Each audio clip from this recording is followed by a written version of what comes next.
本视频制作耗时近1年，文稿字数超10万字。在这6个多小时的时间里，我将尽可能完整的为你讲述从美洲的一系列古代文明到北美殖民地的建立和欧洲诸国在此的纷争，再到美国的独立与其种种经历。而跨越这数千年历史，你不仅可以了解到北美大陆的相关历史，更将对当今这个世界头号强国为何能在政治、经济、军事等方面形成如此巨大的影响力有更全面和深层次的了解。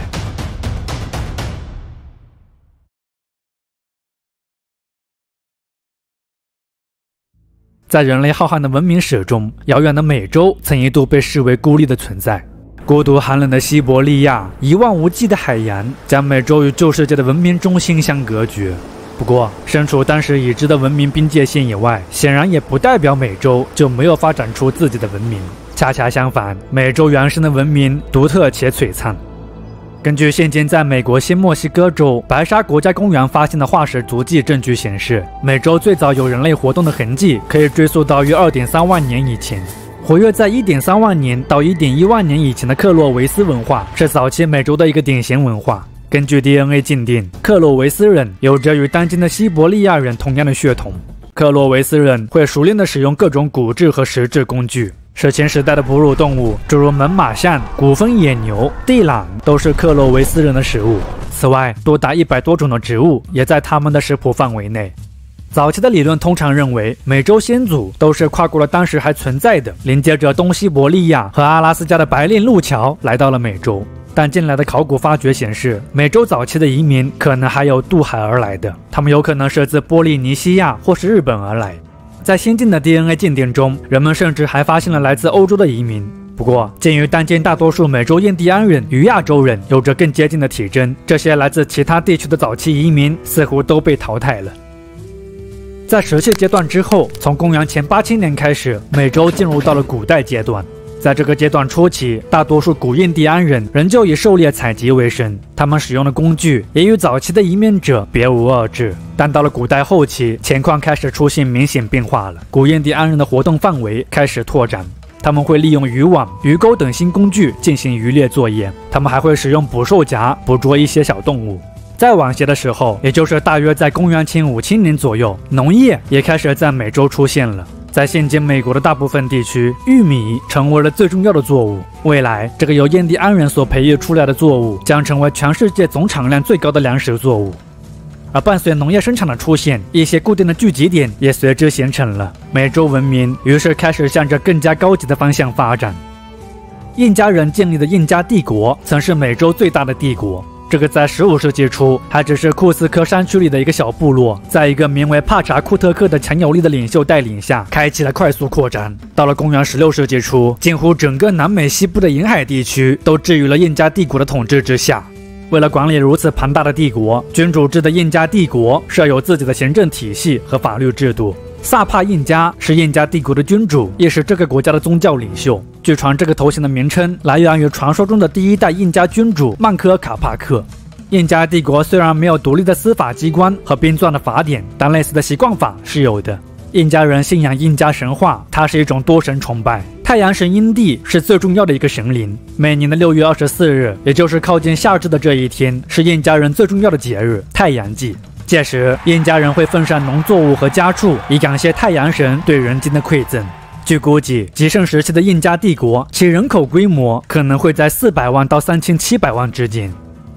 除了印加文明以外，玛雅文明和阿兹特克文明也是美洲古代文明的重要组成。中美洲的玛雅文明最早形成于约公元前2000年左右，它的政治形态有点类似于古希腊的城邦。玛雅各城邦间存在着复杂的外交关系，他们时而对立，时而结盟。一些城邦也曾建立过地区性的霸权。玛雅文明以拥有美洲大陆最成熟的书写系统和发达的天文历法、数学以及农业体制著称。玛雅文字是唯一被基本破译的中部美洲文字，玛雅文字中的90%已经可以被我们所解读。在当时，玛雅人会用文字记录很多信息，包括天文、历史和文化等等。记录在由树皮而制成的纸张上的玛雅手抄本是玛雅文明的重要文献。拜西班牙人所赐，珍贵的玛雅手抄本世界上现存仅有3册。在数学方面，玛雅人有着类似阿拉伯人的计数系统，但他们采用的是20进制。玛雅数字由点和横组成，对零概念的引入是玛雅文明在数学上的重大成就。玛雅人早在公元4世纪就已经开始使用零了，这也让其成为了世界上最早使用零概念的文明之一。玛雅人的历法非常值得称道，他们的历法系统比公元15世纪的欧洲还要精准。比如他们的太阳历、哈布历已经可以精确到小数点的后3位。而能拥有如此复杂和精确的历法系统，除了有造诣高超的技术系统提供的帮助以外，还要得益于玛雅人对观测天体的热衷。他们的天文学是其宗教文化的附属品。玛雅的祭司们会利用天文现象来理解世间规律和预知未来。玛雅人的信仰包含多神崇拜和先祖崇拜，活人献祭是玛雅人规格最高的祭祀形式。新王登基、大型建筑的落成等等，玛雅人就会举办人祭。身份显贵的丈夫，比如敌国的君主，通常会是人祭首选，而身份低微的丈夫则通常会被用作奴役。也如同其他文明一样，兴盛衰亡的历史规律，玛雅文明也没能逃脱。在经历了近半个世纪的繁盛时期以后，从公元10世纪开始，玛雅城邦出现了集体性的政治崩溃。我们目前已无法知晓导致玛雅文明走向衰弱和崩溃的具体原因是什么，它有可能是因人口过剩而导致的环境污染，亦或是战乱、瘟疫和天灾等原因所导致的。阿兹特克文明是继玛雅文明以后中美洲地区出现的重要文明。阿兹特克是诸多部落的统称，阿兹特克人自称为墨西卡人。大约在公元1325年，墨西卡人在现今墨西哥中部的特斯科科湖建立了一座城市，视为特诺奇提特兰。特诺奇提特兰通过吸纳周边的其他部落，逐渐壮大，并崛起为了阿兹特克文明中最强大的一个城邦。在西班牙人到来前，公元1500年左右的特诺奇提特兰人口已经达到了10万多人。存在于公元15世纪到16世纪的中美洲强权阿兹特克帝国，就是以特诺奇提特兰为中心而建立的一个城邦联盟。这个联盟建立的初衷是为了对抗当地的另外一个强权阿斯卡波查尔科而订立的军事同盟。当阿斯卡波查尔科被击败以后，这个三方同盟被继续维持了下去。随后，这个同盟倚仗强大的武力，在中美洲地区开启了大面积的扩张。诸多部落因无力抵抗阿兹特克帝国的武力，纷纷向其称臣。这些被征服部落虽然可以保有相当程度的独立性，但重税是免不了的。阿兹特克帝国统治下的赋税制度，通常是以缴纳谷物、布匹和牲畜等形式进行。也如其他中美洲社会一样，墨西卡人也有自己的宗教，他们的宗教是以阿兹特克神话为基础的一种多神崇拜。为了取悦众神，墨西卡人也会开展人祭，而且他们的人祭规模和频率是在其他美洲文明中闻所未闻的。在祭祀典礼上，墨西卡的祭司们会活生生地从祭品身上掏出心脏，将其进献给神灵，随后尸体会被抛下祭坛，被人们肢解分食。而无论是玛雅文明还是阿兹特克文明，虽然在很长的一段时间里一直都是北美和中美文明的中心，但要对比起同时期的欧洲社会，他们还是太过落后了。或许你很难想象，直至公元16世纪末，美洲都没有发明出带车轮的交通工具和冶铁技术。而至于为什么美洲文明相比欧洲文明会有如此大的差距，有的人认为美洲纵向分布的地理状况、南北较大的气候差异阻碍了物种和文化间的传播，也有的人认为美洲缺少诸如马、牛、羊等可驯化的大型牲畜，美洲的生产力和科技发展因此受到了很大限制。而包括上述等原因所导致的落后，未来将给这片大陆造成巨大的麻烦。早期的北美虽然没有发展出像印加、玛雅或是阿兹特克这种程度的文明，但并不代表这里就是文明的真空地带。事实上，这里也存在着复杂多样的文明和社会群体。比如在北极地区，有以狩猎海豹为生的因纽特人；在西部地区，有会建造平顶房屋的普韦部落人；在现今美国东部的森林地区，生活着兼顾农业种植和狩猎采集的林地印第安人；在大平原地区，还有以狩猎生活为主的平原印第安人等等。在北美的一些部落中，有很多都是母系社会，比如属于林地印第安人中一支的伊洛魁族，这里的男人负责狩猎、打仗和开垦荒地，女人则留在家中照看农田和小孩，因此伊洛魁族女性往往控制着社会和经济组织。那么总的来说，北美的原住民社会虽表现出了复杂的多样性，但他们也因此显得有些分裂。有些部落之间即使使用的是同一语言，但他们仍旧认为彼此之间不属于同一文明。所以当未来欧洲人开始威胁到他们生活之时，没法有效的团结在一起，也是导致他们无力抵抗白人入侵的重要原因之一。在他们看来，这些肤色不同于他们的白人只是来自另外一个部落而已。而回望15世纪的北美大陆，这里日出而作、日落而息的生活虽然单调，但至少它整体是祥和和稳定的。可这些北美原住民不会想到，正当他们在逐渐完善他们的社会习俗和礼仪之时，一场变革正在他们认知以外的世界发生。而来自这个未知世界的力量，未来将使得他们原先所供奉和祭拜着的神灵或是先祖的庇佑全部失效。一场翻天覆地的变化即将在美洲大陆上演。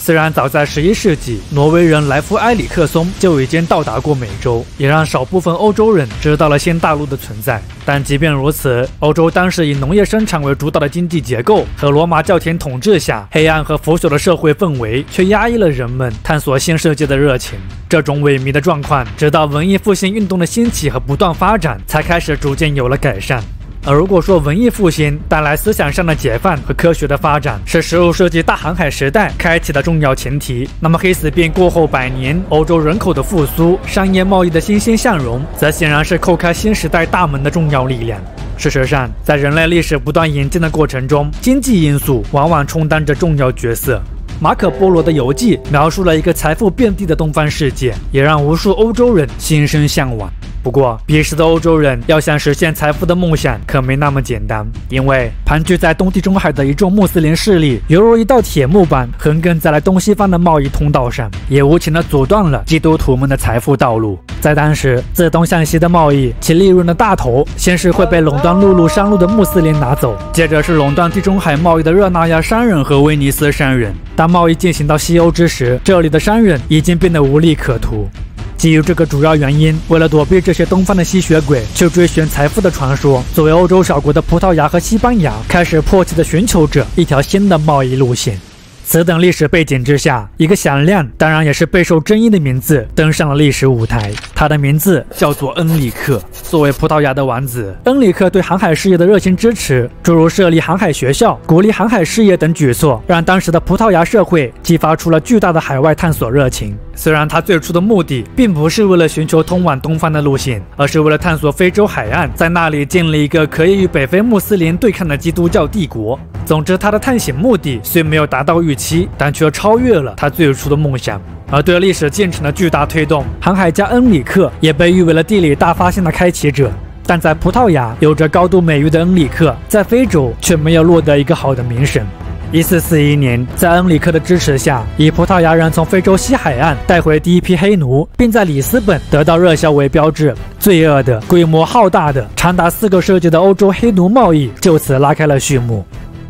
恩里克开启了一个全新的时代，也对一位航海先驱影响颇深，他就是热那亚人克里斯托弗·哥伦布。哥伦布显然是时代成就伟人的经典案例。出生于一个中产纺织家庭的哥伦布，按照原计划，大概率是会继承家业，进而度过一个体面的人生。但在一个人人都在讨论海外财富的时代，谁又甘心只过循规蹈矩的生活呢？更何况这个男人自幼就热爱航海。哥伦布的妻子在其传奇的一生中发挥着至关重要的作用，因为哥伦布的岳父就是当年恩里克王子手下的一位船长，名为巴托洛梅乌·佩雷斯特雷洛。借由这种关系，哥伦布得以直接接触到了恩里克的航海成果，也为他之后的人生道路指明了方向。为了去探寻恩里克所描述的奇闻异事，当然也为了寻求东方的财富，深信地缘说的哥伦布筹划了一个西航至东方的庞大远航项目。但很显然，这个庞大的项目需要大量资金支持，而他自己一人无力承担。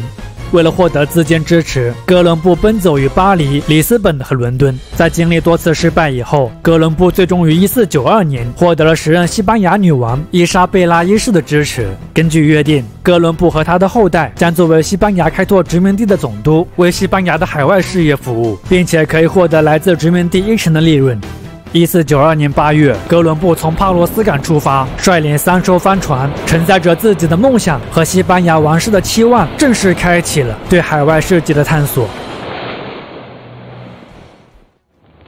这一年的9月，在途经过加那利群岛以后，10月12日的凌晨，哥伦布的船队看到了陆地上的一丝亮光，所有人都惊喜万分，因为他们认为这是印度人的萤火。次日，历史性的时刻诞生了，白种人与有着同色皮肤的印第安人发生了首次接触。当哥伦布看到这些与印度人有着类似肤色的土著居民之时，他显然确信自己真的来到了印度。哥伦布评价这里的人非常落后，仅靠50人就能轻易征服。他们没有信仰，可以以异教徒之名将其奴役。而傲慢的白人对印第安人摆出的姿态，仿佛也预示着这片大陆在未来将会掀起一场腥风血雨。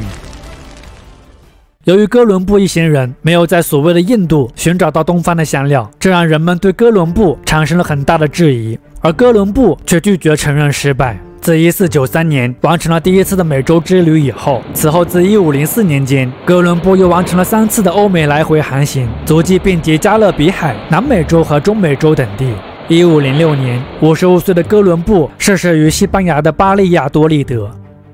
哥伦布的航行对未来美洲的开拓起到的重要历史作用不言而喻。这些陌生陆地的名字，按理来说被称为哥伦布大陆似乎才比较合理，但事实上，美洲却被称为阿美利加州，这是为什么呢？这是个好问题，因为这是历史上最出名的分歧之一。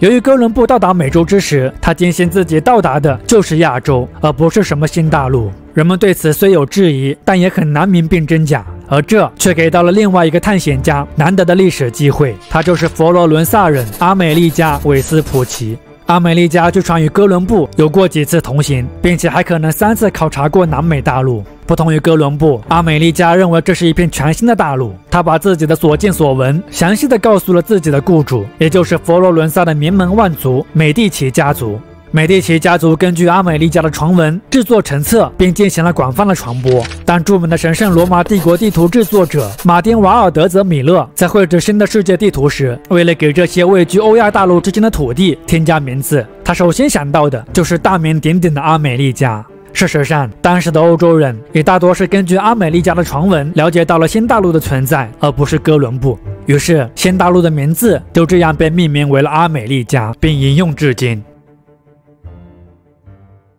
哥伦布没有为欧洲人打通直接通往东方的道路，但殊途同归，一个全新的致富机遇却被欧洲人误打误撞地发现了。未被宣称归属的陌生大陆，一群可以被轻易征服的落后族群，还有什么能比这些信号更令这些自认为文明的欧洲人激动呢？第一个受益于哥伦布新发现的国家，自然是他的资助者西班牙。从1492年在海地建立起第一个殖民地，西班牙在美洲的掠夺殖民史持续了近3个世纪。西班牙人贪婪的火焰吞噬了美洲大陆原有的平静，也给这里的土著居民带来了巨大的伤痛。西班牙人在美洲无恶不作，他们打家劫舍，抢夺印第安人的妻女，奴役印第安人。加上欧洲人带来的病菌，自西班牙人来到美洲200年不到的时间里，美洲的原住民锐减了70%以上。据估计，从1492年到1650年，美洲人口从最初的9000万下降到了2000万左右。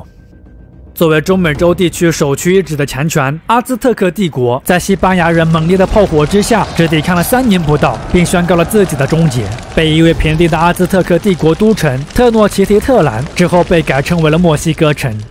在得知阿兹特克帝国毁灭以后，邻国的普雷佩查帝国为了避免同样的下场，于是便向西班牙人示好，为其送上了黄金，演了一出攻击给豺狼拜年。对普雷佩查帝国的黄金激起兴趣的西班牙人，于1522年进入普雷佩查帝国都城青葱灿。因恐惧于西班牙人强大的武力，成千上万的普雷佩查军队不战而降，普雷佩查帝国向西班牙人俯首称臣。1530年，因不满普雷佩查帝国的贡品分量不够，西班牙人重启对普雷佩查帝国的入侵，并于同年将其覆灭。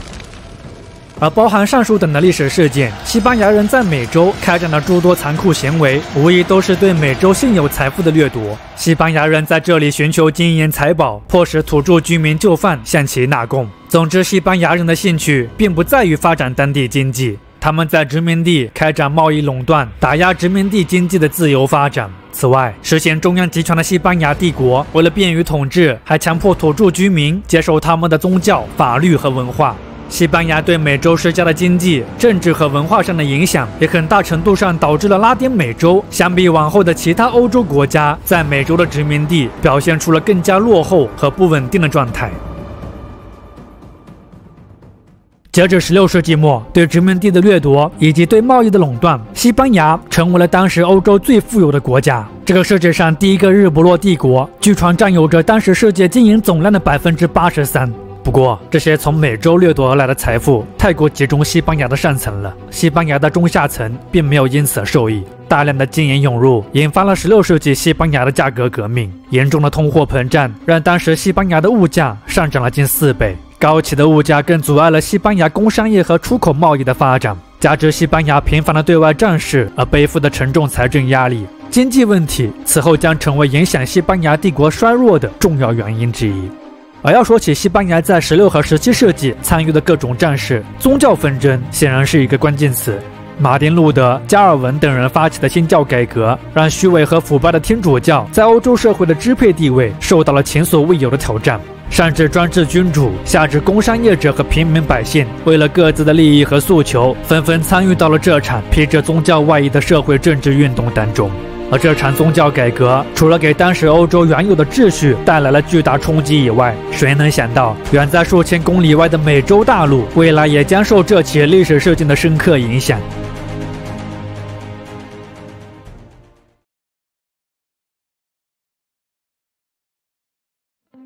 重商主义是在16世纪到18世纪的欧洲非常流行的一个经济思想。重商主义者认为，世界的财富总量是恒定的，一个人或是一个国家想要致富，只有通过夺取他人财富才可以实现。在重商主义的影响下，当时的欧洲各国竞争加剧，每个国家在保护国内市场的同时，更是积极地寻求海外出口市场。而殖民主义显然是在这种竞争环境下产生最直接的后果之一。汉弗莱·吉尔伯特和他的兄弟沃尔特·雷利是英国殖民的新区，他们在伊丽莎白女王的资助下，大胆地开启了对新大陆的探索。吉尔伯特在1583年到达了纽芬兰，并以女王之名将该岛占据。雷利则在1585年对北美沿岸进行了探索，并将被土著人称为卢阿诺克的岛屿以及毗邻的一大片土地，以女王的名义将其命名为了弗吉尼亚，意为处女之地。发生在卢阿诺克的诡异事件是最引人注意的。继第一次殖民卢阿诺克失败以后，1587年，雷利又派遣了第二支有着100多人的队伍前往了卢阿诺克。而当这次探险队的船长约翰·怀特于1590年再次返回卢阿诺克的时候，这座岛上除了一根刻有 Croatan 的柱子以外，早已空无一人。对于这些殖民者的去向，有的人认为这些人是被印第安人所杀，也有的人认为他们是离开了此地，加入到了土著社会，并最终被同化了。总之，失落殖民地的谜题至今都没有一个定论。在卢阿诺克的灾难发生以后，直到1607年，英国的弗吉尼亚公司才在詹姆斯顿建立起了第一个永久居民点。詹姆斯顿的建立也并非一帆风顺，饥饿、寒冷、孤独，或是与土著人的冲突，总是伴随着这些早期殖民者。如果不是对财富有着异常执着，或许没有人可以坚持下去。烟草最早是由哥伦布在西印度群岛发现的一种神草，当地的土著人会用烟草进行祭祀、医疗和娱乐等等。英国人来到美洲以后，他们也了解到了这个极具市场潜力的作物。随后，詹姆斯顿便开始大面积种植烟草。而烟草经济的扩张意味着对土地和劳动力的需求会增加，因此英国的殖民者便把烟草种植园不断向美洲内陆拓展。对原属印第安人土地的侵占，也使得双方的关系变得愈发紧张。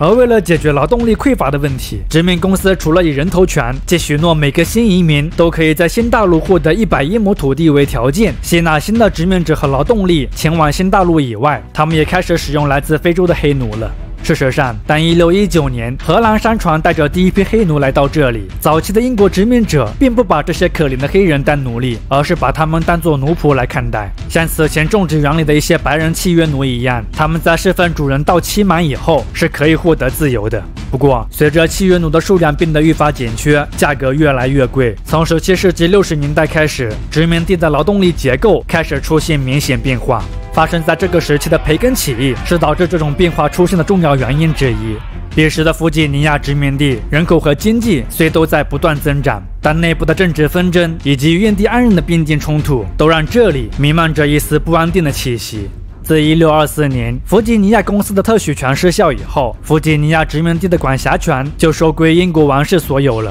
威廉·伯克利作为弗吉尼亚殖民地的总督，在这里有着绝对的统治地位。伯克利为了维持自己在与印第安人的毛皮贸易中的利益，主张保护印第安人领地，极力避免与他们爆发冲突。但与印第安人领地紧密相连，弗吉尼亚西部地区的人却对此很为难。因为土地的问题，西部地区的殖民者总是与印第安人发生冲突，而面对西部殖民者的求助，殖民地政府总是置之不理，这使得西部地区的殖民者感到非常愤怒。于是，在1675年，借由一场与印第安人爆发的冲突，以纳萨尼尔·培根为首，来自弗吉尼亚西部的殖民者公然向殖民地政府发起了挑衅。这场持续了1年多的叛乱，最后虽因培根突发立即死去而宣告结束了，但它造成的影响却是深远的。在培根的支持者当中，有很多人曾经都是契约奴，这些重获自由的人非常渴望土地，所以这场动乱的本质是无地之人向有地贵族在经济和政治权力上发起的一场控诉。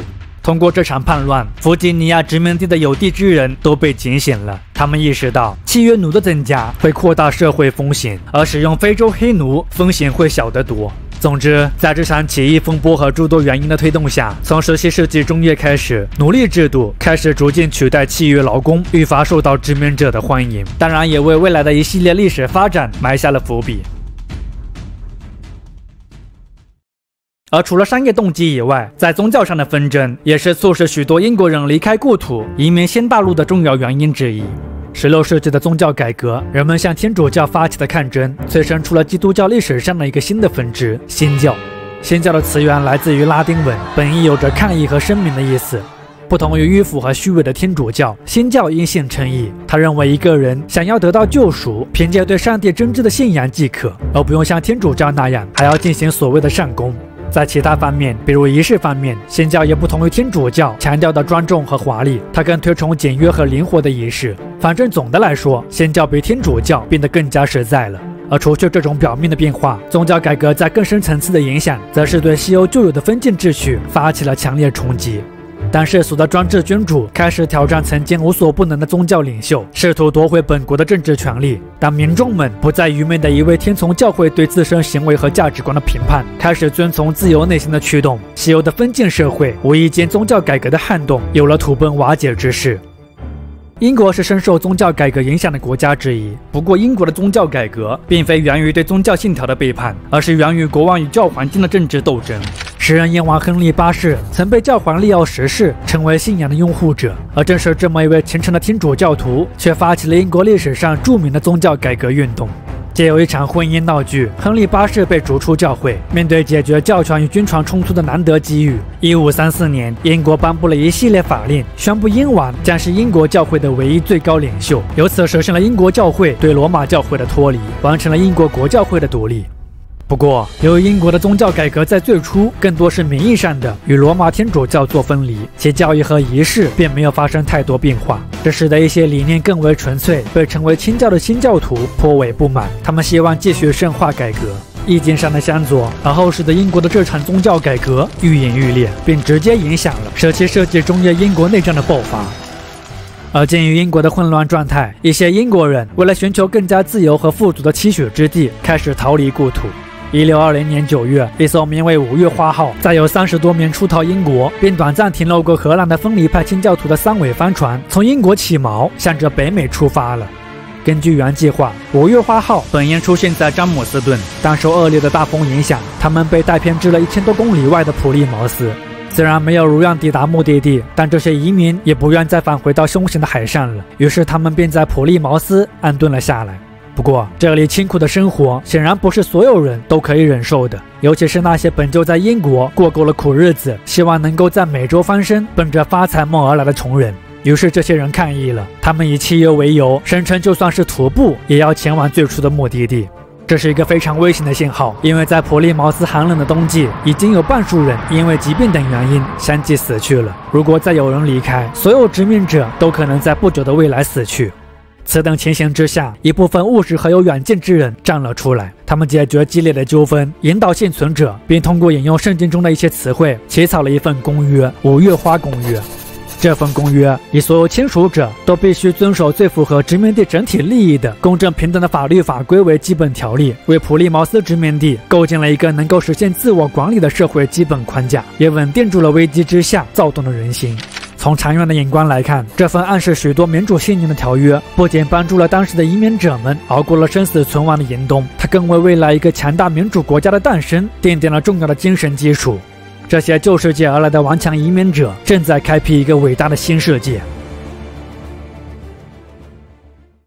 紧接着普利茅斯殖民地之后建立的马萨诸塞湾殖民地也是清教徒建立的，只不过这批清教徒属于改革派。这批殖民者以约翰·温斯罗普为首。温斯罗普出生于英国的中产阶级家庭，他是一名清教徒律师。彼时的英国在宗教改革的余波中政局动荡，新王查理一世的所作所为，诸如迎娶信奉天主教的王后、重用饱受争议的教会人士、坚持君权神授的政治理念等行为，这使相当数量的清教徒对英国未来的宗教和政治环境感到了担忧，这其中就包括了温斯罗普。1629年，基于查理一世解散了议会，在英国开启了个人专制统治。对时局感到绝望的温斯罗普决心出走英国。1630年，将自己几乎所有在英国的财产都置换成了在北美新英格兰拥有开辟殖民地特许权的马萨诸塞湾殖民公司的股票以后，温斯罗普率领一批清教徒向着北美出发了。为了把新家园打造成清教主义的大本营，避免效率低下的姚地林主治妨碍殖民地的发展，这批宗教移民在出发前就已经决定，未来的殖民地自治政府将由理事会也一同迁往殖民地的马萨诸塞湾殖民公司的股东组成。事后证明，这个决定相当的明智。同年，马萨诸塞湾殖民地顺利成立，温斯罗普成为了当地总督。一些人为了纪念自己在林肯郡的故乡波士顿，殖民地的村镇中心也被命名为了波士顿。在有序的管理之下，马萨诸塞湾殖民地往后吸引到了更多的宗教难民。12年不到的时间里，马萨诸塞湾殖民地的人口扩大到了1.6万人左右，数百条船只穿梭在繁忙的新英格兰港口。而也是在马萨诸塞湾殖民地发展欣欣向荣之际，英国国内的清教徒们也完成了自己的使命。查理一世被送上了断头台，为自己践踏英国人的自由理念付出了代价。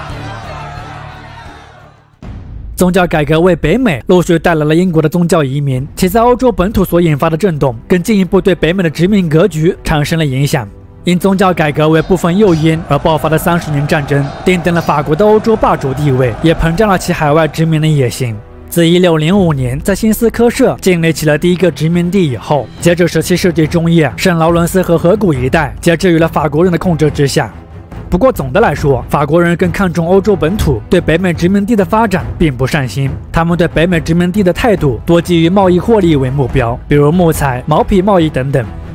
除了法国，30年战争也让另外2个国家受益匪浅，他们便是瑞典和荷兰。瑞典经30年战争一跃成为了欧洲强国，且为了进一步扩大自己的影响力，瑞典在北美也开展了自己的殖民事业。1638年至1655年间，瑞典在北美的德拉瓦河流域建立起了用于贸易目的的殖民地，视为新瑞典。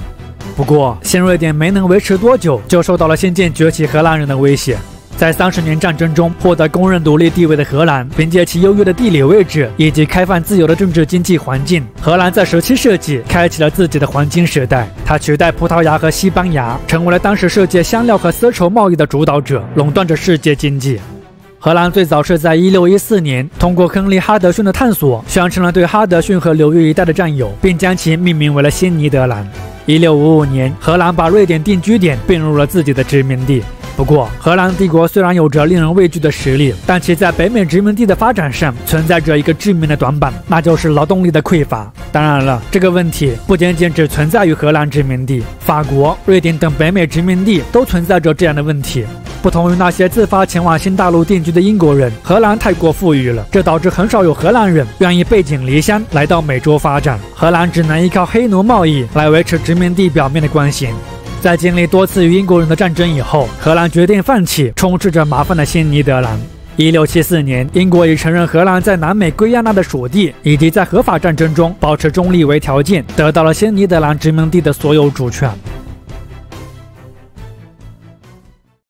17世纪下半叶，北美有一波新移民非常值得注意。这批移民当中，有个男人对未来北美历史影响深远，他叫威廉·佩恩。佩恩是美国宾夕法尼亚省的开拓者，边既是佩恩，西法尼亚则有着领地的意思。佩恩出生于一个贵族家庭，他的父亲曾是英国皇家海军上将和国会议员，身份显赫。如同历史上许多养尊处优的富家子弟一样，当一个偶然的机会让他们接触到了现实的残酷以后，震惊不已的他们于是并有了改变世界的念头。威廉·佩恩也是这样的一个人。贵格会是新教里的一个派别，他们是和平主义和宗教自由的捍卫者。这个教派也因为信仰神对个人的启示，因而与当时的英国国教会格格不入，屡遭迫害。在见识到了贵格会的艰难处境和对其主张认同的情况下，佩恩走上了贵格派运动的道路。1682年，借由其父离世继承了遗产的佩恩，决定带领贵格会的信徒们前往新大陆，开创一个新世界。以当时的眼光来看，佩恩和贵格会的信徒绝对是一群愚蠢的空想家。他们到达美洲以后，开展了一项神圣实验，他们与印第安人和谐相处，不欺凌印第安人，坚定地宣扬着自由、平等、民主的理念。此外，贵格会还是奴隶制的坚决反对者。总之，在那个时代，贵格会的主张与时代背景形成了强烈的反差，也让一些政见不合和既得利益者们感到厌恶。这些种种都让贵格会之后在美洲的处境变得愈发艰难。1718年，伟大的拓荒者威廉·佩恩离开了人世。虽然归入尘土之际的佩恩早已一无所有，但宾夕法尼亚在他的治理下却表现得比以往任何一个英属殖民地都要繁荣得多。在与土著居民的关系上，宾夕法尼亚也展现出了更加和睦的景象。总之，这片殖民地的建立与不断发展，已经给北美的未来勾画出了一个新的展望。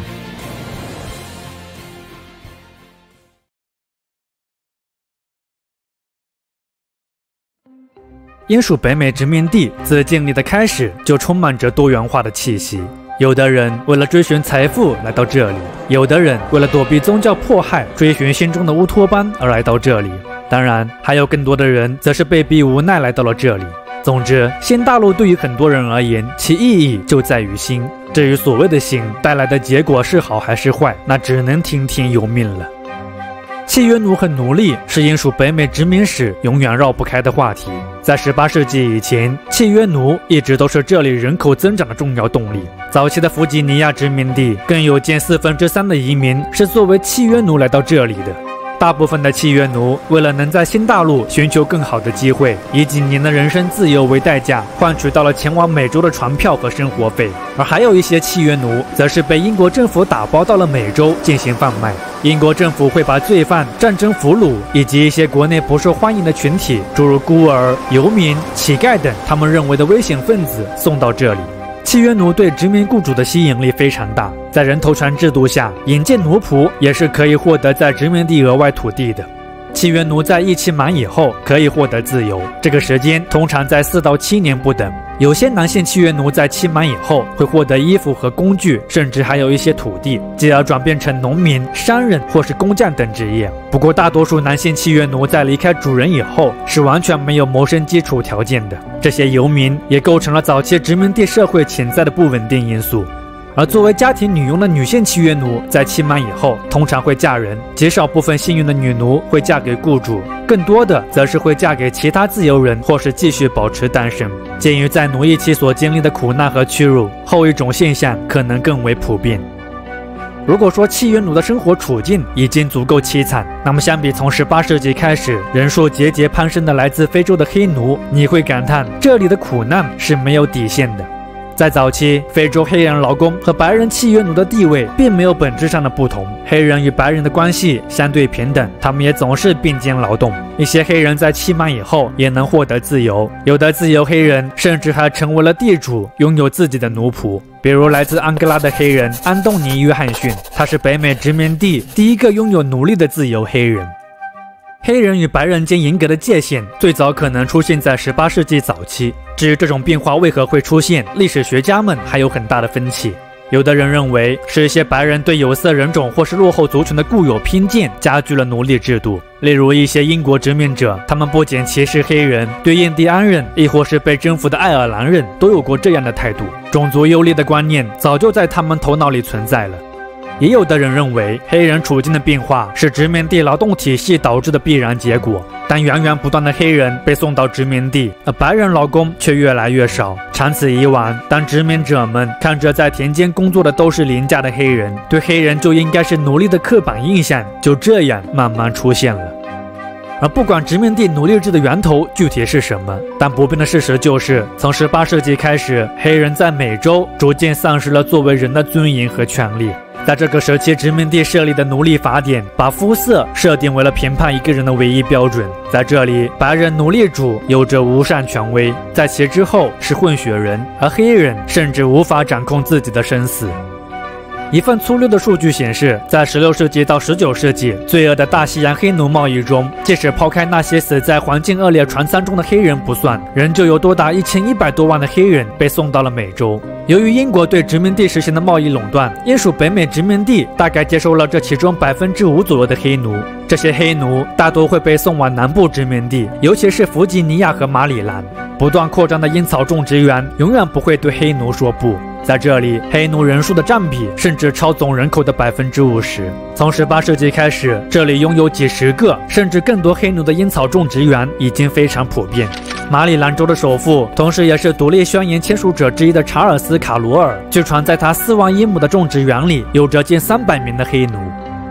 再往南一点，到了南卡罗来纳和乔治亚，这里以稻米种植业为主的经济结构对黑奴也有着大量需求。在稻田炎热潮湿的工作环境，以及需要面对蚊虫叮咬和各种疾病感染的风险下，白人劳工大多不愿从事这项高危工作，而黑奴对这种艰苦的工作环境则表现出了较好的适应力。当然了，这并不代表他们就可以安然无恙。事实上，从事稻田种植的黑奴死亡率仍旧非常高，其死亡率超过烟草种植园，可能达到了30%到40%。如此高的死亡率也使得稻米种植园里的黑奴几乎无法实现人口的自然增长。奴隶主们往往需要不断进口新的黑奴以维持种植园的运作。而当英属殖民地南方依靠奴隶制发展出了繁荣的种植园经济之时，殖民地的北方却展现出了完全不一样的面貌。寒冷、土地贫瘠的北方，自然环境上的差异导致其无法像南方一样发展大规模商业化的农耕体系。于是，这里的殖民者便发展出了更加适合自己的经济模式，即商品经济。早期北方殖民者几乎每家每户都会开展家庭手工业，这些作坊在最初其产品只够自给自足，而后一些作坊开始出现了富裕的产品，小规模的市场也就此应运而生。还有一些有一技之长的人则从事起了自己的特长，城镇里因此有了皮匠、木匠、铁匠等各种职业。除了制造业以外，对自然资源的开发也推动着北方商品经济的发展。从17世纪中叶开始，衰落的毛皮产业逐渐被伐木业、采矿业以及渔业所取代。这些行业里出产的产品会被出口到英国，以换取殖民地所需的工业品，比如蜡烛、肥皂等等。不过总的来说，殖民地商业的发展在最初仍旧困难重重。由于缺少普遍认可的交易媒介，殖民地的交易在最初大多通过烟草券、地契等等，原始的以物易物甚至都存在。而松散的经济结构、难以保证的产品供应和稳定的市场需求，都阻碍着早期殖民地的商业发展。但即使困难再多，也阻挡不了冒险企业家们追求财富的决心。覆盖欧美非三洲、错综复杂、被称为三角贸易的庞大商业网络，就是这些冒险企业家努力的成果。朗姆酒、农产品、蔗糖、奴隶等众多商品经三角贸易不断流转。根据历史学家的估算，从16世纪到19世纪，三角贸易所产生的商品总价值可能超过100亿英镑。疾病是个可怕的字眼，疟疾、霍乱、天花等疾病在当时对很多人来说都是致命的。在那个对传染病和消毒知识一无所知的年代，那些勉强算是医生的人，通常根据源自古罗马的气质理论来行医。气质理论认为，人体是由4种被称为胆汁质、抑郁质、多血质和粘液质的气质所支配。4种气质在平衡时，人体才是健康的。基于这种医学假说，17世纪出现了以清洗、排除和放血为疗法的医疗技术，其中放血疗法是最极端也是最普遍的疗法。这种疗法实际上并没有有效的治愈作用，相反，当时因放血疗法导致的失血过多、感染等副作用而死的人比比皆是。殖民地的医疗技术直到18世纪后期，北美受启蒙运动的影响，才开始有了更加科学的变化。复杂的人群构成、丰富的宗教信仰、差异明显的社会阶级，英属北美殖民地在它建立与不断发展的过程中，展现出的是一种多元、矛盾且复杂的社会面貌。在宗教上，不同宗教派别殖民者的到来，使得没有一种宗教惯例可以实现整个殖民地的覆盖。美洲也就在殖民者并没有刻意为之的情况下，实现了很高的宗教宽容度。而不同的宗教派别在传教授义的过程中，也不知不觉地搭建起了北美最初的教育体系。比如，当今世界上最知名的学府之一哈佛大学，就是在1636年由马萨诸塞议会应清教神学家的要求，以培养牧师为目的建立的学校。1701年，公理会出于对哈佛大学渐渐形成的宗教自由的不满，在康涅狄格也创办了自己的学校，视为耶鲁大学。截至18世纪末，北美已经出现了9所大学，而这些早期的学校虽然大多是为了培养传教士而建立的，但受启蒙思想的影响，这些学校在授课过程中也会开展以科学和理性探索知识的新内容。比如，当时的哈佛大学在教授神学的基础上，为破除人们对占星术的信仰，曾竭尽全力传播过哥白尼的天文学思想。而启蒙思想在直接影响这些北美大学的教学形式，促进殖民地人民教育和文化发展的同时，就整个殖民地的历史而言，它其实还有着更长远和深刻的影响。启蒙思想对人主观能动性的肯定，鼓励着殖民者去创造属于自己的幸福生活，而不是依靠上帝。所以在启蒙思想的指导下，人们也相信依靠政府是可以实现社会最大限度的发展的。而这无疑就提高了殖民地人民对政治话题的兴趣。未来你将会看到，当英国政府在殖民地开始实行一系列不公平和压迫政策之时，殖民地人民对此的响应是那么的激昂。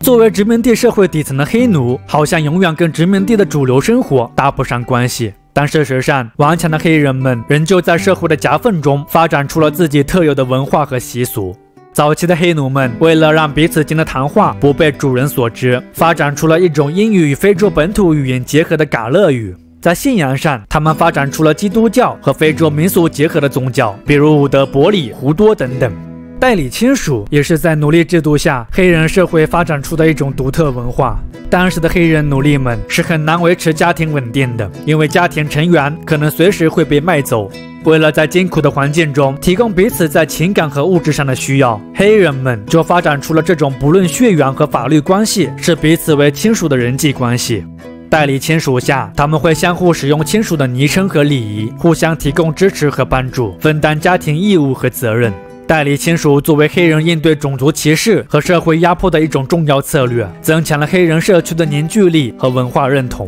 时至今日，黑人群体中的代理亲属仍旧存在，它已经成为黑人社会一种重要的特征和资源。它彰显的是黑人特有的传承理念和身份认同。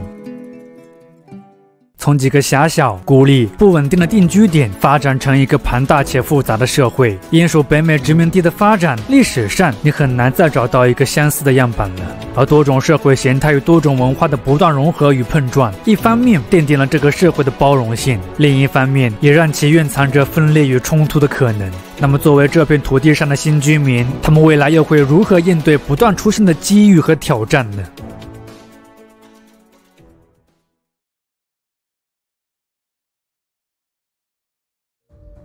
？1648年的威斯特伐利亚合约终结了一个导致近800万人丧生的宗教狂热时代。当人们意识到为了圣经中晦涩难懂的内容，为了思想或是信仰上的些许不同而大动干戈，互相残杀有多愚蠢之时，人们也终于明白，如果宽容可以让生活变得更好，我们又为什么不选择在这条道路上继续前进呢？但很显然，这条道路比想象中要崎岖难走得多。在涉嫌的利益面前，我们难以改变的本性总是会暴露无遗。18世纪中叶发生在北美大陆的历史事件，也再一次验证了，纵使时代的标语如何改变，只要是利益所在，人们还是会竖起矛头，展开争斗。那是一场永久的改变了北美大陆历史的重大事件。故事围绕着3个主要势力而展开，他们分别是法国、英国以及北美的土著势力易洛魁联盟。法国商人为了扩大利润可观的毛皮贸易，深入北美的荒山野岭。狂热的法国耶稣会教士为了寻求潜在的信徒，则踏进了北美的广阔内陆地区。总之，在法国人的努力下，截至18世纪中叶，不断扩张的新法兰西已经达到了惊人的约800万平方公里。为了巩固这片辽阔的海外殖民地，法国在其之上还建立了一系列的零散社区、要塞、传教区和贸易据点。魁北克、蒙特利尔、苏圣玛丽、底特律等城市是这个时期法国人在北美建立的代表性城市，他们的繁荣程度和大西洋沿岸英属殖民地的一些城市不相上下。而新法兰西的版图虽然看起来非常辽阔，但在人口方面的劣势是制约其进一步发展的重要障碍。截至18世纪中叶，新法兰西的人口仅有7万人左右，而英属北美殖民地人口则达到了100万之多。至于整个北美的印第安人，则至少有400万以上。人口规模上的巨大差距，让法国人深知，无论是基于在北美殖民地长期且稳定的发展，还是与其他欧洲殖民者做竞争，与当地人维持好关系太重要了。他们既可以是贸易伙伴，也可以是军事同盟。法国人为了与印第安人交好，会主动适应他们的习俗。法国毛皮商人与印第安妇女结婚，并接受氏族部落传统的情况，在当时也非常常见。法国的耶稣会教士也能和当地人和睦相处，他们甚至还让相当数量的印第安人皈依了天主教。与法国人相比，英国人与印第安人的关系就显得没那么融洽了。法国人给予印第安人的是宽容，而英国人则把自己的社会规范强加于印第安人。不同的态度也导致了英法在争夺北美控制权的过程中，法国殖民者总是能得到更多印第安人的支持。而在与法国殖民者交好的一系列土著势力当中，易洛魁联盟是个特殊的存在。易洛魁联盟由5大部族所组成，不同于其他印第安人，非必要，易洛魁人不会与任何一方殖民者走得太近，他们周旋于各个势力之间，很好地保持住了自身的独立性。这也使得易洛魁联盟能够规避各殖民间的斗争，也为其在五大湖地区的稳定发展创造了良好条件。不过，易洛魁人也并不是总能选择正确的答案的。英法美洲殖民地作为他们在欧洲势力的延伸，这里显然也受他们在欧洲一系列对抗的影响。发生于1744年到1748年的乔治王之战，就是受欧洲奥地利王位继承战争影响所爆发的。它也是英法殖民者在北美开展的第3次战争。这场战争，双方虽然最后以签订和平条约而结束了，但他们的敌意却并没有因此消除。而在英法关系本就十分紧张的情况下，易洛魁人做了一个拱火的错误决定，即允许英国商人通过俄亥俄地区的贸易通道进入内陆地区贸易。而出于对英国人得陇望蜀的担忧，法国人并从1749年开始在俄亥俄河谷地区修建堡垒，为未来可能到来的军事冲突做准备。军事上的博弈往往都是层层加码，但英国人看到法国人的举动以后，他们将此视为了一种威胁，于是也开始修建自己的堡垒，与法国人形成了军事对峙。此后的5年时间里，英法双方的关系因此变得愈发紧张。1754年的夏天，在弗吉尼亚总督的派遣下，以乔治·华盛顿为首的一支民兵为阻止法国人在俄亥俄河谷地区的扩张，与他们爆发了军事冲突。随后，以这场冲突为标志，一场历时9年法国和印第安人战争由此爆发了。由于这场战争爆发后不久，欧洲大陆爆发了规模更大的7年战争，英法在这场战争中分属对立阵营，因此法国和印第安人战争通常也被视为了7年战争在美洲的延伸。9年的法国和印第安人战争大致可以分为3个阶段。第一阶段发生在1754年到1756年，这个阶段主要的表现是北美当地的冲突，英国殖民者以自己的力量应对敌人。由于新法兰西在人数上的巨大劣势，它相比英国殖民者更加依赖当地人的支持。除了易洛魁人，法国人得到了几乎所有印第安人的支持。第一阶段中，英国殖民者几乎没有建立什么战果。迫于法国的压力，边境地区的英国殖民者大多撤回了阿勒格尼山脉以东。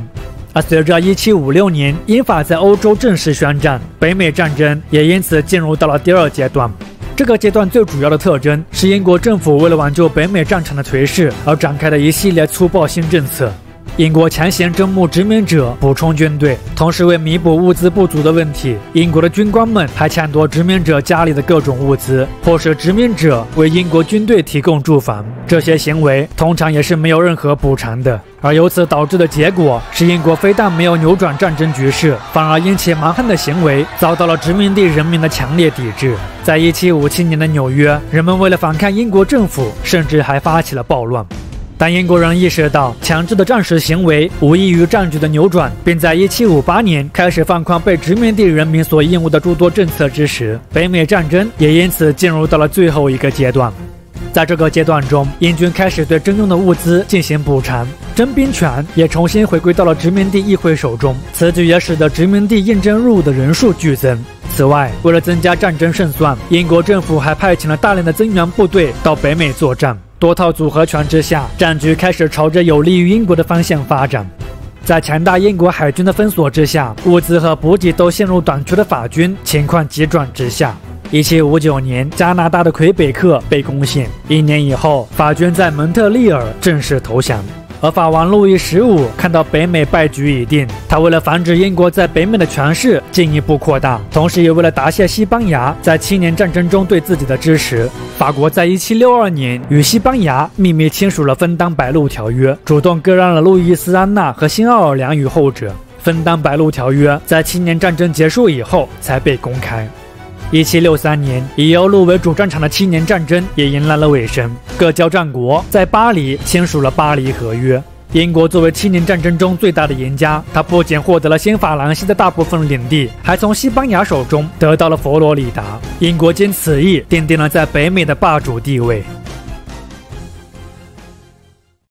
法国和印第安人战争给北美历史带来的影响是非常深远的。首先，作为战败的法国，它无疑就此失去了在北美的经济利益和政治影响力。其次，法国的失败对印第安人而言也是灾难性的。这些法国人的盟友在战后遭到了英国人的敌视，他们在俄亥俄河谷地区的控制权开始逐渐被英国人所剥夺。当然，这也使得往后英国人与印第安人的关系也进一步恶化了，更导致了之后印第安人起义的爆发。而至于两面讨好的伊洛魁人，他们的情况也只是相比其他印第安人略微好一点而已。战后，英国与伊洛魁的短暂联盟迅速瓦解了。未来，他们将与其他印第安人一样，与英国人展开漫长且痛苦的针对领地控制权的斗争。从法国手中获得大片领土以后，急速扩张的英属美洲殖民地看似非常的辉煌，但实际上荣光的背后埋藏着一个巨大的风险。浩大且漫长的战事导致当时的英国国债几乎翻了一番，而为了解决沉重的债务危机，英国与殖民地的关系也由此迅速恶化了。在英国人看来，北美殖民者在战争中的表现令人失望，且这场主要为了维护殖民者利益而展开的战争给英国带来实际的好处却微乎其微。更让英国人气愤的是，一些自私的殖民地商人还在战时向法国人出售物资牟利。总之，综合上述等的原因，战后很多英国领导人决定，英属北美殖民地必须重组，伦敦有必要加强对这里的控制。英属北美殖民地是时候为帝国证明它存在的价值了。但就北美的这些殖民者而言，战争给他们带来的效果却是截然不同的。战争刺激下，殖民者们第一次团结一心，同仇敌忾。这种共同信念已经逐渐成为了可以针对任何破坏殖民地秩序势力的一种力量了，就算是他们的宗主国也不行。战时因征兵政策与英国爆发了冲突，还是在殖民者努力下，他们夺回的殖民地议会权力。总之，战争的经验让这些殖民者头脑中生成了一个概念，那就是没有人可以强制要求他们做什么，他们有权利选择属于他们自己的道路。而这种不同的信念，显然已经与英国政府即将在殖民地贯彻的新意志构成了一种强烈的反差和矛盾。北美大陆一场新的争斗已经悄然展开。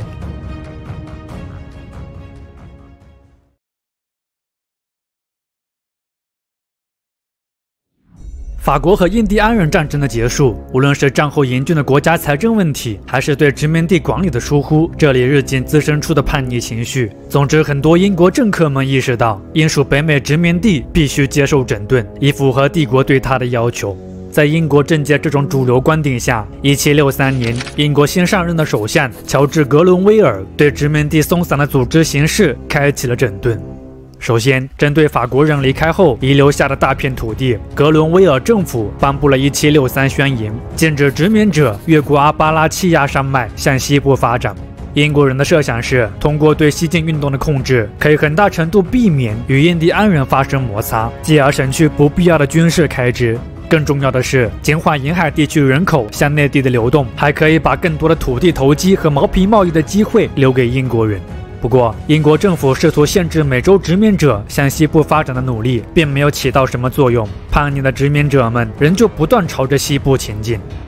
在收效甚微的1763宣言之后，英国人开始以更加直接的方式加强对殖民地的控制。1764年，英国颁布了糖税法，对从非英国进口的糖征收高额赋税，给予了英国商人在美洲市场事实上的垄断权。此外，为杜绝走私事件，英国政府还为此设立了不由当地人指派陪审团的新的海事法庭来审理案件。这一年的货币法为保护英国债权人权益，英国政府还取消了殖民地议会发行货币的权利。缺乏足够硬通货来满足生活和贸易需要的殖民地经济由此遭到暴击。1765年，英国政府又颁布了印花税法，开始对殖民地多数印刷品强征税收。此后，报纸、契约、执照，甚至是遗嘱都要纳税。虽然这部税法带来的经济负担并不重，但它开创了一个先例。不同于美洲人对纳税是一种规范贸易行为的商务手段，印花税法被殖民者们理解为了这是英国政府在没有得到殖民地议会同意的情况下擅自在殖民地开征的税收。他们认为，如果不对这部新法案进行抵制，那么未来更加繁重的税法必将接踵而至。所以在印花税法颁布的同年，来自9个殖民地的代表在纽约召开了一场会议。会议之后决议向英王和议会请愿，在承认美洲殖民者是从属于英国的前提下，否认英国向殖民地征税的合法性，除非各殖民地地方议会同意征税。与此同时，一些殖民地城市的民众们也接触到了新法。为抵制新法，暴乱一时间此起彼伏，暴乱规模最大的是波士顿。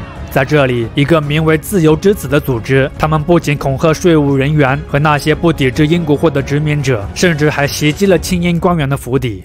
不过，无论是殖民地议会的请愿，还是民众的暴乱，都没有直接促使印花税法的废除。它的废除最后是因为殖民地对英货的抵制，英国人担心美洲市场丢失所引发的对经济的担忧。1766年，新上任的英国首相罗吉厄姆说服了国王，废除了印花税法。不过，此举也被英国国内的地主贵族们视为了对殖民地做出的让步。他们担心殖民地拒绝征税会导致英国国内的税收提高，因此向国王施压，迫使其解散了罗吉厄姆政府。而重新上任英国首相年迈的威廉·皮特，由于疾病等问题，导致当时的英国政治实权落入到了一个聪明但也是非常鲁莽的政治家手中，他就是财政大臣查尔斯·汤森。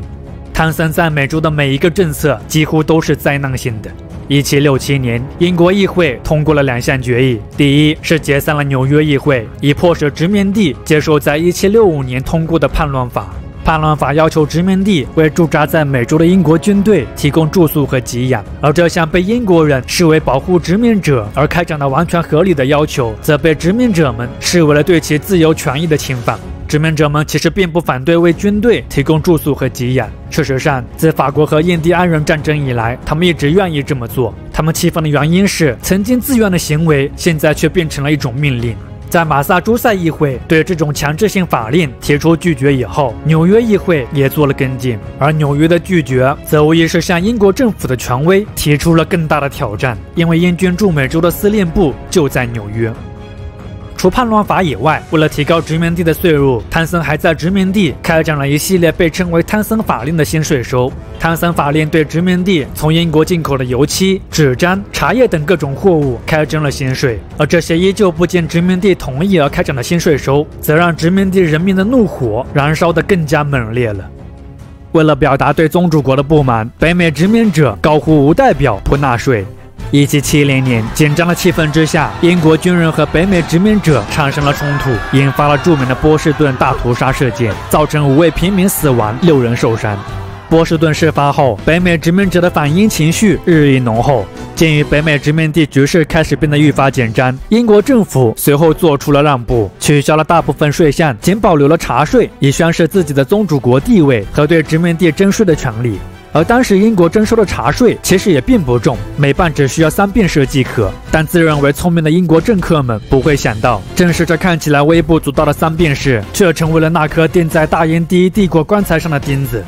1773年，为了帮助英国东印度公司处理滞销的茶叶，英国政府开始对销往北美的茶叶进行补贴，由此导致了北美的茶叶商人们蒙受了巨大损失。这些茶叶商人以英国破坏贸易公平性为由，煽动了殖民地内本就浓厚的反英情绪，加之茶叶还要缴税，熟悉的无代表不纳税的口号也因此再次响起。这一年的12月，为表对宗主国的抗议，一群年轻人乔装成了印第安人，登上了3艘刚从英属印度而来的商船，船上300多箱茶叶被他们全部倾倒进了水中。波士顿清查事件后，面对殖民地愈演愈烈的暴乱行为，忍无可忍的英国政府决定狠狠抽打一下这些不听话的暴民。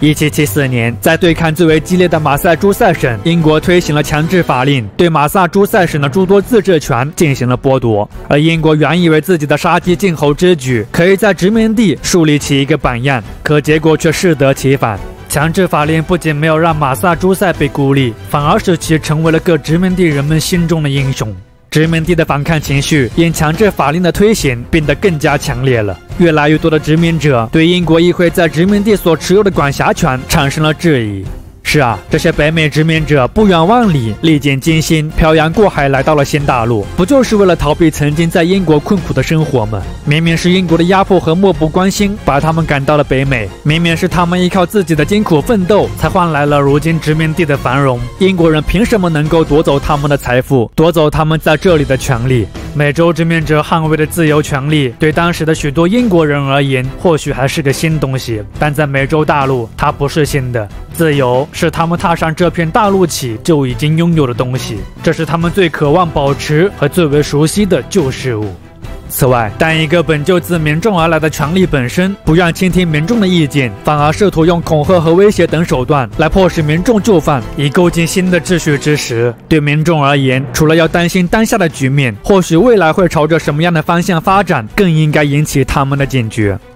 面对宗主国对殖民地权力的一步步侵害，北美殖民者们不打算忍气吞声。强制法令推行的同年，在马萨诸塞省和弗吉尼亚省的号召下，除乔治亚省以外的12个北美殖民地的56位代表与宾夕法尼亚省的费城召开了第一届的大陆会议。这56位代表当中，有很多耳熟能详的名字，比如马萨诸塞代表塞缪尔·亚当斯、其弟约翰·亚当斯、弗吉尼亚代表乔治·华盛顿等等。约翰·亚当斯是这届大陆会议的灵魂人物，在其主导下，会议产生了3项重要决议，他们分别是阐述殖民者反抗之原因、殖民地之困境及应得之权利的殖民者权利宣言。为表抗议，决定停止购买英国商品的大陆协定，以及要求撤回强制法令，并重申向英王效忠的致英王请愿书。此外，会议还建立了一个自检团及通信委员会，以保证此后所有爱国主义人士能够及时了解到官方动态。会议之后还决定了要在1775年的5月再次召开会议，以跟进英国方面对此做出的反应。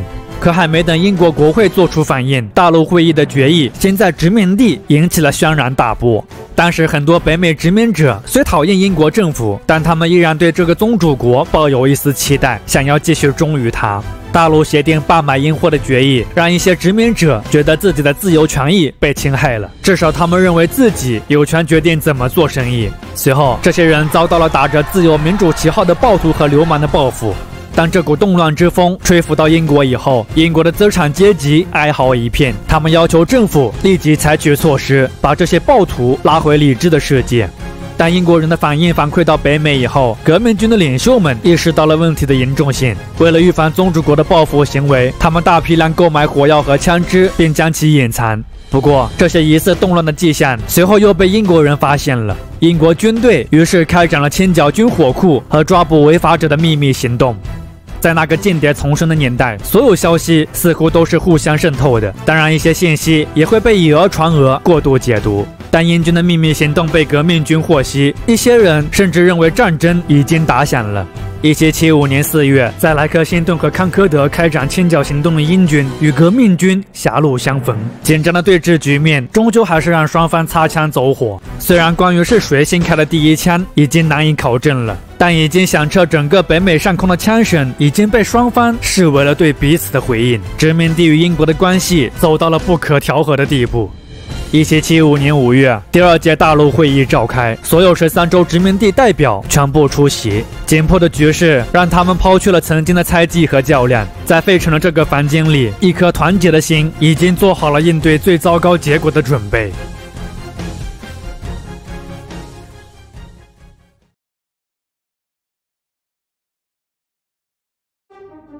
英国人有理由把北美殖民者发起的反抗视为一种叛乱。英国人在法国人面前保护了北美殖民地，也为那场战争承担了高昂的军费，所以他们当然也自认为有理由在这片土地上收取点保护费。至于这些殖民者高喊的无代表不纳税的民主口号，执政的英国精英们只觉得他们无理取闹。毕竟在18世纪的英国，也并不是每个纳税人都有投票的权利，不管你在伦敦还是波士顿。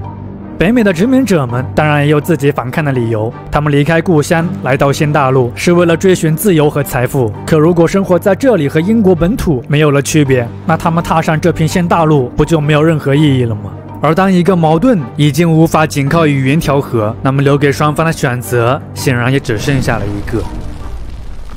1775年5月，所有13州殖民地全部出席的第2届大陆会议通过了2项重要决议，即阐述殖民者拿起武器反抗之权利的武装宣言和反复重申效忠英王的橄榄枝请愿书。当然了，这些革命人士也不奢望仅凭2份决议就可以和平的解决问题。为了应对可能到来更大规模的战争，会议也决定建立一支真正的武装力量，以对抗英国军队。随后，美军的前身大陆军由此应运而生，原各殖民地独立的民兵武装开始被置于大陆军的统筹之下。能力出众、战事经验丰富的弗吉尼亚议员乔治·华盛顿被任命为了大陆军的总司令。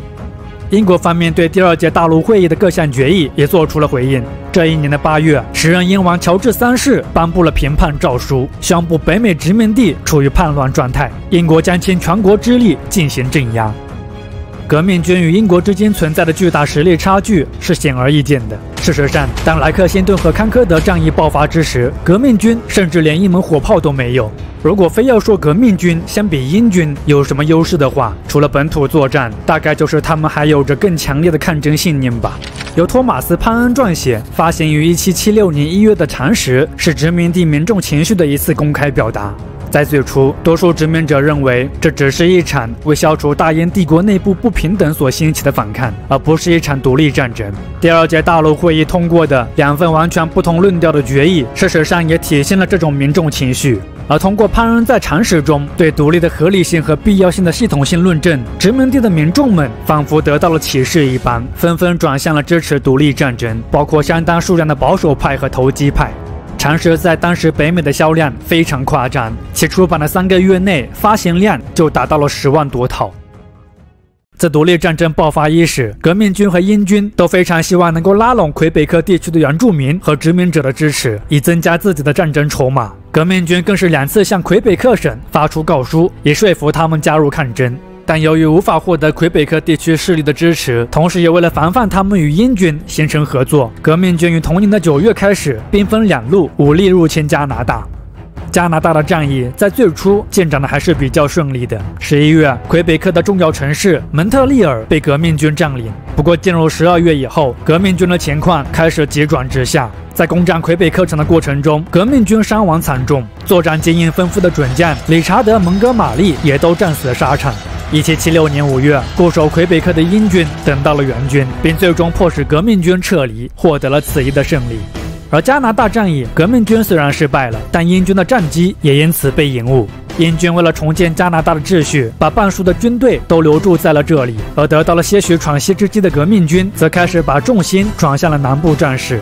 早在这一年的3月，英军为了避免在波士顿围城战中损失进一步扩大，撤离到了哈利法克斯，以等待援军的到来。历时近1年，双方付出代价巨大的波士顿围城战也彻底断绝了殖民地和英国和平解决矛盾的希望。这一年的7月，鉴于与英国的决裂已不可避免，同时也为了消除革命军内的派系之争，解决殖民地愈发显现出的无政府混乱状态，革命人士决定组建一个能够担当起13州各项工作和职责的共同领导机构。而后主要出自托马斯·杰斐逊之手，很大程度上参考了荷兰独立宣言，宣誓13州反抗行为之正当性的文告《美国独立宣言》公之于众。随后，13州殖民地宣布独立，一个全新的国家——美利坚合众国由此诞生。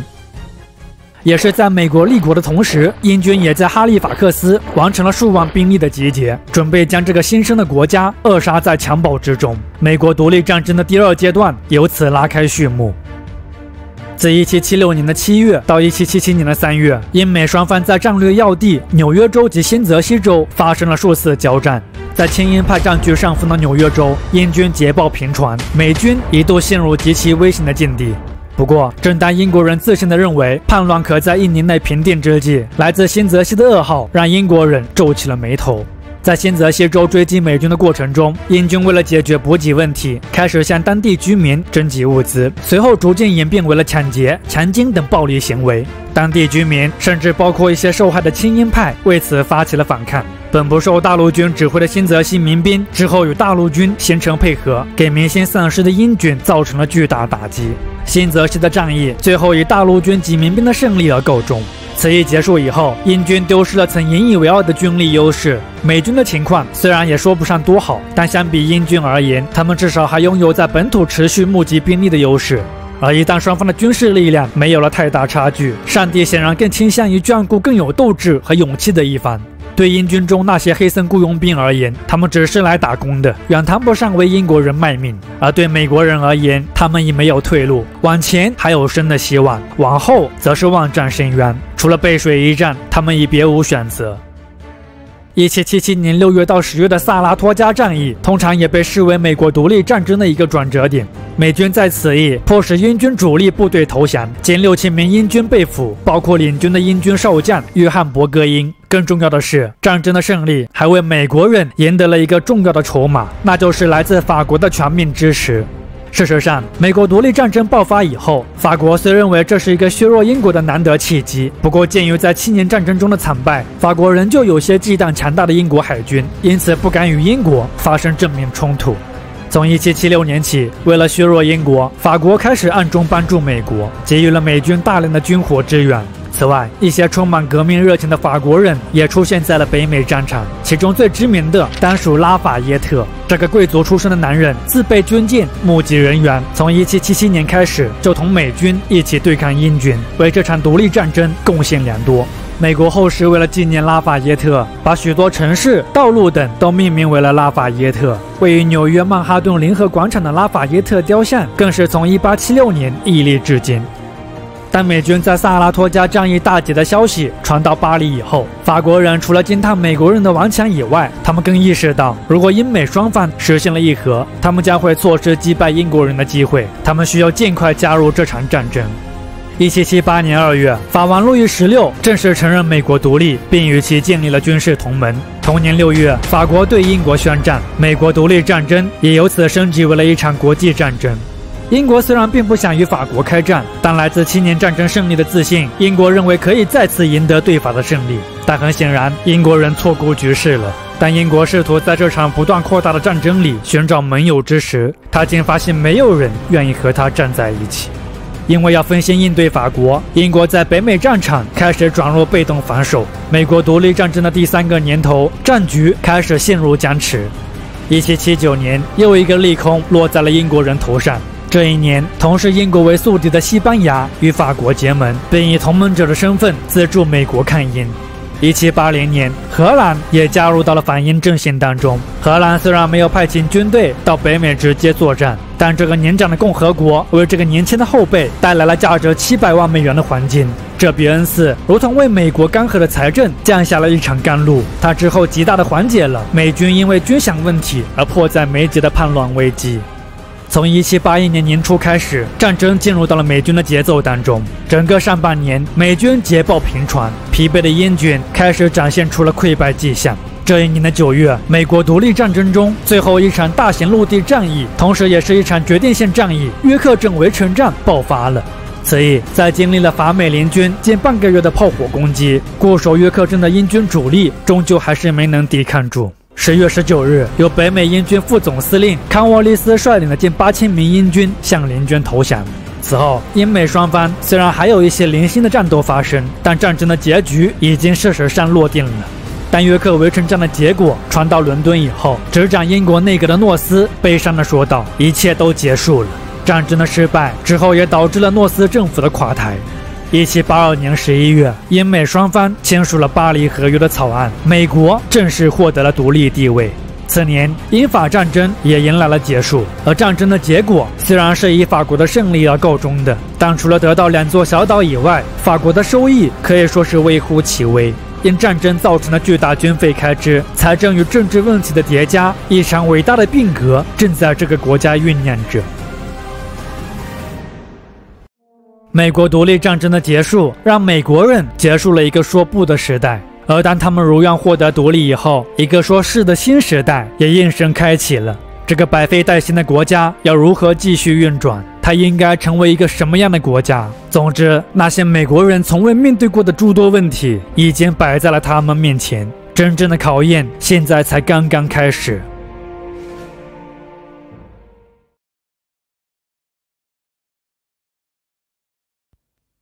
究竟要如何把新生的美利坚合众国打造成理想之中全人类的避难所呢？美国人迎来了和平时期的第一个重大挑战。正如要搭建好一座房子得先焊筑好地基一样，一个国家想要长久且稳定的存续下去，一个行之有效的政治体制显然是重中之重。美国立国之初的政治体制引用了战时由第2届大陆会议所制定的邦联条例。无论是殖民地发展以来的自治传统，还是英国宪政表现出的腐败，美国的革命人士自开始就对权力过大的中央政府有着极大的恐惧和担忧。邦联条例在某种意义上像是非常时期下一个妥协的产物，它满足了各州的利益和诉求，也反映了各州对中央政府不同的态度和期待。邦联制度下，没有独立的司法和行政机构，作为唯一国家权力中心的邦联议会只有非常弱小的立法权力。当时所谓的美国总统也不过是会议开会时的主持人。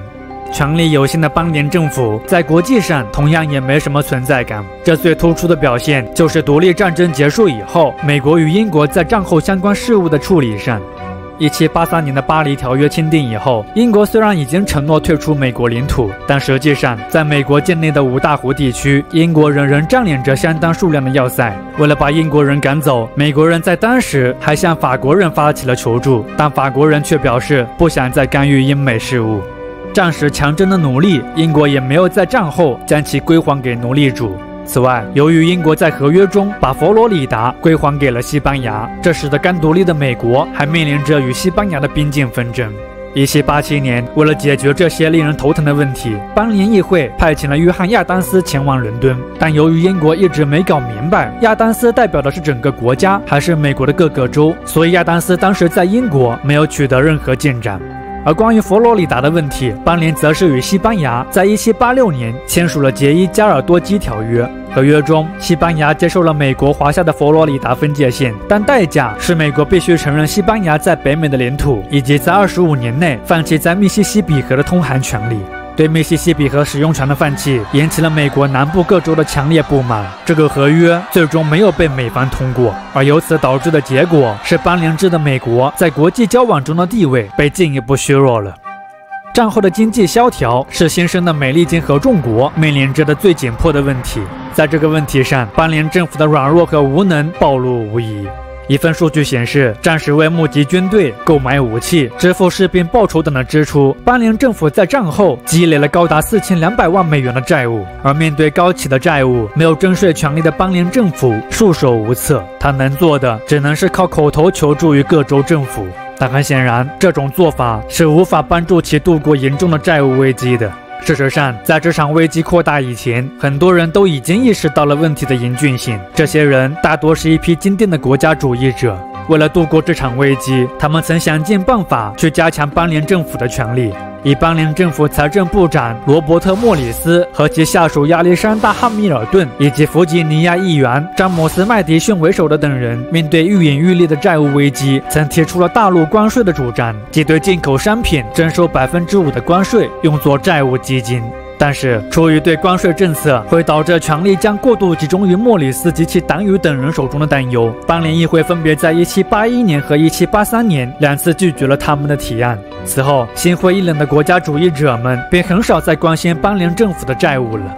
除了邦联政府积累的债务，当时地方州政府也积累了高达2500万美元的债务。但好在地方政府还可以通过增加税收的方式来偿还。不过，就贫苦的底层人民而言，他们早就被债务压得喘不过气了，而今出现的新税收，无疑又为他们艰苦的生活增加了更多的压力。不满的情绪下，也导致了整个18世纪80年代新英格兰各地的农民暴动此起彼伏，其中的参与者还不乏一些独立战争期间的老兵。最知名的一场暴动，当属在1786年由曾经的大陆军少尉丹尼尔·谢斯所组织起来的一场叛乱。谢斯曾主张中央政府发行纸币、增加财源、减少税收、延长还债期限、废除因欠债而被判入狱人的刑责等建议。1786年的夏天，谢斯及其追随者抵制讨债，以武力阻止法院开庭，阻止治安官拍卖没收的财产。叛乱者之后甚至还闯进了军火库。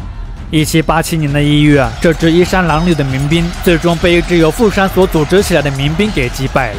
谢斯等人的起义虽然失败了，但政府之后确实也对这些愤怒的农民们做出了让步。谢斯等叛乱首领没有被处以死刑，他们最后得到了赦免。此外，起义者们的税收被减免，他们延期还债的诉求也都得到了应允。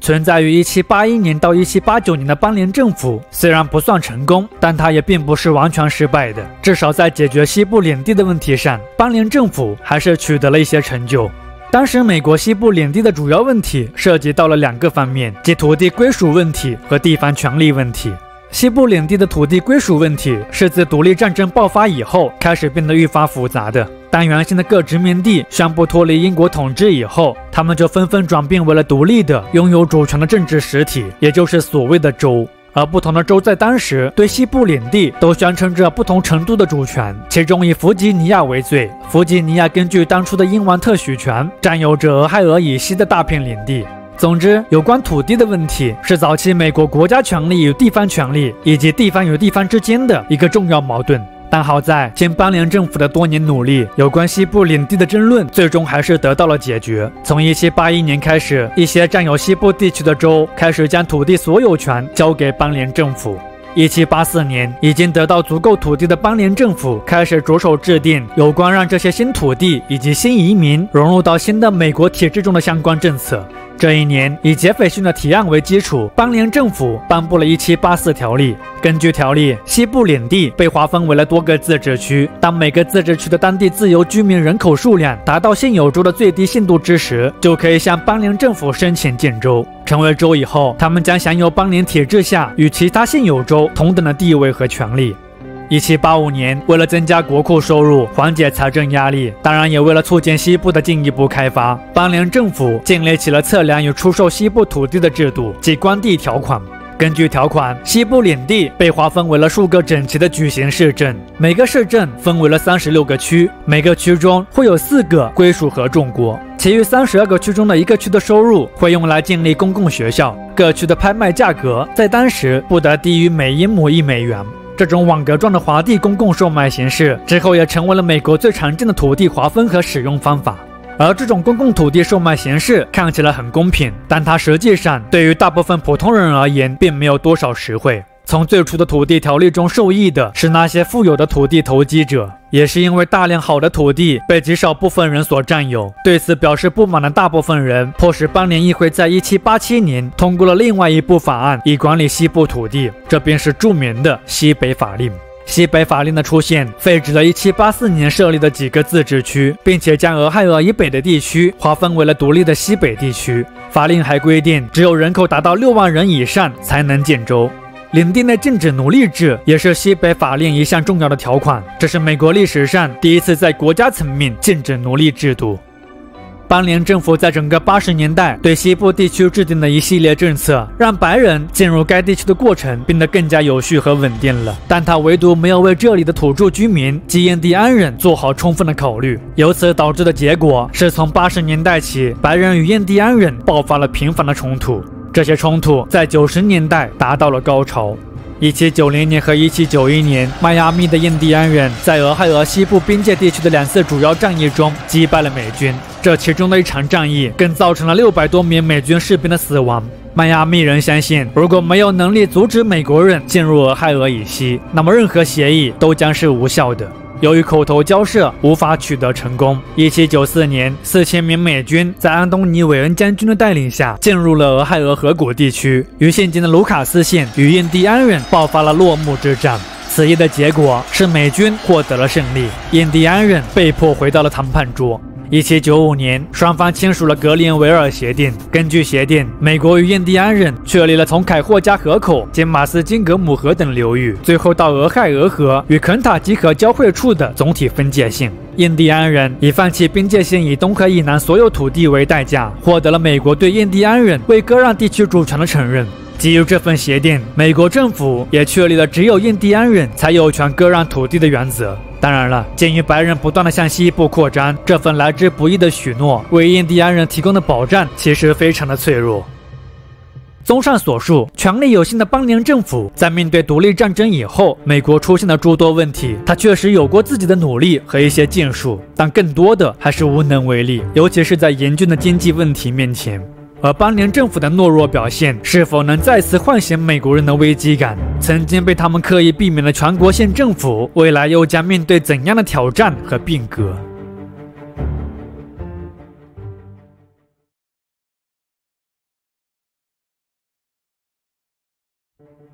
邦联条例确实曾一度满足了大部分人的要求，但到了18世纪80年代中期，在诸多严峻的社会问题面前，邦联政府的软弱与无能已让他形同虚设。即使是最坚定的邦联制捍卫者，也承认征税权的欠缺已成为现有制度下最致命的一个缺陷。而当大多数人，尤其是权贵阶层，都意识到他们需要一个更加名副其实的全国性政府，以脱离当下的困境之时，一场针对政府的改革行动也就此拉开了序幕。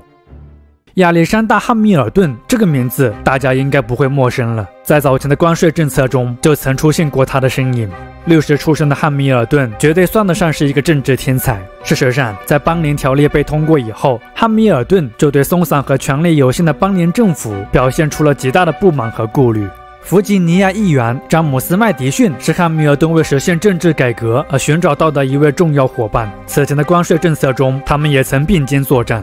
在麦迪逊的游说下，1786年，一场为讨论关于商业问题的州际会议在马里兰的安纳波利斯召开了。这场只有5个州代表参加的会议，随后通过了一个重要的提案，那就是经由纽约州代表汉密尔顿所提议的，在次年费城召集各州代表开会，以讨论可使邦联政府的宪法足以应对国家急务所必须的新条款。1787年5月，来自12个州的55位代表齐聚费城，对美国历史意义极为重大的费城制宪会议由此召开。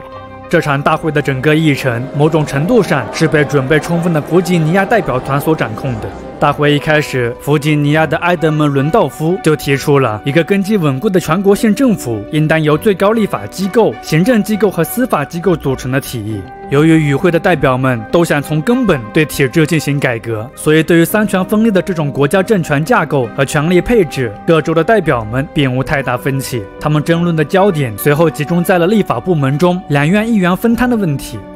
建立一个由2院组成的国家立法机构的提案，也是由弗吉尼亚代表提出的。他的主要设计者就是詹姆斯·麦迪逊。弗吉尼亚作为人口最多的大州，他为了保障自己的利益，他提议众议院中的议员应根据各州人口比例来确定，而参议院的成员则由众议院选举产生。此提议一出，特拉华州、新泽西州等小州就不干了，他们直呼弗吉尼亚州为老六，因为照这个方式运行，众议院中最大州的议员数将会是最小州的10倍，至于参议院，小州更将没有席位可言。随后，以新泽西州为代表的小州，为避免在新的政治框架下受大州摆布，他们也提出了自己的方案。他们提议要建立联邦而不是全国性政府，保留现有1院制立法机构，同时赋予其征税和监管贸易的权利。至于国会议员，每个州都应享有同等的议员数。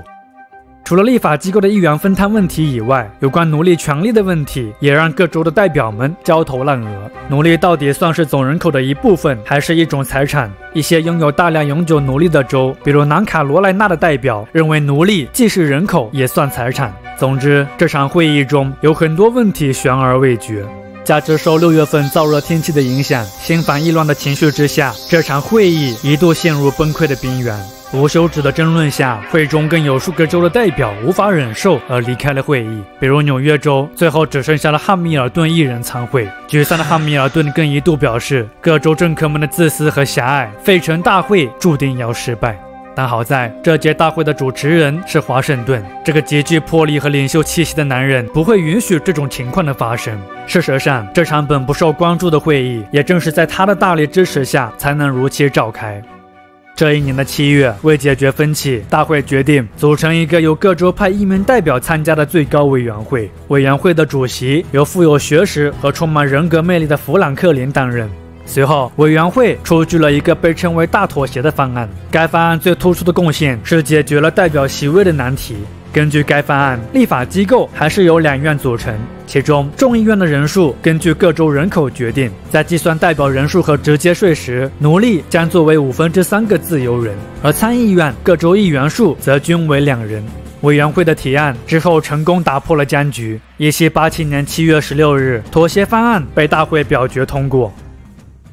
在立法机构的席位问题解决以后，议员们又通过了一个饱受争议的有关奴隶制的妥协方案。在当时，尤其是已经开始逐步取消奴隶制的北方州，他们视奴隶制为一个国家落后的标志。但就拥有全美近90%左右黑奴的南方州而言，蓄奴制度是他们种植园经济的重要组成。在他们看来，取消奴隶制将会给他们现有的经济模式造成毁灭性打击，摧毁他们现有的地位和财富。所以，就是否要对奴隶制进行管制的问题，南北双方争论不休。南方州为了维持奴隶制，更是扬言如果废奴，就绝不加入联邦。鉴于双方的争论太过激烈，会议之后出具了一个妥协方案，即有关奴隶制的问题，美国国会要在20年以后才可以行使相关权利。而当时没有得到彻底解决的奴隶制问题，虽确保了立宪的成功，但它也为这个国家的未来埋下了一个深刻的隐患。1787年9月17日，经过4个多月的努力，39位代表共同签署了宪法，世界上首部成文宪法——美国宪法由此诞生。也正如富兰克林在闭幕大会所说，这部宪法或许不是最好的，但目前也没有比它更好的了。诚然，美国宪法确实还遗留下了很多悬而未决的问题，但不可否认，它给美国甚至是世界宪政史带来的进步和积极影响仍旧是非常巨大的。主权在民、宪权政府、三权分立是美国宪法最鲜明的特点。虽然那时美国公民的定义还非常的狭隘，公民的选举权也非常的有限，但至少那时的美国人就已经清晰地认识到，地方和中央都不享有真正的主权，真正的主权在人民手中。三权分立的政治框架，国会议员由人民直接选举产生，法律经国会同意才能生效，总统则有权否定国会议案的权利，而最高法院又受行政机构和立法机构控制，三个机构间的相互制衡，不仅极大地避免了美国出现可怕的专制，它同时也有效地防止了可能因过度民主而引发的民众暴乱。美国宪法的出现显然远超当时人们对费城大会的期望，代表们不是简单的对邦联条例进行修订，而是制定了一套完全不同的有关政治形式的新方案。为了能让美国宪法更加顺利地被通过，参与立宪的代表们之后还决定，只要13个州中有9个州批准宪法，那么新政府就可以成立。虽然宪法的拥护者有很多优势，比如他深得2位杰出的领导人富兰克林和华盛顿的支持，但反对宪法的人也不在少数。支持宪法的人为了证明他们不会致力于打造一个中央集权政府，他们自称为联邦主义者，而反联邦主义者出于对新政府会是一个强大的、集权的、专制的担忧，于是便在民间制造恐慌。他们宣称宪法已经违背了革命最初的原则，新政府会实现独裁、增加税收、毁灭各州、终结个体的自由。而反联邦主义者虽说了一堆反对宪法的理由，但事实上，他们反宪法最核心的理由是宪法缺少了权力法案。反联邦主义者认为，任何一个集权政府都会不可避免地走向专制，唯有制定权力法案，划清个体与政府间的权利与职责的界限，宪法才值得被信任。联邦主义者和反联邦主义者间的激烈争论，实质上是两种恐惧的争论。前者担心的是一个无序和混乱的社会，因此迫切希望建立一个能够创造稳定局面的新政府；而后者虽也认同他们需要一个行之有效的新政府，但同样的，他们也恐惧着集权所蕴藏的风险。曾经宗主国带来的恶劣影响，至今都还烙印在他们的记忆当中。故事的最后是联邦主义者获得了胜利。1788年6月，借由新罕布什尔州批准宪法，成为美国第9个批准宪法的州。美国宪法的生效成为了板上钉钉的事情。1789年初，新政府举行了历史上的首次选举，制宪会议的主持人华盛顿毋庸置疑地成为了首任美国总统。1789年4月30日，华盛顿在纽约宣誓就职，美国历史由此开启了一个全新的篇章。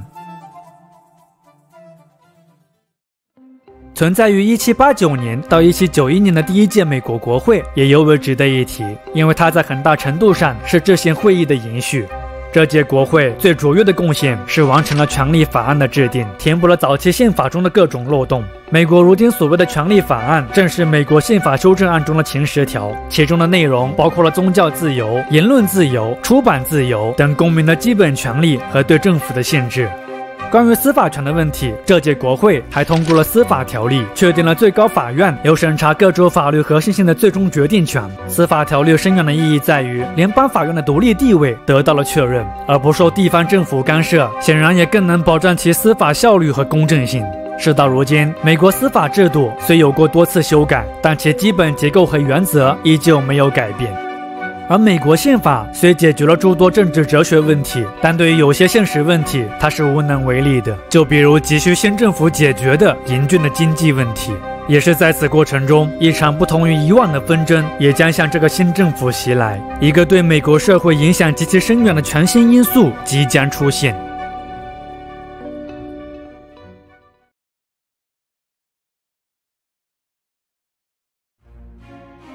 体现了参与型的公民文化、多元的混合文化以及变革型创新文化的美国政治文化，可以说是美国最具特色的文化符号之一了。美国政治文化与美国的政治制度高度契合，当然也对其历史影响至深。而在美国政治文化中，政党政治显然是一个极其重要和不可忽视的一个要素。不同的政治党派基于不同的政治理念和利益诉求，时而对立，时而妥协，把政治生活的复杂性、多样性和矛盾性展现得淋漓尽致。从很大程度上来说，美国的政党政治几乎就是伴随着美国国家的成长而一同发展的。它的起源非常早，早在美国联邦政府成立的头10年，政党政治就已经出现端倪。这个时期可以说是美国历史上政治斗争最激烈的一个时期。美国的开国元勋们对于如何理解和实施联邦制、如何平衡中央和地方的权力等问题上产生了很多分歧。严峻的经济问题是新成立的联邦政府急需解决的一个重大问题。为此，作为首任联邦财政部长的亚历山大·汉密尔顿在1790年向国会提交了4份关于财政和经济政策的报告。在这些报告中，汉密尔顿阐述了美国国家的经济状况，并为此提出了相应的财政改革方案。汉密尔顿的财政改革方案充分彰显了他的精英论、工商主义和力图建立一个强有力的中央集权政府的政治主张。在关于公共信用的报告中，尤其是针对国债的问题，汉密尔顿认为新政府应承担现有国债，以恢复政府的公共信用。而美国当时的国债事实上都囤积在了富有的投机者手中。汉密尔顿当然知道这种情况，只是他坚信一个稳定有效的政府需要得到权贵阶层的支持，要与他们共享利益。汉密尔顿的国债偿还计划其实也并不是真的偿清债务，他旨在打造一个庞大且永久的国债，说白了就是不断的举新债还旧债。而通过让政府永久的成为富有阶层的债权人，那么政府的兴衰存亡就自然与这些富有阶层构建起了永久的共生关系。建立国家银行也是汉密尔顿财政改革方案中的一个重要措施。当时的美国货币系统非常混乱，各州在战时都曾发行过自己的货币，但在缺乏足够的金银储备做担保和统一的市场监督管理下，这些货币贬值非常厉害，并且存在严重的信用危机。所以当时大多数美国人更愿意用欧洲各国的货币，比如西班牙比索在当时是最受欢迎的。混乱的货币系统不仅对政府的信用造成了巨大的负面影响，更严重的阻碍了美国市场的统一和发展。而建立一个由联邦政府控制的中央银行发行统一的货币，则可以很大程度上解决美国当下混乱的金融系统。此外，中央银行还可以成为联邦政府储存联邦资金的中心，让联邦政府可以更高效和稳定地开展税务、商业贷款等工作。开征新税也是财政改革方案中的一个重要环节。在此前的邦联政府时期，中央政府的大部分财政收入主要来自于西部公共土地的售卖。不过，无论是为了债务的投资和承担，还是支付政府的贷款利息，联邦政府的财政若想要获得健康和稳定的发展，它显然需要扩充财源。因此，汉密尔顿计划出台2项新税，即向酒厂征收的消费税和进口关税。进口关税在汉密尔顿看来十分的必要，它除了可以增加财政收入，更可以保护美国当时弱小的制造业免遭外国竞争的干扰。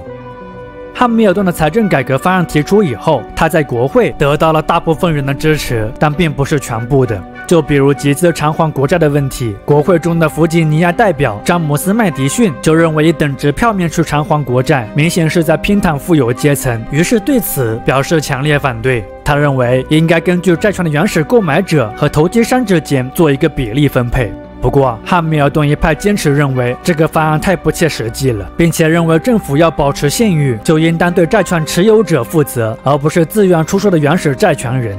在关于公共信用报告中，为了强化中央政府，当然也为了更有效地恢复政府信用，促进经济发展，汉密尔顿还提出了联邦政府应当统筹各州债务的建议，而这就涉及到了一些没有债务或债务较少的州可能要承担起大量债务的问题。就比如在当时，马萨诸塞州所欠的债务就远超弗吉尼亚。围绕这个问题，之后引发了著名的1790妥协。这场妥协当中，汉密尔顿以同意将新首都设在南部为条件，换取到了弗吉尼亚对债务承担法案的赞成票。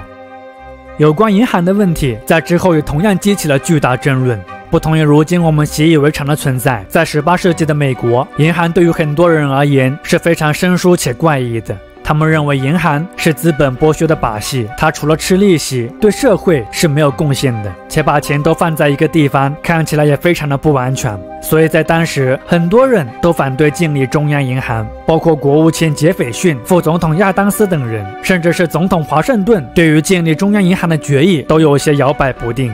不过，这些问题在汉密尔顿超凡的智慧和口才之下，最后几乎都得到了解决。1791年，美国第一家中央银行——第一合众国银行诞生。银行开售股票当天，所有股票在1小时内售罄。1792年，关税政策也被通过，只是税率没有汉密尔顿预期的那么高。同时，为了让关税政策能够被有效执行，国会之后还通过法案，创建了一支由财政部管辖的武装缉私船队，以处理走私问题。这支缉私队也是未来美国海岸警卫队的雏形。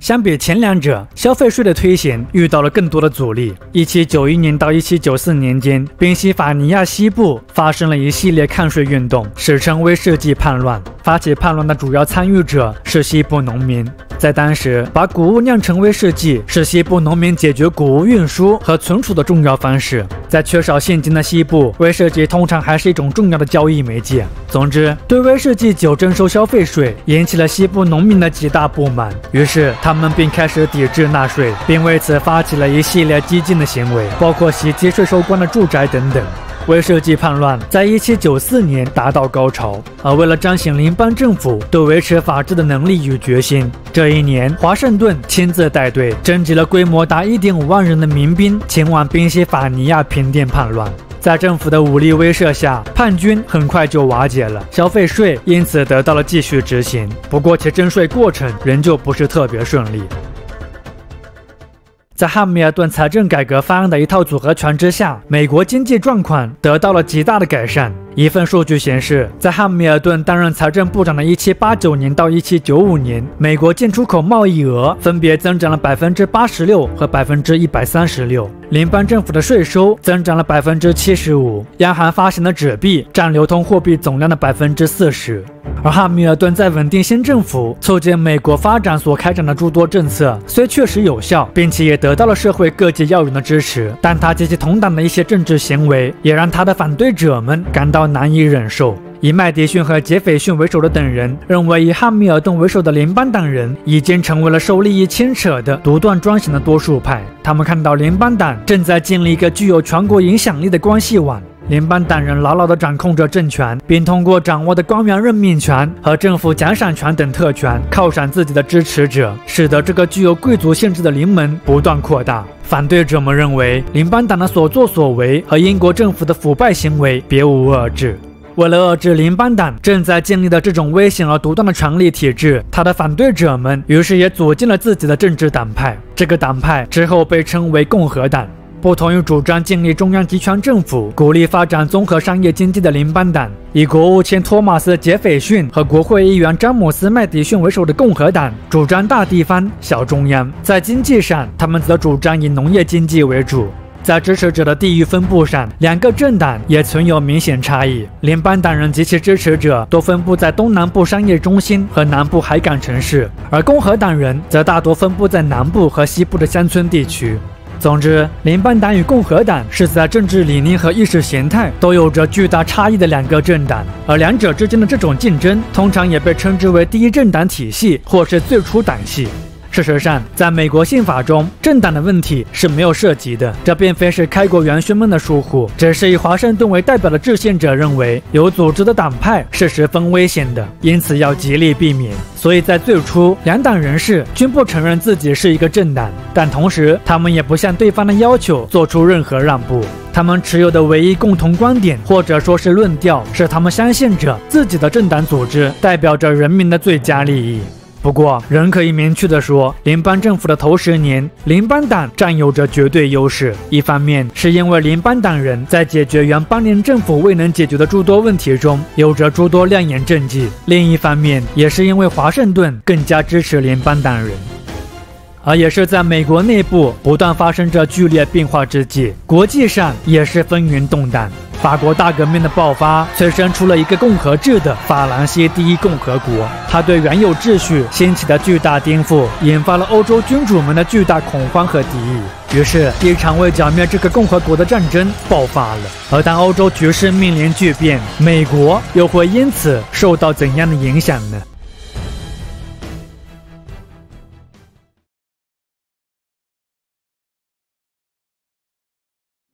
是以17世纪的启蒙运动，人们对封建旧秩序日渐产生的质疑，对科学、自由、平等、民权理念的愈发倡导，早已预示了一个变革时代的降临。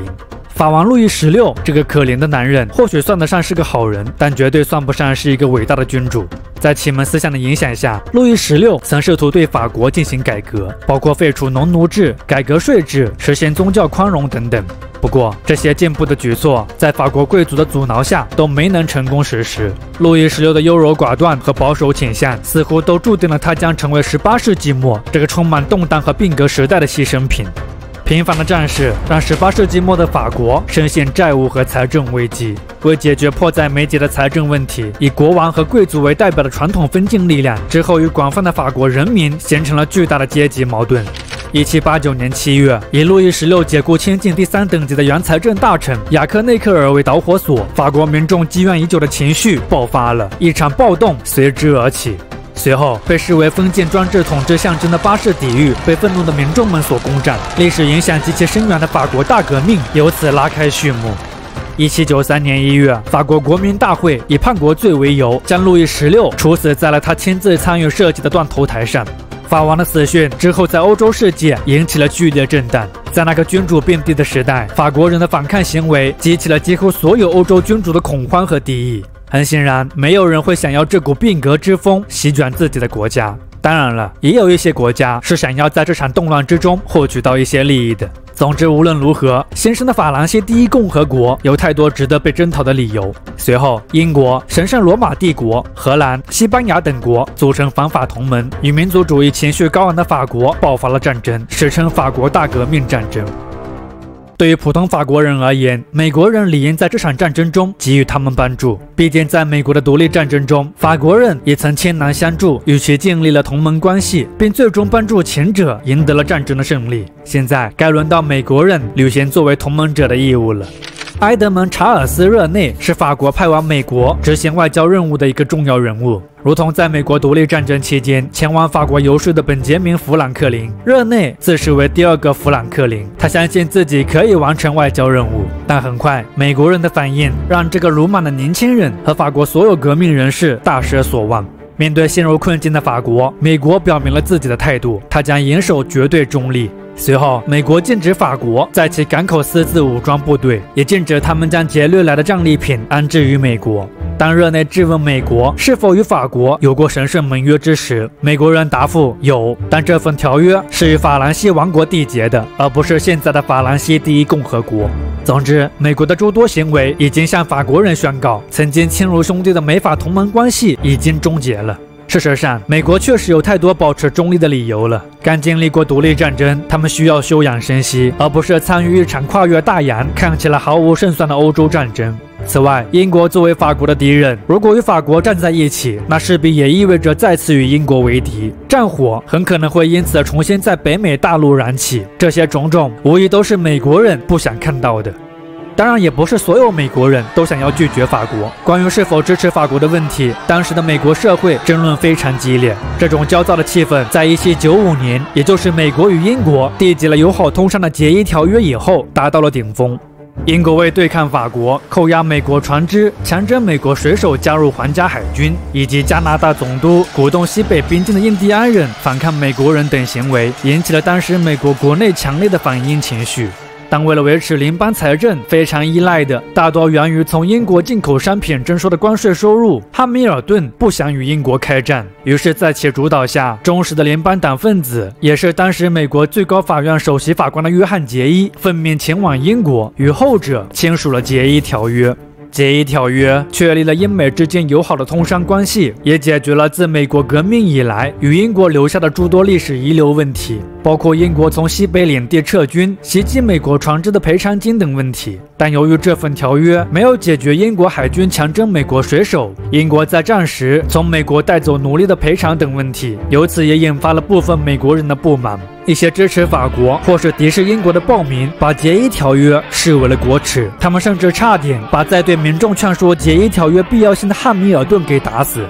因为解衣条约的钦定，加之法国大革命的风波，美国政治分化也因此进一步加剧了。以汉密尔顿为首的联邦党支持解衣条约，对于法国大革命，他们主要持中立立场。出于对法国大革命可能会引发美国社会动荡的顾虑，一些联邦党人还表现出了强烈的反法态度。而与联邦党政见相左的共和党，他们反对解衣条约。他们认为条款中给予英国的最惠国待遇，不仅是在向英王屈服和示弱，更违背了曾与法国签订的同盟协定。共和党人支持法国大革命，支持法国人民推翻专制王朝，建立共和政体的理想。总之，他们对法国的革命表现出了巨大的同情。两个政党间的激烈争论一直持续到了1796年的大选，才出现了些许缓和。首任联邦总统华盛顿已经连任2届了，美国民众普遍希望这位伟大的领袖能够继续连任。但是，无论是面对无休止的党派之争，还是为尽可能的维持中立立场而遭到两党人士的攻击与诽谤，时年64岁的华盛顿显然已经对政治生活感到疲倦了。当然，更重要的是，为表明美国是一个共和制国家，华盛顿更明白自己要树立一个良好的榜样。所以在这一年，华盛顿毫无留念地发表了告别词，宣布自己不再竞选第3任总统。此后，美国总统连任2届成为了一种不成文的规定，直至被写进宪法。在告别词中，华盛顿感谢美国民众支持的同时，更由衷地给美国人提出了一些忠告和建议。他对美国团结和独立重要性的强调，不仅给当时的美国社会带来了很大触动，更为后来的美国政治发展奠定了重要基础。尤其是美国曾长期奉行的孤立主义外交政策，在华盛顿的告别词里可以说是被展现的淋漓尽致。他说道：“因人为的关系而卷入欧洲变化无常的政治当中是非常不明智的。美国的政策应该是不与外部世界的任何部分缔结永久的联盟关系。” 1799年12月，这位伟大的美国建国者因放血疗法而导致的失血过多，在福农山庄离开了人世。也是因为华盛顿退出总统竞选，美国的党派竞争也因此事实上公开化了。在当年的总统候选人中，杰斐逊作为共和党的候选人无可争议，但联邦党人的候选人却很难确定。汉密尔顿虽然是联邦党的代表性人物，但他树敌太多，无法让人信赖。于是，没有直接参与联邦党一些不得人心政策的副总统约翰·亚当斯成为了联邦党的总统候选人。不过，因为政治观点和个人性格上等的问题，汉密尔顿等一些联邦党人并不拥护亚当斯，他们更支持平克尼。因此，在大选中，这些人拒绝为亚当斯投票。这场总统竞选的最后结果是亚当斯以微弱的3票优势战胜了杰斐逊，成为了新一任的美国总统。亚当斯上台以后，他面临的挑战是严峻的。对内，他要领导的是一个分裂的政党；对外，关系迅速恶化的法国也同样在考验着他的政治智慧。英美协议条约的生效，让法国把美国视为了自己的敌人，于是法国开始频繁扣押与英国进行贸易的美国商船。截至1797年，有近300多艘美国商船遭到法国劫掠，美国船只的保险金更是因此一度上涨500%之多。巨大的商贸损失让美国人意识到不能再任由事情这么发展下去了。所以在这一年，亚当斯派出了一支由平克尼、约翰·马歇尔和埃尔布里奇·格里等人所组成的外交代表团前往法国谈判，以期恢复两国间的和平关系。面对美国外交使团的到访，时任法国外交大臣塔列朗选择避而不见，并安排了3个代理人与美国人谈判，由此酿成了著名的 XYZ 事件。XYZ 事件中，3位法国代理人以开启正式谈判的通用做法为由，向美国人索取贿赂和贷款，由此引发了美国人的强烈不满，谈判也因此破裂。XYZ 事件出现以后，感到受侮辱的美国人掀起了反法浪潮。时任美国陆军总司令汉密尔顿更是利用 XYZ 事件进行战争鼓动，主张对法开战。1798年3月，美国国会重组美国海军，并授权海军攻击法国海军。随后，美法不宣而战，开始在海上爆发冲突，史称美法短暂冲突。且由于担心强大的法国会侵略美国本土，在独立战争后被解散的大陆军之后也被重新组建了起来。美法短暂冲突直至拿破仑成为第一执政，与美国签署了1800年公约才宣告结束。除了与法国的关系出现转折，新世纪的第1年，美国的政治面貌也发生了很大变化。1800年的美国总统大选，联邦党历史性的第1次输给了共和党人。托马斯·杰斐逊随后成为了第3任美国总统。而至于约翰·亚当斯为何会落选，很大程度上可能要归咎于在联邦党人的推动下，此前他所签署的克己法和惩治叛乱法。在克己法中，外国人入籍美国的年限从5年被延长至了14年。美国总统被赋予了更大的权力，可以逮捕和驱逐任何不受欢迎的外国人。此举在当时主要是为了针对法国人。而惩治叛乱法则是当时最为美国人所诟病和厌恶的法案。为了打压共和党人，惩戒叛乱法规定，出版虚假、诽谤、恶意针对政府和官员的文章将被视为犯罪，由此剥夺了美国人引以为傲的言论自由权。虽然克己法在实行的2年里，亚当斯从未驱逐任何外国人，惩治叛乱法也只定罪了仅10人，但对自由权利的侵犯还是让美国人无法忍受。美国人也开始愈发对联邦党所热衷的中央集权的趋势感到担忧，尤其是政见与其相左的共和党人。不过，即使是政见上有着巨大的分歧，1888年的大选结束以后，美国政权还是非常和平的从联邦党手中交接到了共和党手中，这由此也彰显出了美国宪政制度的稳定性和成熟性。而当有着更加广泛的下层群众所支持的杰斐逊开始上台执政，当边疆地区的人们开始点燃篝火庆祝富豪们的恐怖统治时代已经结束之际，美国未来的局势又会因此发生怎样的变化呢？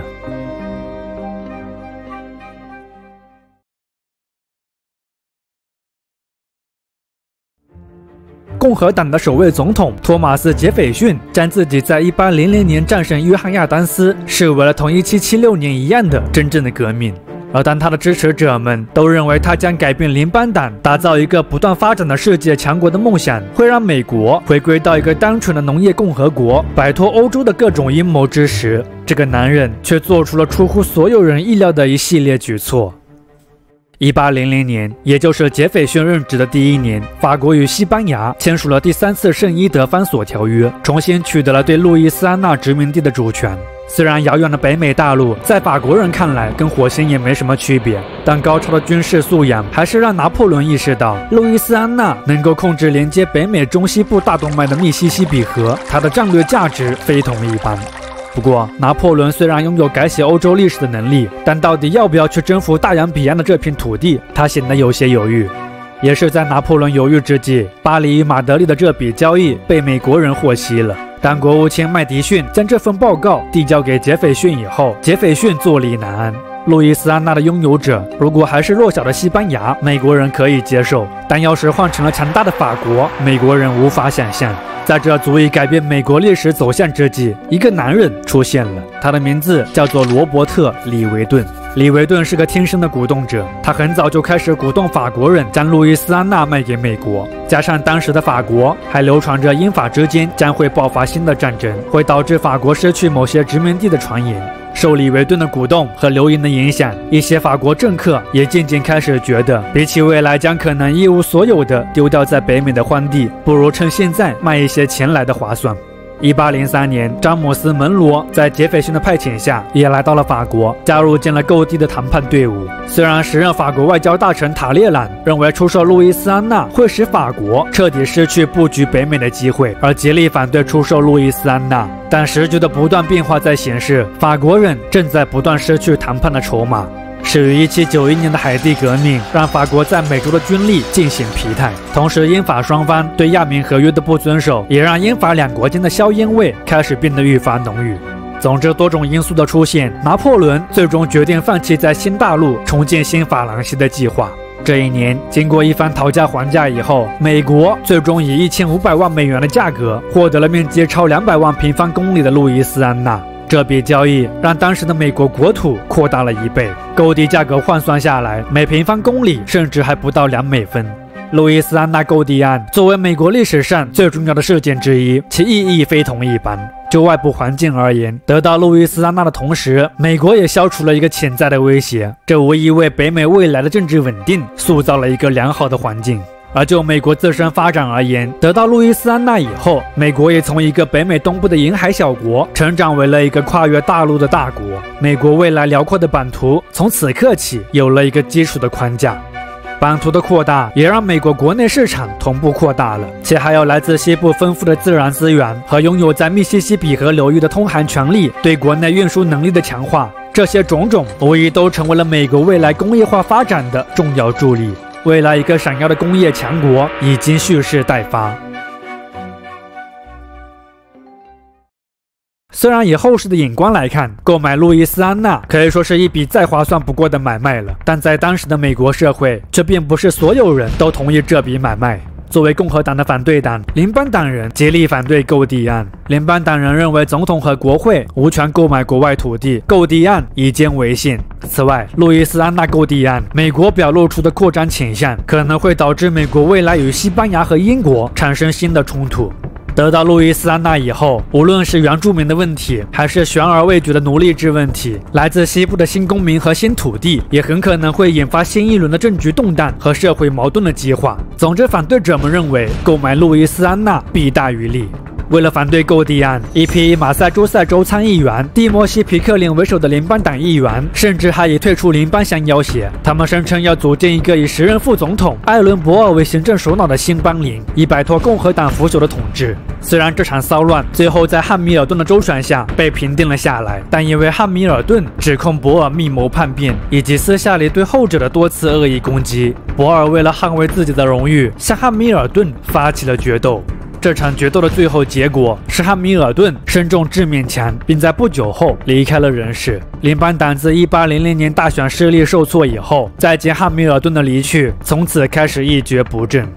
至于在决斗中获胜的博尔，他的政治生涯也因此被断送了。1805年，博尔卸任副总统，随后开启了自己的西部之旅。1806年，有关博尔想要把西南地区从和中国独立出去的传言甚嚣尘上。博尔的对手们，包括杰斐逊本人，都相信了这些传言。杰斐逊之后以叛国罪的名义逮捕了博尔及其随从。不过，这场受全国关注的大案，因为充斥着各种阴谋论，美国最高法院为避免叛国罪成为政治迫害的工具，最高法院以没有充足的证据为理由，最后对博尔做出了无罪判决。路易斯安那购地案除了给美国带来了深远的影响以外，更给当时的世界带来了一系列的连锁反应。作为卖家的法国，在出售了路易斯安那以后，它不仅向美国释放了一种善意，更重要的是，强大的法国人得到了一笔实实在在的财富。现在，法国人准备用这笔意外之财去撬动欧洲秩序。1803年，借由双方对亚明合约的不满，英法再度爆发战争。1804年，拿破仑加冕称帝。面对拿破仑展现出的强大实力和野心，震颤不已的欧洲各国再次组建了反法同盟。而面对欧洲重新燃起的战火，美国自然是不想掺和的，但奈何世界太小，战火太旺，零星的火苗还是窜到了美国人身上。由于英法两国纷纷对对方实行了贸易封锁，这使得美国原先有利可图的海外贸易蒙受了巨大损失。由于深知交战的英法双方需要粮食和战争物资，所以为了向这两个国家表示不满，美国于1807年颁布了禁运法案，禁止国内商人与欧洲进行贸易。而还没等禁运法案引起英法两国的警觉，美国国内倒是先爆发了抗议活动，很多老实的美国商人因禁运法案而破产倒闭，走私活动一时间变得非常猖獗。由于禁运法案收效甚微，它在2年后被终止通商法令所取代。这部法令依旧禁止美国商人与英法两国进行所有贸易，只允许美国与所谓的中立国家贸易。但很显然，在英法的干扰下，当时欧洲这些所谓的中立国家早已无法履行作为独立国家的主权职能了。在当时恶劣的海洋局势里，英国人显然要比法国人做得更加过分。英国人除了扣押美国商船以外，还强行把美国商船上的船员强征进了自己的军队。他们的理由是，这些人本来就是英国人。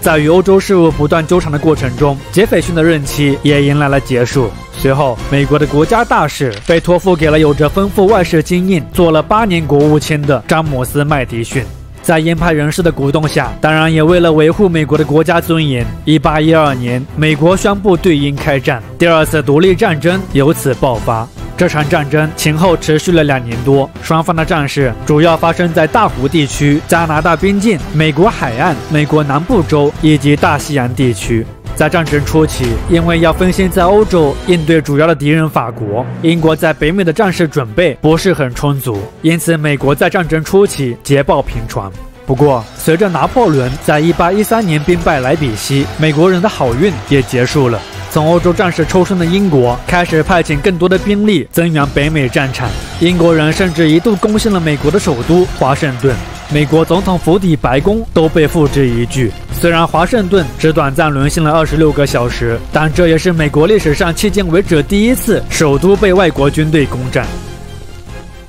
如果不是拿破仑重返欧洲大陆，英美的这场战争或许会持续的比想象中更加持久。当英国人开始不断在加拿大集结兵力，准备重新夺回反叛的美国各州之时，在起的欧洲战事迫使英国人又不得不再次把精力放回那片充满是非的大陆。由于很难预料欧洲战事未来会往怎样的方向发展，被多年频繁战事折磨得疲惫不堪的英国人决定，北美的事情还是以后再说吧。所以在1814年12月，都不想继续战事的英美双方在比利时签署了根特条约，北美的格局重新回到了战前的样子。有趣的是，受限于当时的信息传播速度，在和解信息传递到大洋彼岸之前，由安德鲁·杰克逊率领的美军在1815年1月的新奥尔良之战中还获得了对英军的决定性胜利。当然了，这些合约之后的战争并没有改变最后的结果。非要说美国人因此获得了什么的话，那大概就是这个国家急需的自信和希望吧。第2次独立战争也给美国境内的印第安人带来了很大的影响。早从1809年开始，密西西比河流域的印第安人为了阻止白人的不断扩张，收复西北地区，开始联合在了一起，造成了密歇根到密西西比河一带白人定居点的一系列流血事件。英属加拿大也在这些冲突中给予了印第安人许多援助，为事态的不断扩大推波助澜。与此同时，佛罗里达的印第安人也在边界地区不断与南方白人发生冲突。而这些边境地区的系列冲突，也造就了在英美开战以前，美国国内的战争情绪就已经非常高昂，尤其是那些怀有领土扩张热情的激进民族主义者们。但英美开战以后，为了迫使印第安人就范，割让其领土，安德鲁·杰克逊曾对印第安人的一些部落发起过残酷的反击，包括大肆屠杀部落中的男女老少等等。但英美战争结束以后，部落领袖的阵亡，英国盟友的撤军遭受了致命打击，分崩离析的印第安人此后再也无力抵抗美国人的西进运动了。而经过战争的洗礼，美国人似乎逐渐淡忘了那些先驱们曾给过这个国家的建议和忠告。扩张的版图再次被击退的英国，好像无论是多么巨大的困难，多么强大的敌人，终会被美国人击退和克服。而当这种自命不凡的信念开始出现，美国人在思想上的变化，又会使这个国家迎来怎样的变化呢？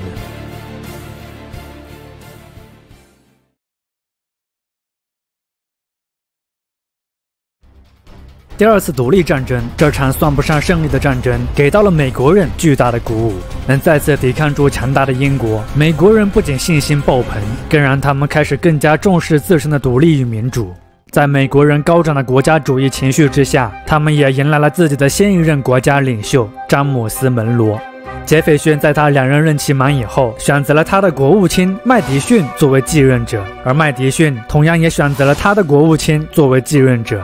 1816年大选，门罗获得了183张选举人票，远超他的竞争对手们。而大获全胜的门罗，面对美国人心态的巨大变化，以及新的时代背景下国际局势的风云变动，要如何去塑造美国国家的新形象，门罗政府显然有很多工作要做。对财富的追求，俄国人的影响力此时已经拓展到了阿拉斯加。虽然美国人对早期俄国的殖民行为并不以为然，但随着俄国开始把自己的主权范围不断向南拓展，并禁止所有外国船只靠近其领地之时，美国人开始意识到情况不对劲了。此外，随着拿破仑战争的结束，曾作为法国忠实盟友的西班牙，其实力也遭到了重挫。被英国人摧毁的西班牙舰队，让西班牙与其在美洲殖民地的联系被切断了。中南美洲地区的诸多国家借此良机掀起了独立战争。这些先成立的国家都非常希望能够得到美国的承认。在与美国切身利益相关的佛罗里达高涨的民族主义情绪下，大多数美国人甚至觉得佛罗里达应该完全成为美国的领土。总之，19世纪上半叶复杂的国际局势下，美国人的挑战与机遇并存。1817年，借由在佛罗里达边境与塞米诺尔印第安人爆发的冲突，美国人给予了西班牙人一个警告，当然也暴露了自己的扩张野心。美国人称根据国际法，有权维护自身安全，打击来自境外的威胁。而当时苦于美洲独立战争的西班牙人，事实上也没有多少精力去阻止塞米诺尔印第安人的行为。且面对在塞米诺尔战争中美国人展现出的可以毫不费力武力占领佛罗里达的实力，别无选择的西班牙于是便在1819年与美国签署了亚当斯奥尼斯条约。根据条约，前者割让了佛罗里达，并且还放弃了太平洋西北部北纬42度以北的所有领土。作为回报，美国则放弃了对德克萨斯领土的要求。领土的扩张显然是门罗政府外交胜利的一个表现，但这份胜利的喜悦还没能维持多久，一场严重的危机却向着美国袭来了。拿破仑战争对欧洲农业体系的破坏，导致欧洲对美国农产品的需求开始大幅增加，而这虽一度创造了美国农产品市场的繁荣，但同样也推动了美国农业生产成本的大幅提升。土地作为农业生产中的一个重要要素，在扩大生产和投机资本的刺激下，美国地价一路飙升。西部的一些定居者和投资商为了能获得更多的土地，他们通过州立银行和一些野猫银行非常轻易的就获得了贷款，从而进一步推动了地产业的繁荣。不过，随着1819年英国为了保护本国的金融市场，开始限制对美国银行的信贷，并催促美国偿还战争债务，美国金融市场出现了紧缩和流动性危机。这个时期，一系列州银行或停业或破产，许多借贷人因为无法偿还债务，被迫出售或丢失了自己的土地。许多投资者和农民在这场危机中损失惨重，更有很多人因此失去工作，流离失所。因这场被称为1819年恐慌的经济危机，美国开启了长达6年的经济萧条，失业率的大幅提升，还引发了当时社会面的动荡，一些暴力抗议和骚乱事件时有发生。很多人还把1819年恐慌的发生归咎于国家银行，由此也引发了往后有关中央银行是否应该存在的激烈政治讨论。1819年可谓是个多事之秋，除了经济危机以外，美国还爆发了一场威胁联邦统一的政治危机。这一年，密苏里向联邦政府提交了建州申请。在此前，半出于偶然，半出于建国规划，新建各州往往都是成双成对加入联邦。截至1819年，美国自由州和蓄奴州各为11个，而密苏里无论以怎样的身份加入联邦，显然都会对美国现有的政治平衡造成破坏。因此，有关密苏里的问题，美国人前后争论了2年之久，直到以原马萨诸塞北方部分的缅因州也要独立建州为契机，这场争论才得到了解决。自由阵营与蓄奴阵营最后形成的妥协方案是缅因州以自由州的身份加入联邦，而密苏里州则以蓄奴州的身份加入联邦。另外，为解决后续西部新领地上的奴隶制问题，密苏里妥协还规定了北纬36.5度线以北禁止蓄奴。虽然密苏里妥协在当时广受南北两地的国家主义者好评，也圆满地解决了当时联邦统一所面临的威胁，但很显然，有关奴隶制的问题没有被解决，它只是再度被拖延了。未来，这颗深藏在美国体制内的顽疾将继续引发联邦政府的一次次阵痛。门罗政府时期，美国国家主义色彩鲜明，除了领土扩张以外，其强势的外交政策也是一个主要标志。1823年，在一个极为坚定的民族主义者、秉承美国扩张主义的时任国务卿约翰·昆西亚当斯的策划下，门罗在一次国会演说中宣布了一项政策。他说道：“所有欧洲国家损害早已心怀不满的美洲人的时代已经终结，只要美利坚和中国尚存，这将是他们永远的终结。”门罗主义表达的核心观点非常明确，即美国人想要打造一个由美洲人自己处理事务、真正属于美洲人的美洲，而不是频繁遭遇欧洲人干预的美洲。美国或许就是从此刻起树立起了要成为西半球决定性力量的信念。门罗主义的出现，英国人在此过程中发挥的作用也不得不提。作为第一个实现工业化的国家，机器生产带来生产力的巨大提升，早已让英国从重商主义转向了自由主义。英国从没有像当下这样渴求着更大和更自由的市场。美洲局势的变化对于英国人而言是一个重大利好。叛乱发生以后，英国取代了西班牙，成为了中美洲地区日用品的主要供应者。为了维护自身经济利益，英国人显然不愿看到这些反叛的国家再次被西班牙征服。英国人虽很想直接插手美洲事务，但这么做难免会给自己带来不必要的麻烦，所以与美国联合成为了一个最好的选择。1823年，时任英国外交大臣的乔治·坎宁给美国人传话，让美国放手去做，去阻止西班牙的再征服计划。英国将和美国站在一起，尽最大努力支持美国。而门罗的那场国会演说也正是发生在这一年。除了在对外事务上做出的巨大改变，19世纪20年代美国内部的政治变化也尤为值得一提。1824年的总统选举跟以往的大选有很大区别。在此前，总统候选人都是由国会中的2党提名的，但随着联邦党的没落，不再参与政治活动，总统候选人名额于是便都落入了共和党人手中。有趣的是，在这届大选中，共和党没有提名出一个统一的总统候选人。事实上，经济策略等问题上的分歧，共和党早已是貌合神离。在这届大选中，共和党分别提名了4名候选人，他们分别是财政部长威廉 ·H. 克劳福德、国务卿约翰·昆西亚当斯、众议院议长亨利·克莱以及军界英雄安德鲁·杰克逊。根据以往的习惯，约翰·昆西亚当斯所在的职位通常是通往总统宝座的晋级台阶，但因为亚当斯性情冷峻，不易接近，因此不太受大众欢迎。在1824年的大选中，杰克逊虽获得了最多的选民票和选举人票，但票数却没有过半。在之后的众议院选举中，克劳福德因身染重病退出了选举。克莱因其政治理念与亚当斯更为契合，所以选择支持后者。最后，在众议院的投票中，亚当斯获得了最多支持，成功当选了总统。而亚当斯的成功当选，则让杰克逊的支持者感到了极大的不满。加之亚当斯之后又任命了克莱担任国务卿，把克莱安排在了通往总统宝座的既定道路上。因此，1824年的这场大选也被杰克逊的支持者们称之为了腐败的交易。亚当斯的整个任期内都因腐败交易的指控不堪其扰。亚当斯雄心勃勃的国家计划因与克莱曾经提出的美国体系，即提高保护性关税、强化中央银行等主张太过相似，因此遭到了国会中杰克逊支持者的极力阻挠。在驱逐印第安人的问题上，乔治亚州州长更是公然挑战总统权威，坚决执行已经被亚当斯否决的驱逐计划。总之，无论在内政还是外交上，亚当斯政府虽有自己的理想，但因为没有得到广泛的支持和认可，各方面的困难和阻碍下，亚当斯政府表现得十分无力。这届政府谈不上成功或是失败，但平庸的评价显然是逃脱不了的。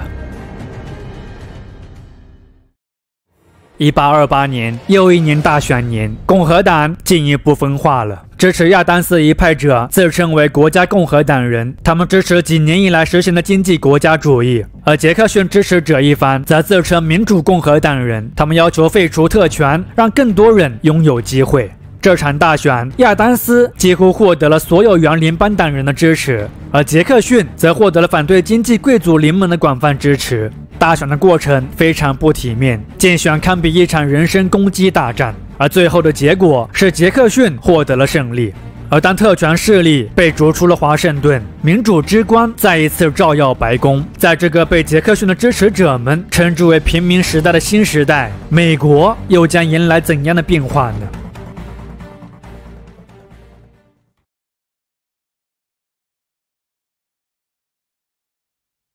美国的第7任总统安德鲁·杰克逊可以说是美国历史上最具争议的总统之一了。他打击特权和贵族政治，推动民主的扩张，被人视为平民总统和自由与民主的捍卫者。但对总统权力的滥用，对印第安人的迫害和毫不留情，他亦被视为了一个独裁的暴君。他维护联邦统一，强调联邦的至高地位，但却又用经济手段削弱联邦政府的权力。总之，对于这个男人的政治理念和行为，不同的人有着截然不同的评价。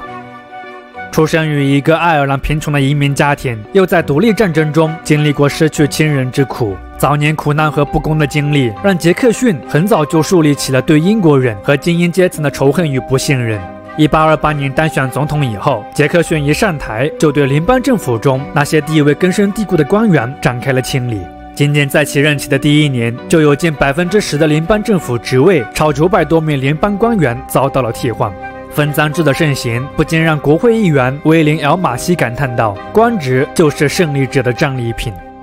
通过党派会议来推选总统候选人的形式，也是杰克逊及其支持者们为提高民众参与度、扩大选举权而开创的一个新制度。长期以来的国会选举委员会被杰克逊及其支持者视为了把担任公职的机会限制在精英阶层的一种腐败政治。在他们看来，唯有通过党派会议才能真正的实现权力直通人民。不过，作为此后美国政治特征的分赃制和党派会议，虽确实很大程度上限制了2大根深蒂固的势力集团及终身制官员和独享特权的选举委员会的权利，但距离杰克逊主义者们所描述的民主胜利，显然还有很远的距离。事实上，分赃制中得到联邦职位的都是总统的政治盟友和同僚，而参加全国党派会议的代表往往都是地方党组织的成员，并不是普通百姓。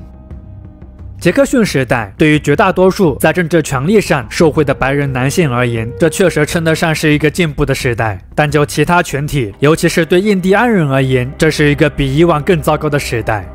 杰克逊是美国历史上出了名的仇视印第安人的总统。印第安人在多次战争中与国外势力结盟，在与美国人的领土争端中发起过多次对定居者的屠杀行为。总之，在杰克逊看来，印第安人是个麻烦制造者，是会带来无间冲突和暴力的野蛮人。杰克逊政府时期，边境地区的白人们为了夺取被印第安人占据的极有价值的土地，与印第安人争斗不休。1831年到1832年，伊利诺伊的白人与由索克族首领黑鹰率领的印第安联盟爆发了一场严重的冲突，视为黑鹰战争。事情的起因是1000多名印第安人因为饥饿和不满，重新占据了一片伊利诺伊州无人居住的土地。而当地的白人发现以后，出于对印第安人的回归涉及大规模入侵开始的担忧，当地的白人们于是召集了一支军队以镇压入侵者。这场战争中，白人的军事行动极为残暴，伊利诺伊州西部的领导人更是扬言要消灭所有印第安入侵者。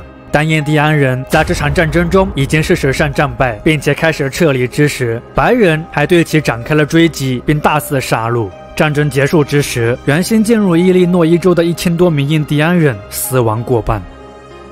除了西北地区的纷争，19世纪30年代，联邦政府还对居住在美国南部、弗吉尼亚州、阿拉巴马州、密西西比州和佛罗里达州被称为5大文明部落的印第安人展开了驱逐。在早些时候，联邦政府与印第安人就开展了让他们迁往西部的谈判，不过谈判的进度不尽人意。亚当斯政府时期，乔治亚州州长不顾总统反对，强行驱逐印第安人，显然是白人缺乏耐心的最好证明。而到了杰克逊这里，白人驱逐印第安人的急躁情绪则变得比以往更加强烈了。1830年，杰克逊批准了迁移法，同意拨款资助联邦和南方部落谈判，旨在强制让印第安人迁往西部。在联邦政府和州政府的双重压力下，大部分的南方印第安人部落无力抵抗，他们要么被迫贱卖了自己的土地，要么就放于政府的武力威慑之下。不过，也有硬骨头坚决拒绝西迁，他们就是佛罗里达的塞米诺尔人。1835年，一小部分拒绝离开的塞米诺尔人和逃亡的黑奴联合在了一起，在酋长塞奥拉的率领下，与美国人爆发了军事冲突，视为第2次塞米诺尔战争。这场战争前后持续了6年之久，联邦政府在付出了2000万美元和1500名白人士兵的代价以后，仍旧没能彻底驱逐塞米诺尔人。1842年，双方在没有签署和平协议的情况下结束了战争。战争结束之时，仍有300多名未被征服者在他们赖以为生的土地上保持着自由与独立。除了小部分勇于反抗的塞米诺尔人，从1830年起，大约有近10万的印第安人则是被迫离开家园，徒步踏上了被称为眼泪之路的西迁之路。这场迁徙的终点是根据国会在1834年的印第安贸易和交往法中所设立的新印第安领地。印第安领地曾被早期的白人探险者称为美洲大沙漠，他们认为这里并不适合人居住。旅程的终点不是所谓的理想家园，旅程的过程更可以称之为是死亡行军。在眼泪之路中，因环境、疾病等问题，有近万名印第安人死在了路途之中，也有的人在到达不久以后便死去了。总之，眼泪之路的悲惨历史，美国政府对印第安人的不公与残忍，对印第安人文化与历史的破坏，显然也构成了美国历史最为肮脏的一个篇章。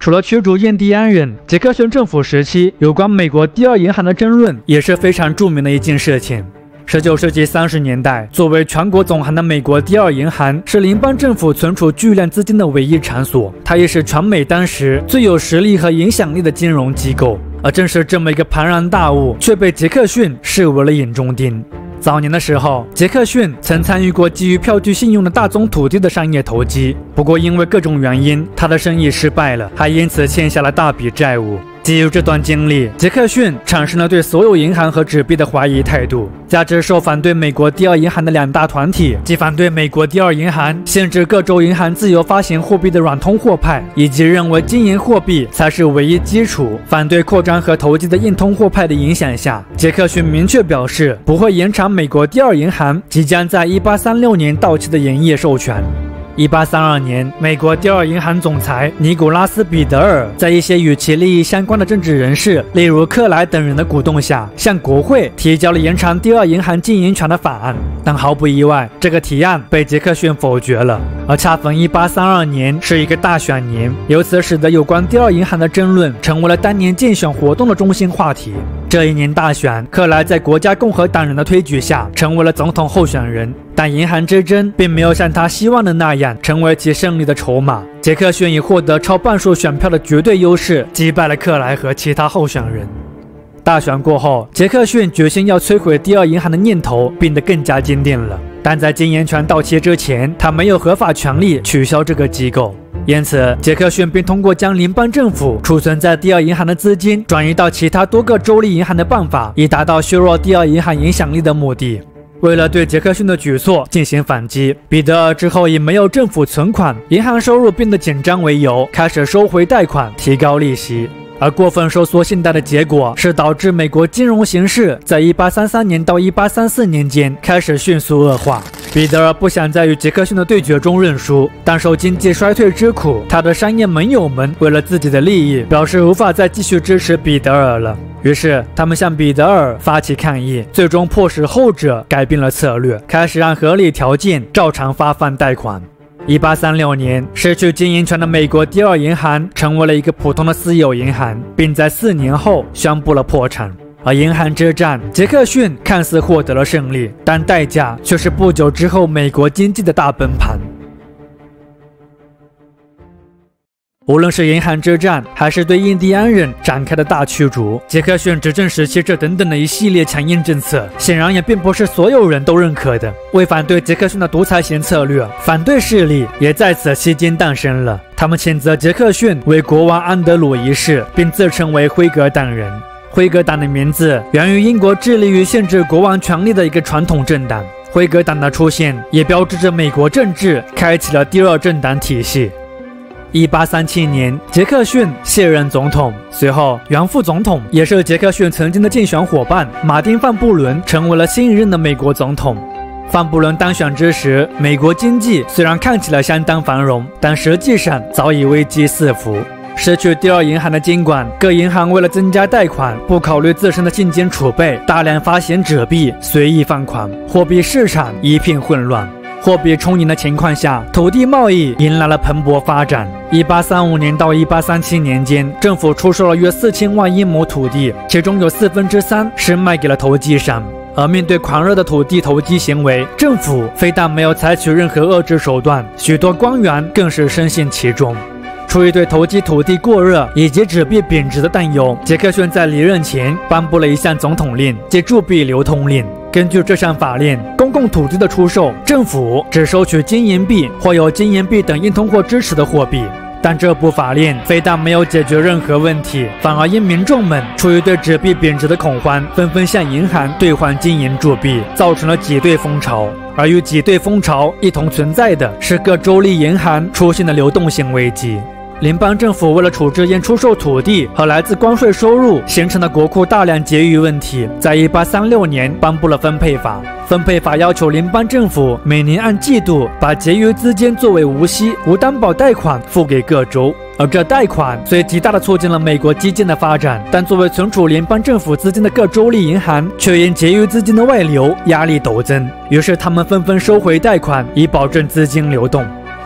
除了美国国内的因素以外，当时同样面临经济衰退的欧洲，投资者纷纷从美洲撤走资金，也是导致美国经济在1837年崩盘的原因之一。这场美国有史以来最严重的经济危机，造成了当时数以百计的银行和公司倒闭，失业人口激增，一些大城市甚至还出现了争抢食物的骚乱。而面对这场严重的危机，范布伦政府却什么都没做。范布伦政府坚决反对政府干预经济，没有采取任何措施应对危机。这届政府为数不多的建树是创立了全新的金融体系——独立国库，以替代美国第二银行的职能。1840年，与银行分道扬镳的独立财政法案被国会通过。这一年也是饱受争议的范布伦执政的最后一年。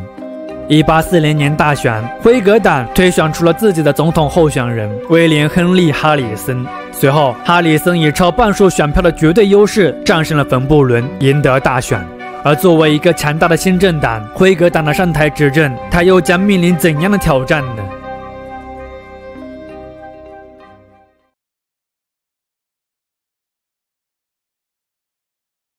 从1776年宣布独立到20世纪中叶，夏威夷加入联邦，成为美国第50个州。200年不到的时间里，美国通过战争、贸易和政治手段，把自己的领土从最初的约80万平方公里拓展到了如今的900多万平方公里。而在美国一系列的领土扩张中，发生在19世纪40年代的扩张绝对是最疯狂的，因为仅在那次的扩张浪潮中，美国的领土就增加了约250万平方公里。那场扩张让美国实现了从大西洋到太平洋的跨越，也为其往后国家的经济发展和强盛奠定了重要基础。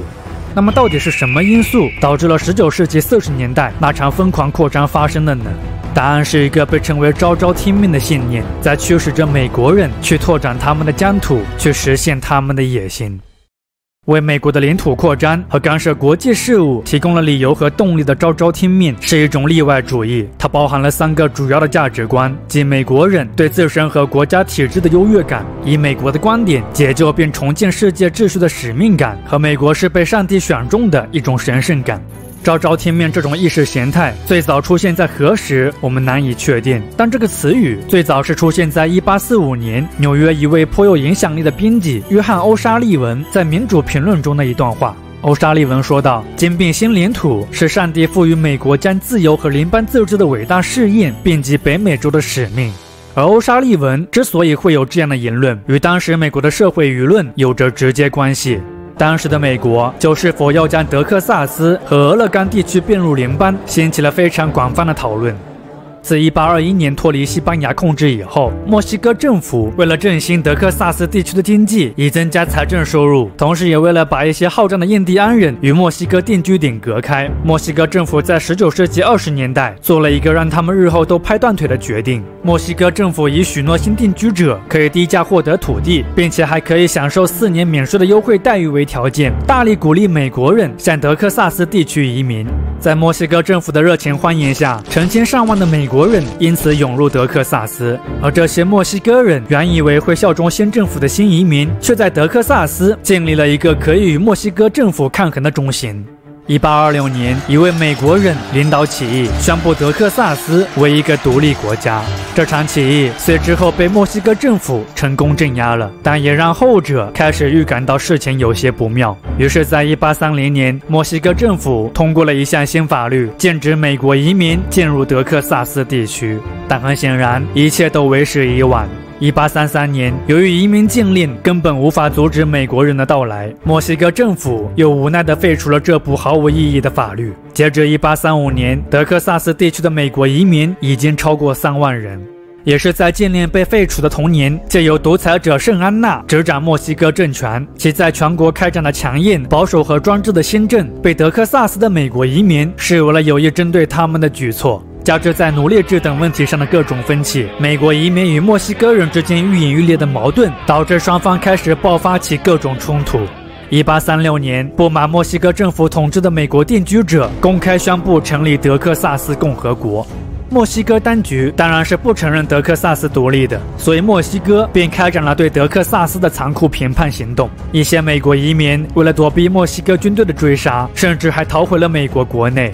由于对自身的处境深感不安，德克萨斯非常希望能够加入美国联邦。事实上，作为德克萨斯的第一任总统，前田纳西州州长山姆休斯顿在其上任后做的第一件事情，就是派代表团远赴华盛顿商讨加入美国联邦的事宜。对于美国而言，得到德克萨斯有好处也有坏处。好处自然是得到德克萨斯可以获得更多的自然和经济资源，也可以削弱墨西哥的势力。但坏处是德克萨斯仍旧保留着奴隶制，它的加入势必会强化蓄奴阵营，这可能会打破美国现有的南北政治平衡。头疼的奴隶制问题无疑也会因此变得更加棘手。此外，吸纳了德克萨斯，也意味着德克萨斯与墨西哥的复杂关系和麻烦事务也将被美国人接手了。总之，关于兼并德克萨斯与否的问题，美国国内有很多争论。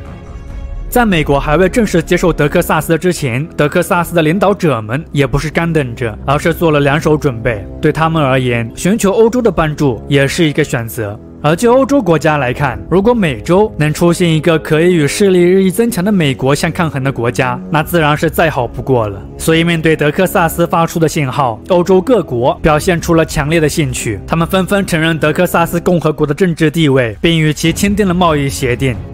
那么在一众欧洲国家当中，属英国对德克萨斯的兴趣最大。作为工业强国，英国的纺织业需要大量的棉花，而德克萨斯就是一个重要的棉花生产地。英国想要与德克萨斯建立起更紧密的关系。总之，无论是出于经济目的，还是遏制美国的发展，一个独立的与英国站在一起的德克萨斯共和国，无疑更符合英国利益。不过，英国调停美墨争议的努力并没有获得成功。美国拒绝了英国的建议，他们的态度是，无论德克萨斯加入美国与否，美洲的事务都不需要欧洲人插手。1844年，接替仅执政1个月并因肺炎而死的威廉·亨利·哈里森而成为新任总统的约翰·泰勒劝说德克萨斯再次申请加入美国联邦。不过，北方议员为了阻止奴隶制的扩张，坚决反对归并协议，而对协议的驳回则进一步刺激了昭昭听命的拥护者们对目标的追逐。这也使得德克萨斯的问题成为了1844年总统大选的焦点问题。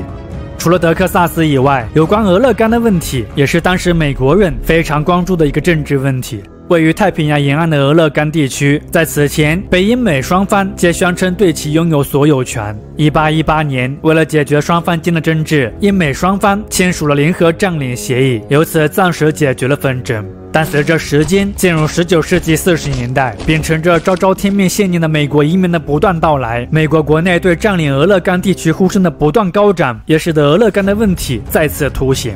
1844年大选，由于民主党候选人詹姆斯 ·K· 波尔克相比其他候选人在这两个政治问题上表现出的更加坚定的立场，即支持吞并德克萨斯和俄勒冈地区，波尔克同时获得了美国南北双方扩张主义者的支持，以黑马之势成功赢得了当年大选。也是以波尔克胜利为信号，泰勒总统将其视为了对兼并德克萨斯的授权，所以在波尔克上任总统之前，泰勒就完成了对德克萨斯的兼并。1845年12月，德克萨斯正式成为了美国联邦的一个州。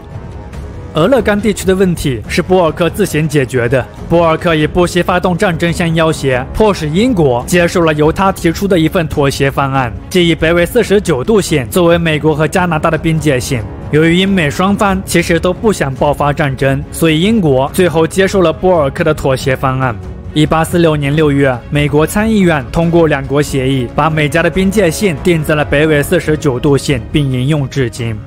而在俄勒冈地区纷争结束之际，德克萨斯的问题却开始朝着糟糕的方向发展了。1845年，得知美国接纳德克萨斯以后，墨西哥与美国断绝了外交关系，双方的边境争议开始迅速恶化。1846年4月，在经过一系列的小规模冲突以后，美墨战争正式爆发。虽然因战争的不断持续，士兵伤亡和军费开支的不断增加，美国国内反对战争的声音四起，但美国人最后还是坚持打完了这场战争，并获得了胜利。1847年，美军攻陷墨西哥首都墨西哥城，并迫使掌权的墨西哥新政府与其展开和平谈判。1848年，美墨在瓜达卢佩伊达尔戈签署了和平条约。根据条约，作为战胜国的美国获得了加利福尼亚和新墨西哥。为了补偿墨西哥的损失，美国给予了墨西哥1500万美元的赔偿。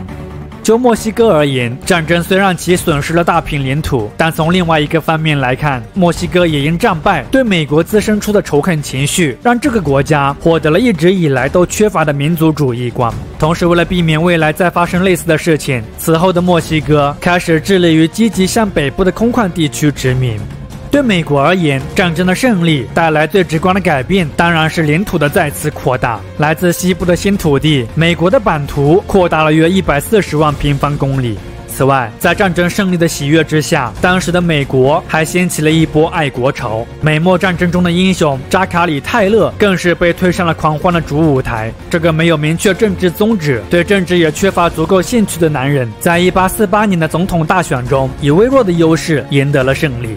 而美墨战争的结束虽确实给美国带来了很多好处，但同时它为美国带来的隐患也足以引起美国人的警觉。加利福尼亚发现的金矿所引发的淘金热，世界各地蜂拥而入的人们，种族矛盾、争抢黄金等乱象的不断上演，搅得加利福尼亚局势动荡。更糟糕的是，来自西部的广袤土地使得曾经的密苏里妥协已经不再适用。令人头疼的历史遗留问题、奴隶制问题卷土重来。1849年，美国自由州和蓄奴州均为15个，所以围绕着加利福尼亚等未来的新州将以怎样的身份加入联邦，美国国会陷入了激烈的争论。美国内部的敌对情绪也因此上升到了一个非常危险的境地。为了结束这场争论，美国人最后艰难地达成了1850妥协。但如同此前的诸多妥协一样，这场妥协依旧没能彻底消除南北双方的矛盾。它并不是所有人对共同国家理想广泛认同而形成的产物，它是各地区为了自身利益讨价还价的结果。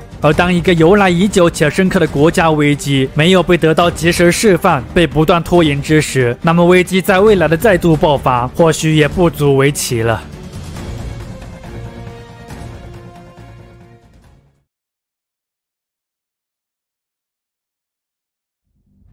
自美国建国起，奴隶制的问题一直都是一个非常棘手的问题。在美国的版图还未迅速扩大以前，自由阵营与蓄奴阵营间的较量虽整体还算是保持了一种均衡态势，但美国一些敏感的政治家们还是察觉到了奴隶制问题所隐藏的政治风险。比如作为美国开国元勋之一的托马斯·杰斐逊就曾担忧地说道：“奴隶制的问题犹如黑夜里的火灾警钟一般，令人充满恐惧。它可能会是敲响联邦的丧钟。”事实上，在杰斐逊去世后的30多年里，就如何化解奴隶制的争端，美国人几乎没有取得什么进展。一项项妥协法案的出台，看似解决了问题，但实质上都只是在息事宁人，而不是最终的解决办法。当政治和道德意味的阵营界限变得愈发清晰和凸显，那么在新的刺激下，双方矛盾的进一步激化，或许在某种意义上也早已成为了一件不可避免的事情。19世纪中叶，随着美国国家版图的迅速西扩，为加强东西部的联系，修建一条横贯大陆铁路的想法开始受到美国民众的广泛支持。不过，至于把铁路修建在哪里，尤其是把东部终点设在哪里，美国人却有很多争论。北方人希望把东部站点设在发展迅速的大城市芝加哥，而南方人则希望把站点设在圣路易斯或是新奥尔良等地。总之，在奴隶制问题悬而未决的大背景下，修建跨大陆铁路的问题成为了南北较量中的一部分。1854年，来自伊利诺伊州的民主党联邦参议员史蒂芬·阿诺·道格拉斯为了把跨大陆铁路修到自己的家乡，提出了一份议案，即在爱荷华州和密苏里州西部建立一个新的州来解决争执。由于担心这个新建州会因位于密苏里妥协中规定禁止蓄奴的36.5度以北而遭到南方议员的反对，道格拉斯还特别在议案中增加了条款，让新建州有权自行决定是否实行奴隶制。道格拉斯的议案虽然明显对南方州做出了让步，但在后者看来这还不够。在南方州议员的要求下，同年通过的堪萨斯内布拉斯加法案不仅废除了密苏里妥协案，同时还建立了2个新的领地，即有望成为自由州的内布拉斯加和可能成为蓄奴州的堪萨斯。堪萨斯内布拉斯加法案的出现，给当时美国的局势带来了非常直接的影响。围绕法案的争论，辉格党迅速分裂和没落了。事实上，在此前的1850年妥协案中，一些辉格党人就因为本党在奴隶制问题上的含糊其辞而愤然离去，由此使得民主党的弗兰克林·皮尔斯赢得了1852年的大选。而在1854年的堪萨斯内布拉斯加法案中，对该法案表示强烈反对的北方辉格党人更是进一步纷纷脱党。随后，他们与一些反对奴隶制进一步扩大的民主党人组建了一个在政治线条极具地区象征的新政党。这个新政党为了向杰斐逊的民主共和党表示致敬，自称为共和党。共和党的出现也标志着美国政治开启了第3政党体系。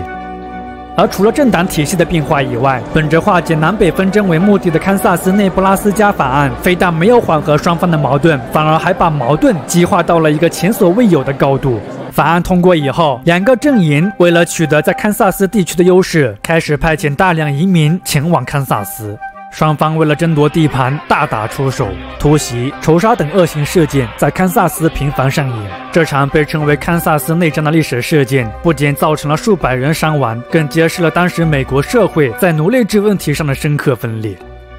美国南北尖锐对立的背后，虽然有很多且复杂的原因，包括社会形态的差异、思想观念的不同等等，但总的来说，奴隶制的问题仍旧是绝对的核心原因。那么就这个原因来说，其背后又映射了怎样的巨大矛盾呢？真的仅仅只是一场围绕黑人自由权益而兴起的争斗吗？真实答案或许是令人失望的。虽然反对奴隶制的北方州总是以不人道的、残忍的以道德角度来斥责蓄奴的南方州，但事实上，北方州对黑人的态度也并不好。北方的黑人更多只是在表面上的自由，对黑人的歧视和压迫在北方仍旧普遍存在。还记得费城的那场制宪会议吗？当时就有关选举权的问题，是北方州提出了黑人只有3%投票权的提议。他们当时的目的是出于遏制有着更多黑奴存在的南方州的权势。这么说来也许太残酷，但无论是美国的废奴运动也好，还是世界范围内兴起的废奴运动，其最核心的动机还是出于经济上的考虑。你会发现，废奴运动的兴盛几乎是紧接着工业化之后开始的，因为工业革命带来生产力变革的同时，也催生出了一种新的经济模式，即资本主义市场经济。在资本主义的生产关系中，雇佣工人显然比购买奴隶来得更加划算。因为工人不仅有生产力，还有消费能力，工厂只要开足马力生产商品，就可以源源不断地创造财富。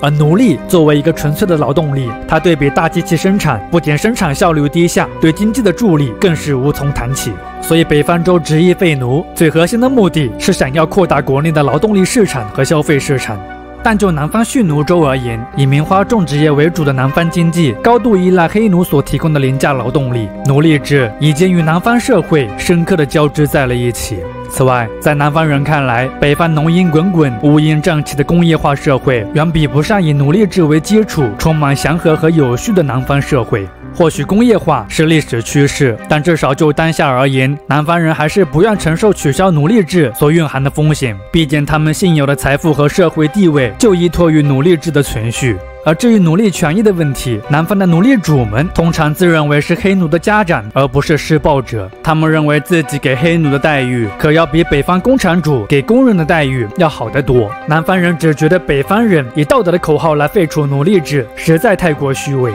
再退一万步，即使奴隶制再如何糟糕，美国宪法也没有废奴的相关规定。干涉州政府的奴隶制问题已威胁到了南方州的自由与独立，属于违宪行为。总之，围绕奴隶制的争论已不仅仅是经济利益和道德上的争论了，更是一种国家理想和意识形态的斗争。1856年总统大选在不安的气氛中开启，随后没有过度参与到地区利益纷争的民主党候选人詹姆斯·布坎南赢得了大选。布坎南就职总统时已经65岁高龄了，不知道是身体原因还是性格问题，谨慎和犹豫的布坎南在很多关键问题上都没有发挥出重要作用。布坎南政府不仅在当时的经济萧条中毫无作为，在化解南北矛盾的问题上也没有太多建树。在美国开始急速坠入混乱的状态下，他们又在1860年迎来了其历史上形势最复杂的一次总统大选。这届大选中，民主党因奴隶制问题产生了分裂，在总统候选人问题上的意见不合，给到了一位口才出众、名声远扬的共和党候选人赢得大选的机会。这个男人叫做亚伯拉罕·林肯。林肯在蓄奴州和自由州都生活过，他还参与过美国与印第安人爆发的黑烟战争。结束了军旅生涯以后，经过一些波折，这个跟晾衣架一样的高个子开启了自己的从政之路。从政以后的林肯因主张扩大所有白人男性的投票权，反对蓄奴制，以自由土壤之名扬名美国政界。在蓄奴州的所见所闻，让林肯非常了解奴隶制的黑暗和可怕之处。他认为奴隶制与文明社会格格不入，但作为一个现实的政治家，他也深知改变一个根深蒂固的制度难度有多大，所以林肯成为了一个温和派的废奴主义者。1856年，介于辉格党内部的巨大分裂，林肯脱离了辉格党，加入到了新组建的共和党当中，并很快地成为了这个党派中的重要人物。在1858年伊利诺伊州参议员竞选过程中，林肯与民主党的史蒂芬·阿诺·道格拉斯间的7场辩论是美国历史上最著名的辩论之一。这场有关奴隶制的辩论在当时吸引了大量观众。辩论的结果虽然是以道格拉斯获胜而告终，但林肯也因这场辩论成为了全国的风云人物，这也为他后来参加1860年的总统大选奠定了基础。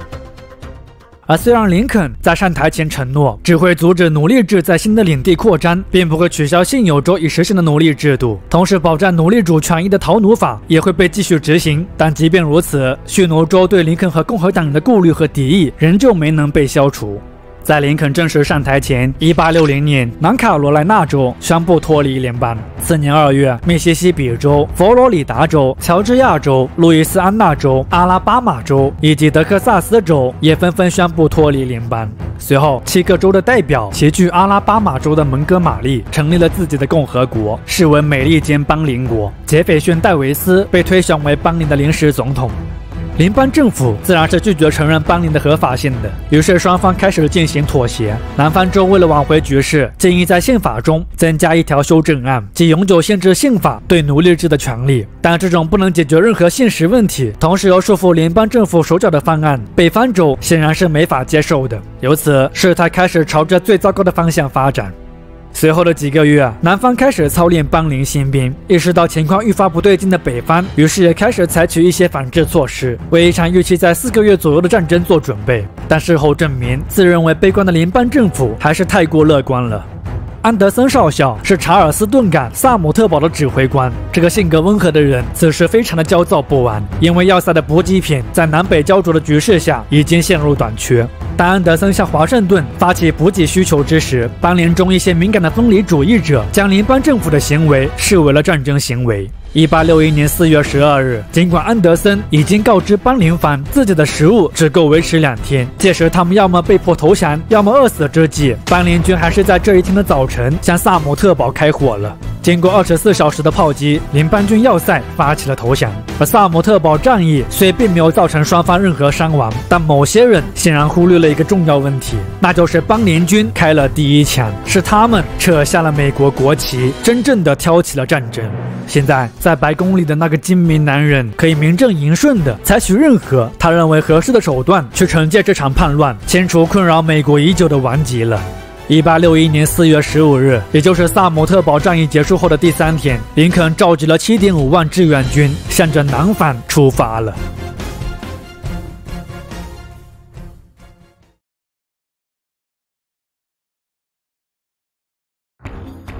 这是美国历史上迄今为止发生的唯一一次，当然也是极其血腥的一次内战。4年多的时间里，约占美国当时总人口的2%，有近60万人在这场战争中牺牲。这比美国在越南战争前参加的所有其他战争死亡人数的总和都要多。这场战争带来的经济损失也相当惊人，据估算，战争带来的直接经济损失超50亿美元，间接损失则可能超过100亿美元。这是什么概念呢？要知道，在19世纪60年代初，美国的 GDP 总量也不过50亿美元左右。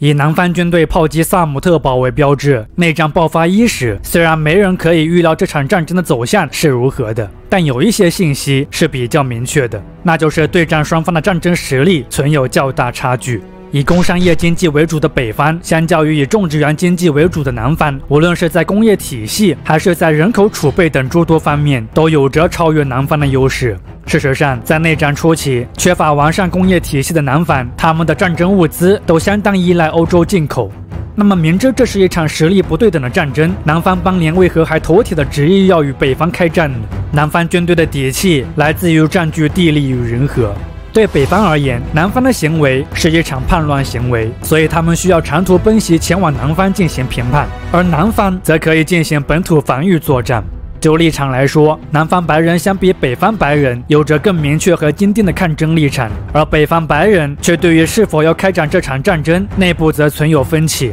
这种分歧直至接近内战尾声都还存在。另外，由于欧洲诸多国家，尤其是英法，对南方的棉花有着大量需求，南方人也曾乐观地认为，英法会在内战中出手帮助南方。总之，这所有的一切因素都成为了南方邦联为维护自身利益，自认为可以与北方搏一搏的筹码。第一次布尔朗战役是南北双方在1861年7月的弗吉尼亚北部爆发的首次重要战役。此役，双方分别投入了3万多的兵力。战争的结果是邦联军队获得了艰难的胜利。由于北方在战斗意志方面不如南方，北方显然要比南方更渴望战争的胜利。此役的失败不仅破灭了联邦军队想要速战速决的幻想，还极大地打击了联邦军队的士气以及总统对本次战争的统帅欧文·麦克道尔的信任。第一次布尔朗战役过后，虽然联邦军在其他地区，比如在密苏里州、西弗吉尼亚获得了一些规模较小的战争的胜利，但总的来说，双方在东部地区的军事对抗，其优劣情况没有发生质的变化，而是陷入了一种僵局。这种局势直到1862年，一系列具有决定性战役在西部战场的爆发，才开始出现一些转变。在1862年的整个上半年，西线战场的联邦军有如神助，获得了节节胜利。当年2月，联邦军攻占了亨利要塞和坦奈尔森要塞，迫使邦联军放弃了整个肯塔基州和半个田纳西州。4月，联邦军又在为争夺密西西比河下游控制权的战役中夺取了南方最大城市，同时也是最重要的金融中心新奥尔良，这也是联邦军获得的首次重大胜利。在同月的夏伊洛战役中，联邦军占领了密西西比重要的铁路枢纽科林斯，确立了对密西西比河大部分地区的控制。而邦联军对这一系列战略要地的丢失，也标志着其在西线的战局已经宣告失败。不过，联邦军虽然在西线战场进展迅速，但在东部战场却依旧进展缓慢。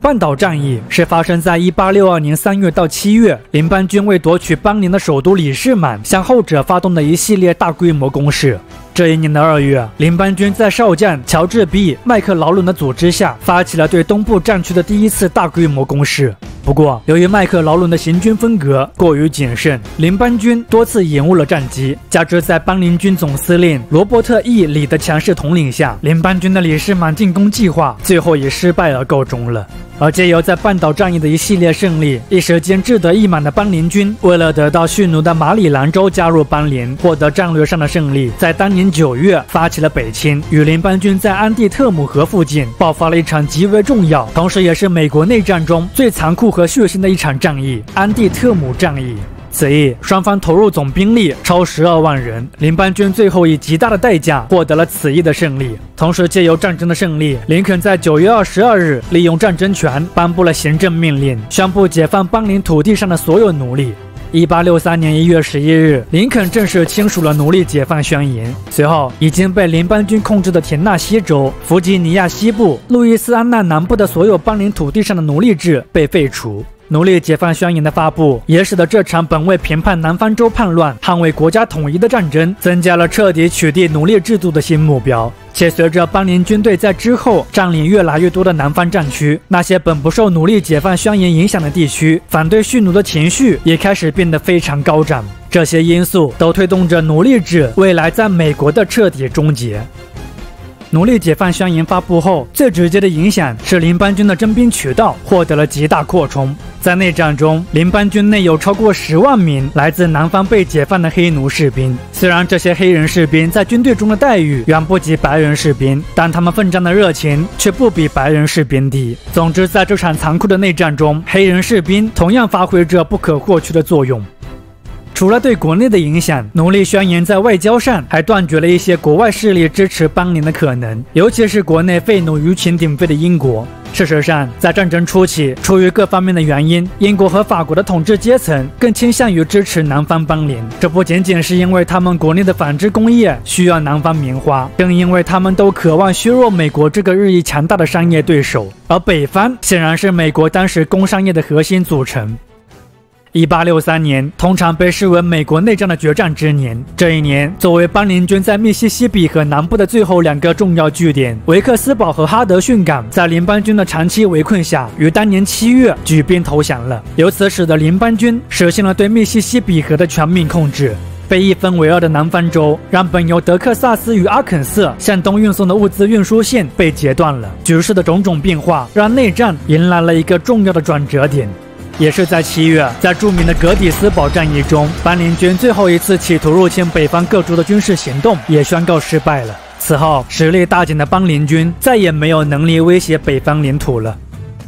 1863年年底，第3次具有转折意义的战役在田纳西州爆发，结果仍旧是邦联军战败，联邦军则实现了第2个重要的战略目标——控制田纳西河。至此，邦联中11个州有4个州被切断了与邦联的联系。邦联想要获得独立的梦想，现在也只能寄希望于通过坚守去消磨北方的战斗意志来达成了。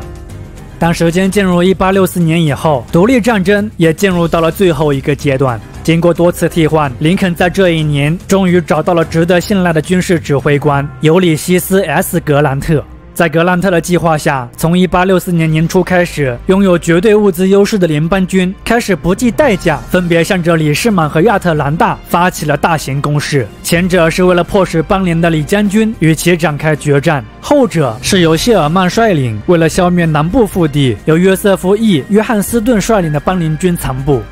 在前往李士满的途中，联邦军与邦联军发生了多次交战，并互有伤亡，其中联邦军损失要大于邦联军。不过，虽然代价很大，但截止当年6月，李士满仍旧未被攻破。由于久攻不下，格兰特于是便改变了策略，他绕过了李士满，直指铁路枢纽彼得斯堡。因为如果拿下了彼得斯堡，就意味着邦联的首都将彻底与其他地区断开联系。邦联军当然也知道自己的软肋，所以在彼得斯堡也布置了重兵把守，加上赶来支援的李将军，进攻彼得斯堡的战役之后演变成为了一场漫长的围城战。也是在弗吉尼亚的局势陷入焦灼之际，南部战场传来了好消息。南进的联邦军在这里遇到的抵抗并不强烈，所以在当年9月，联邦军就达成了自己的战争目标，占领了交通枢纽亚特兰大。南方的喜讯极大地提振了北方的士气，也帮助林肯在这一年的大选中获得了连任。12月，在几乎实现了歼灭乔治亚的邦联军队以后，谢尔曼又离开了亚特兰大，开启了他著名的向海洋进军，即向着乔治亚的重要东部港口城市萨凡纳进军。为了彻底破坏邦联的战略、经济，甚至是心理防线，谢尔曼在向萨凡瓦进军的过程中实行了焦土政策，沿途的庄稼被烧毁，牲畜被杀死。总之，在其行进的过程中，几乎一切基础设施都被其破坏了。也是因此事迹，美国南部军民极为反感这位在内战中，当然是仅对联邦军而言有着卓越贡献的谢尔曼。12月22日，谢尔曼占领萨凡瓦，提前为林肯送上了圣诞礼物。1865年，内战来到了第4个年头，当先民的钟声敲响之际，邦联的结局也奏响了尾声。在围攻彼得斯堡近9个月以后，格兰特终于在这一年的4月占领了彼得斯堡。明白大势已定，且为了避免更多毫无意义的流血，李将军在4月9日率领残部宣布了投降。9天后，约翰斯顿在北卡罗来纳州的达勒姆附近向谢尔曼投降。尽管邦联总统杰斐逊·戴维斯仍旧拒绝承认战败，但从军事角度来看，漫长的内战已经事实上结束了。出逃李士满的戴维斯之后在乔治亚被捕，而当最后一些零星的反抗也被瓦解，对旧秩序的破坏与过去的告别，在南方满目疮痍的土地上，一场重建新秩序的征程，新的历史也已经应声开启了。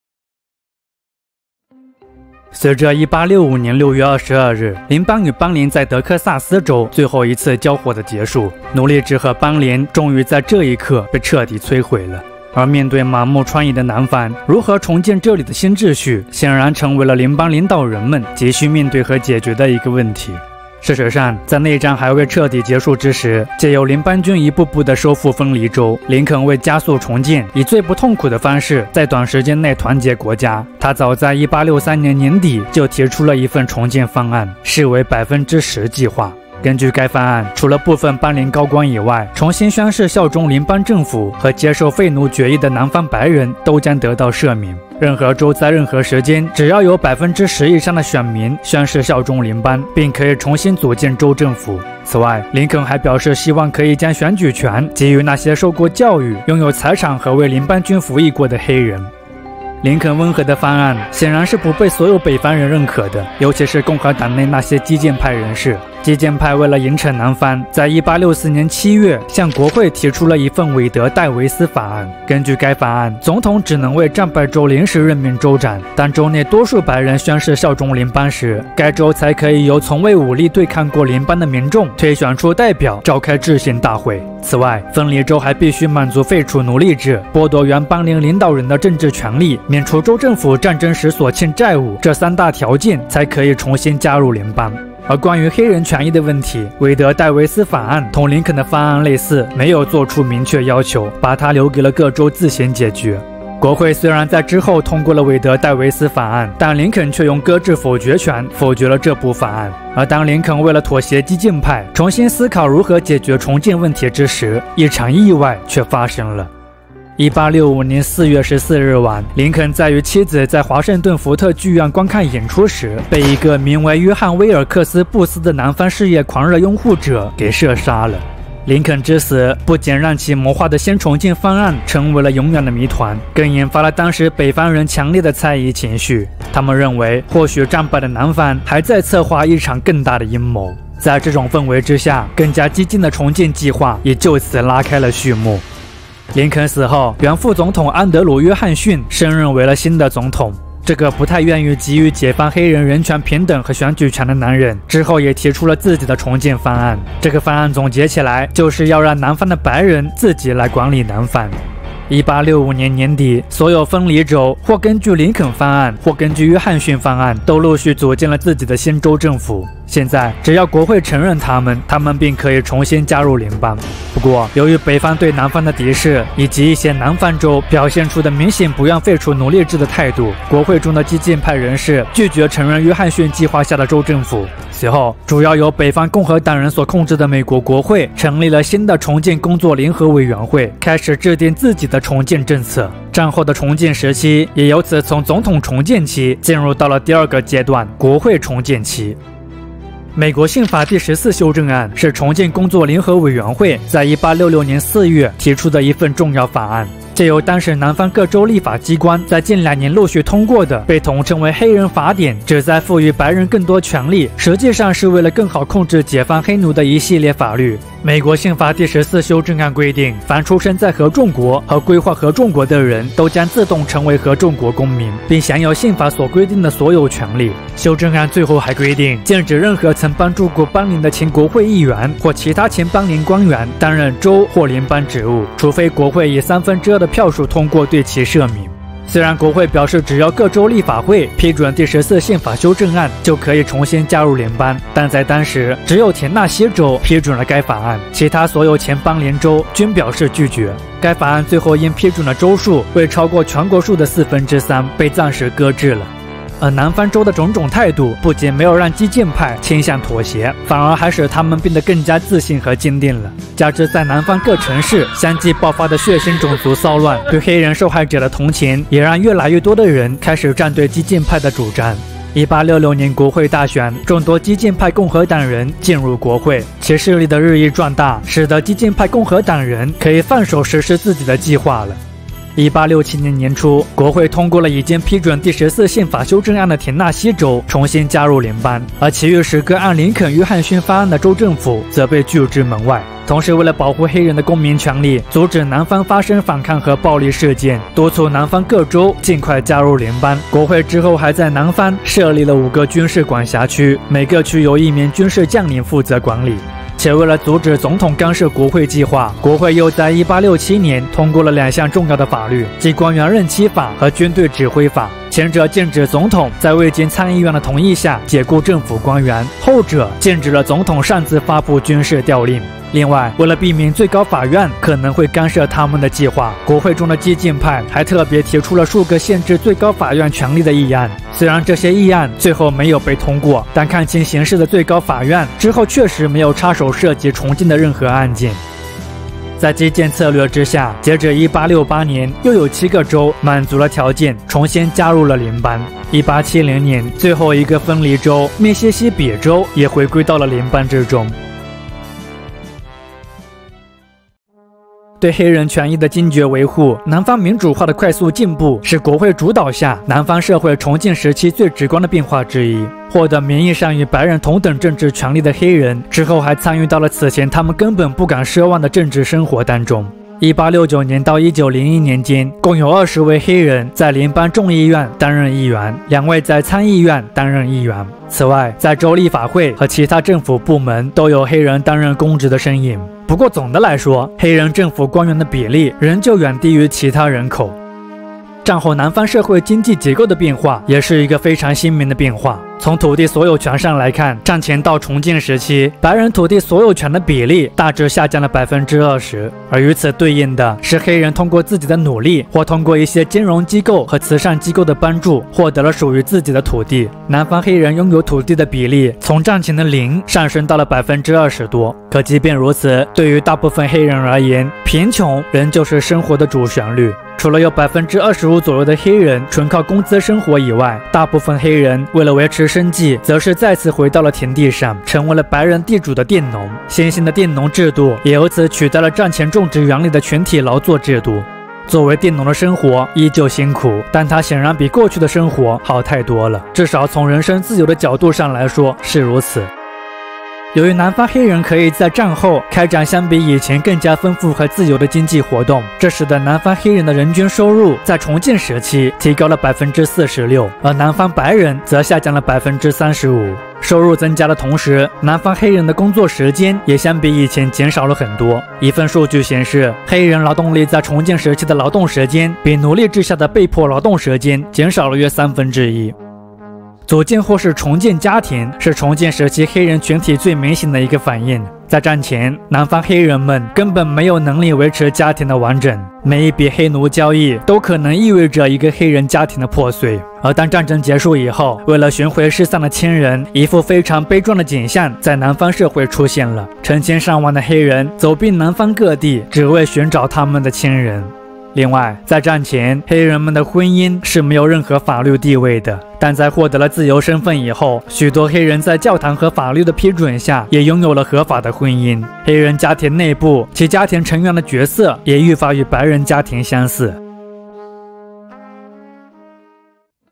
黑人群体权益的提升受益于共和党主导下重建时期的各种举措，而前者之后也帮助了后者在1868年的总统大选中获得了胜利。1868年大选，内战英雄格兰特正是因为南方新增的50万黑人选票，才在激烈的选举中获得了对民主党候选人霍雷肖西摩的胜利。而格兰特虽然在军事上有着非凡的才能，但毫无从政经验的他，在政治领域上就显得有些笨拙了。格兰特执政时期，他非常依赖党政中的一些核心领袖。这个时期的政治分赃制比前任多数政府都要严重，这也使得共和党内部一些颇具改革头脑的成员颇为不满。格兰特总统的第2个任期，麻烦依旧不断。首先是一系列有关腐败的政治丑闻。根据国会调查发现，一批共和党高官，比如副总统，就接受过莫比利尔信贷公司的贿赂。财政部长则发现政府官员与酒商勾结，开展了虚假报税和逃税等非法活动。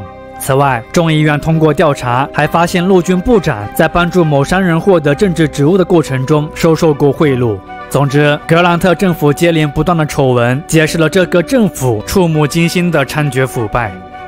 1873年大恐慌也是格兰特政府时期面临的一个重大危机。这场金融恐慌虽然是开始于杰伊库克投资银行的破产，但实质上是美国铁路建设投资过热，以及国际上一些国家的白银非货币化政策等背景下，格兰特政府为维持货币稳定和信誉，坚持执行金本位制度，拒绝增发货币，致使通缩和债务危机加剧所引发的。这场危机之后导致了美国长达4年的经济萧条。除此之外，这场经济危机还有个深远的影响，是削弱了人们对重建的热情。在经济危机中，一些人开始思考贫穷与动荡的真正原因，结果他们在社会达尔文主义的新思想中找到了答案。根据这个残酷的理论，贫穷被归咎于个体的薄弱与无能。社会达尔文主义思潮之下，人们普遍反对政府干预社会和经济活动。此外，他们还认为北方的无业游民、南方的贫穷黑人是不适应社会、应当被时代淘汰之人。总之，当南方社会开始更加关注自身政治与经济问题之时，他们对南方的重建兴趣大大降低了，而这就给到了南方白人重新赎回政府控制权的机会。事实上，截至格兰特卸任的1877年，民主党已经在11个前邦联州中夺回了7个州的控制权。在白人占多数的州，南方白人通过重新获得的选举权推翻了共和党的统治；而在黑人群体占多数或是与白人人口相当的州，白人则是利用恐吓和暴力手段来瓦解重建政权。这些白人暴力团体当中，实力最强、影响力最大的，当属由前邦联将领内森·贝福德·弗莱斯特所创立的3K 党。3K 党利用恐怖主义、恐吓和武力阻止黑人参加投票或行使公民权。3K 党给当时的南方黑人社区带来了极大恐慌。不过，比起这些秘密团体，更能挫败黑人政治力量的是南方白人使用的经济压制手段，比如一些种植园主拒绝向黑人出租土地，商店老板拒绝给他们饭袋，拒绝给黑人提供就业等等。共和党国会曾试图阻止这场压迫黑人的新浪潮，比如在1870年到1871年，国会通过了2部被统称为3K 党法案的执行法案，禁止各州实行种族歧视和区别对待选民，并授权联邦政府可以取代地方州法院直接起诉违法行为。不过，除了南卡罗来纳州有严格执行该法案以外，该法案在其他州收效甚微。但总的来说，3K 党法案作为共和党致力于保护重建时期黑人权益的高潮，也确实有让3K 党针对黑人的暴力事件有所减少。1874年国会选举在多种因素的影响下，民主党自内战以来第一次获得了对众议院的控制权。在共和党惊叹民主党节节胜利之际，人们又迎来了1876年总统大选。这届大选竞争异常激烈，虽然大选最后是以共和党候选人拉瑟福德 ·B· 海斯获得胜利而告终了，但代价却是共和党为民主党许下的一系列承诺。没错，这届大选的结果实际上是一场共和党与民主党妥协的结果。为了赢得大选，共和党向民主党许下了诸如大选过后将撤回在南方的最后一批联邦军队，同意任命至少1名南方人加入海斯内阁，控制联邦在南方地区的特权保护和政治任命等诸多承诺。以海斯政府上台为标志，战后的重建时期也迎来了落幕。自称为救赎者的南方民主党白人终于击败共和党，完全控制了南方的每一个州。1877年年底，最后一批联邦军队撤离南方，南方社会再一次回归到了一个保守社会。这个时期，南方社会的统治阶层与战前几乎相同。比如在阿拉巴马州，传统的种植园经营集团依旧在本州占据着主导地位。而除了传统阶层以外，由商人、工业家、铁路建筑商、金融家等人群构成的全新统治阶层，则组成了南方社会新的活力要素。无论是传统的还是新兴的精英集团，南方的领袖们都非常清楚一个事实，那就是南方之所以战败，是因为当时南方的种植园经济无法与北方现代化的工业生产力相抗衡。虽然过去的浪漫生活也很值得怀念，但富足和强大的未来显然更值得憧憬。醒悟过来的南方人现在准备打造一个比北方老更加北方的新南方，于是一场轰轰烈烈的工业化在这里开展了起来。纺织业是最先在南方得到发展的工业部门。南方通过丰富的水利资源、充足且廉价的劳动力、低税收、友好亲善的政策，吸引了一些北方工厂来南方。截至19世纪90年代，20年不到的时间，南方的纺织工业增长了9倍。与此同时，烟草加工业、炼铁炼钢工业也得到了迅猛发展。尤其是后者，截至1890年，南方的炼铁炼钢工业已经占到了全国钢铁总产量的1/5。而钢铁产量的迅速提升，也映射了南方铁路建设的同步发展。1880年到1890年，南方铁路总里程翻了一番，且在工业化快速发展的同时，南方人的平均收入也实现了快速提升。20年的时间里，南方的人均收入增加了21%。不过，南方工业化虽然有着显著的发展，但相比北方，前者还是逊色不少。20年的时间里，南方在全国制造业的占比虽翻了1倍，但却只占全国总量的10%。这个水平，南方其实在战前的1860年就已经达到了。换句话说，南方在某种程度上只是恢复了战争期间及之后所失去的工业能力。南方的经济仍旧是以农业为主。一份数据显示，重建时期，南方人至少有30%是佃农，而到了1900年，这个比例却提升到了70%。这种情况很大一部分原因是从战后开始，南方原有的信贷体系崩溃，出现了以农民未来收成做抵押而出现的贷款形式及作物留置权制度所造成的恶劣影响。作物留置权制度下，大多数农民往往在债务陷阱中越陷越深。回顾美国战后的重建时期，黑人的权利和社会地位相比以前确实有了空前的提高，但遗憾的是，白人至上的观念在南方依旧盛行。名义上的压迫虽然不见了，但社会中实质的歧视和不公依旧广泛存在。与南方民主化进程类似的是南方的现代化，它看起来也是进步了不少，但距离兴盛仍旧还有很长的路要走。新南方正在迈向未来，但仍有一只脚还留在过去。就如何打造一个更包容、更强大的国家，美国人还在路上。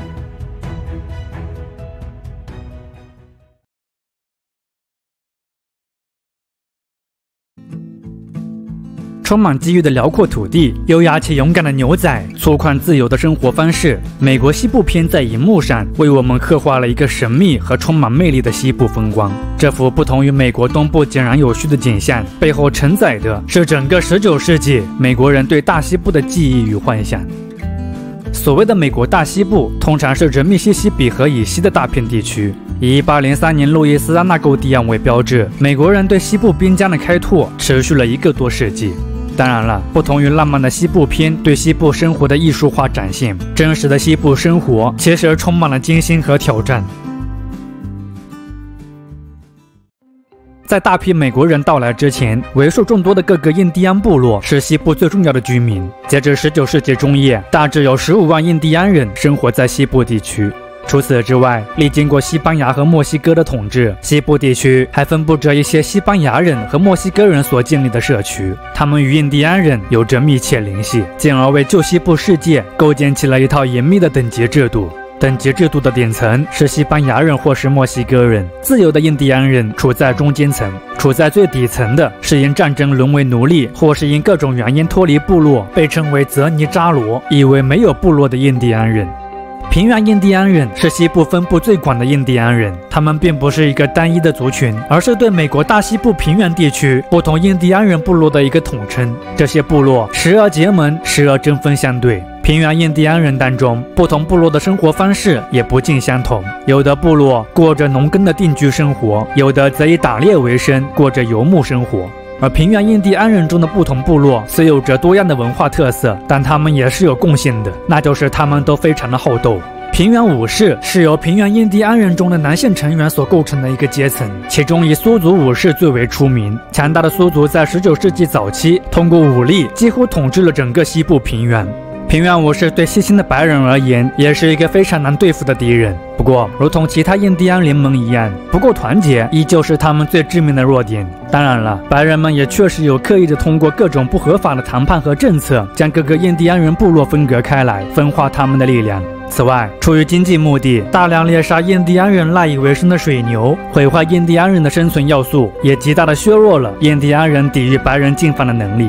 据悉，从1865年到1875年，在白人残酷的猎杀之下，西部水牛从超1000万头锐减至了不到1000头，濒临灭绝。19世纪50年代到80年代是白人移民与西部印第安人斗争最为激烈的一个时期。这个时期，双方冲突不断，甚至达到了战争的程度。且除了联邦政府对印第安部落的生存构成威胁以外，一些非官方的白人治安团还开展了残酷的猎杀印第安人行动。这些猎杀者为了得到赏金，甚至还以印第安人的头皮或头颅作为领赏证明。总之，在与强大白人的长期斗争中，几乎所有的平原印第安人都处在了劣势。加之疾病、贫困等各方面的影响，19世纪60年代到70年代，印第安人的人口从15万缩减到了3万人左右。1887年颁布的道威斯法案是彻底瓦解北美印第安人社会的一部重要法案。该法案不仅剥夺了印第安人的土地所有权，还禁止印第安人举行部落宗教仪式，给印第安部落结构和文化传统造成了毁灭性打击。虽然印第安人拒绝被白人强制同化，但其利益与白人文明扩张所存在的基本矛盾，注定了前者终将成为白人利益的牺牲者。美国人的大量西迁，除了给印第安人社会造成巨大破坏以外，他们同时也给西班牙人和墨西哥人的传统社会带来了巨大改变。就少部分西班牙人和墨西哥人而言，他们获得了跟随美国移民一同到来的美国资本主义经济扩张下带来的新的致富机遇。但对大多数人而言，美国移民的到来意味着长久以来公共社会体制和经济体制的瓦解。比如以农耕和畜牧经济为主的西班牙社区，就因美国人的到来失去了大量土地。新进的美国移民利用各种机会剥夺了原西班牙或是墨西哥精英阶层的政治和经济权势。到了19世纪80年代，加州地区的原有贵族几乎已不复存在。而更多的普通人要么借由西南铁路的铺设，沦为了受东部美国雇主剥削的劳动阶层，要么则屈居于西部新兴的矿场和农场中出卖劳动力。总之，他们都成为了美国资本主义不断扩张下处于从属地位的底层。面对美国移民对原有社会秩序的侵犯，西班牙人和墨西哥人当然也有过自己的反抗。比如在1859年，因不满自己的土地被美国移民强占，在一个名为胡安·科尔蒂纳的牧场主的带领下，不满情绪大爆发的墨西哥人揭竿而起，突袭了布兰斯维尔的一座监狱，放跑了里面所有的墨西哥犯人。此后的科尔蒂纳还不断侵袭德克萨斯州的美国人社区，直至1875年被墨西哥政府逮捕。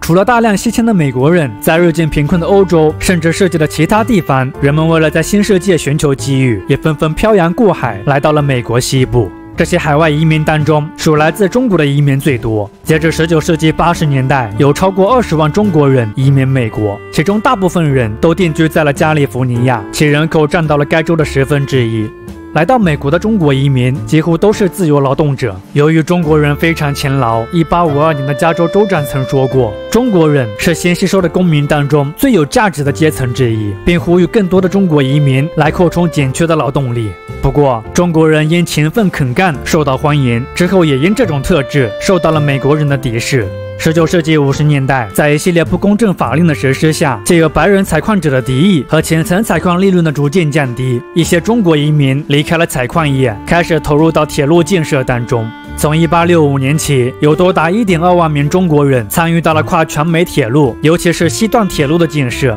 铁路公司很欢迎中国人，因为他们除了足够勤奋以外，还没有劳工组织的保护，甚至对工资的要求也很低。当1869年跨美铁路竣工以后，成千上万失去工作的中国人又开始大量涌入城市寻找机会。到了1900年，加州一半的中国人都聚集在了城市，旧金山的华人社区更是当时全美最大的华人社区。而随着华人社区在西部城市的不断壮大，白人居民的反华情绪也开始变得日益高涨。勤奋的中国劳工可以接受低工资，感到利益受损的白人劳工因此对前者产生了强烈的愤懑情绪，借由打压中国人的政治价值不断提高。1882年，美国国会迫于政治压力和不断增加的暴力事件，通过了排华法案，10年内禁止中国移民来美，同时已经移民的中国人也不被允许加入美国国籍。华人当然无法接受新法案，充当华人社区行政机构的西部6大华人会馆，为了反对排华法案，曾组织过声势浩大的上书行动。他们向总统请愿，向最高法院提出诉讼，不过这些努力最后都收效甚微。移民浪潮给西部经济带来的变化，也是其为西部社会带来的诸多变化之一。自1848年第一次在加利福尼亚发现金矿以后，采矿业很快就成为了推动西部经济发展的一个重要动力。无论是个体采矿者，还是大型公司，纷至沓来的一批又一批的移民，几乎是一夜之间就把一些采矿营地打造成为了一座城市，比如丹佛和维吉尼亚。不过，金银矿的发现虽然令人感到兴奋，但对于大多数人而言，他们并没有因此暴富。除了少部分人幸运地得到了金银，获得了一笔不菲的财富，更普遍的情况是，随着表层矿藏的逐渐减少，只有简单工具的个体采矿者要么扫兴而归，要么则留在了拥有深层矿藏挖掘能力的大公司里充当苦力。事实上，相比于执着缥缈的金银，检验人类的贪婪或许才是最快捷的致富方式。比如一个叫塞缪尔·布兰南的男人，他就敏锐地嗅到了掩藏在淘金热中难得的致富机遇。布兰南通过创办报社宣传发现金银矿的消息，另一方面通过售卖采矿的相关工具实现了财富的快速增长。据传布兰南是美国西部的第一位百万富翁。在先生了半个世纪不到以后，随着采矿难度的增加、金价的下跌以及工业化带来其他行业的快速发展所出现的新的致富机会，西部的采矿业大致在19世纪末迅速没落了。畜牧业是西部不断变化的经济中出现的第二个重要产业。德克萨斯长角牛是构成西部畜牧业的一个重要环节。这种进口牛群的后代可以在野外和半野外的环境下蓄养。在此基础上，西部发展出了一种独特畜牧方式，即从牧场出发，驱赶大量牛群前往市场的过程中，沿途放牧。而这种被称为长途赶牛的畜牧方式，虽存有一些风险，比如它可能遭遇到匪徒、印第安人或是户田农户的攻击，但它至少为偏远西部地区与东部发达地区建立起贸易联系提供了可能。同时，借由东部铁路向西部的不断延伸，牧牛人还借此开发出了丰富的销售路线，比如堪萨斯州的道奇城和威奇托、内布拉斯加州的奥尼拉拉和悉尼、怀俄明州的沙伊安和拉勒米等城市都曾是重要的牲畜中转站。由于听闻养牛业利润丰厚，很多东部美国人甚至是英国人都开展了对西部草原的投资，这使得西部养牛业的结构开始趋向企业化经营。不过，也正是因为养牛业过热的投机，加之铁路修建和农民对草原的侵占，开放型的畜牧业于19世纪80年代借由糟糕的气候环境受到了毁灭性的打击，并再也没能恢复过来。此后，大量牛群长途跋涉的壮观场面逐渐淡出了人们的视线，取而代之的是由封闭型畜牧场出产的牛群经由铁路运往各个市场。无论是印第安人部落的解体，还是采矿业的兴衰，亦或是畜牧王国的发展，西部蛮荒的形象与东部的城市化有着鲜明的不同。它也曾寄托着很多人开展新生活的希望，但在日益崛起的资本主义经济影响下，这最后的滨江终究还是融入了更为强劲的现代文明社会。落日的余晖很美丽，但万物总是要迈向新的一天。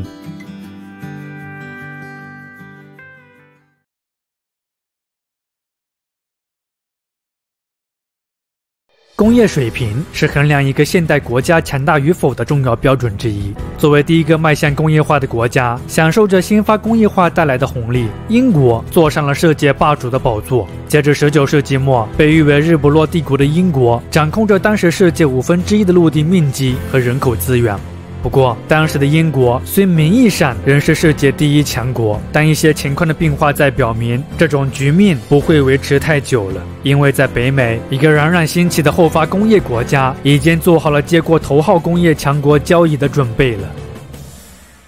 美国在工业化上的进取，或许是超越很多人的想象的。事实上，早在19世纪末，美国就已经超越英国，成为了世界头号工业强国了。美国人只用了1半的时间，就走完了英国人100年的路。截至1890年，美国的工业生产总值达到了近95亿美元，占当时全球工业总产值的30%，位居世界第一。而英国的工业生产总值则为42.6亿美元，占当时世界总产值的20%左右，位居世界第二。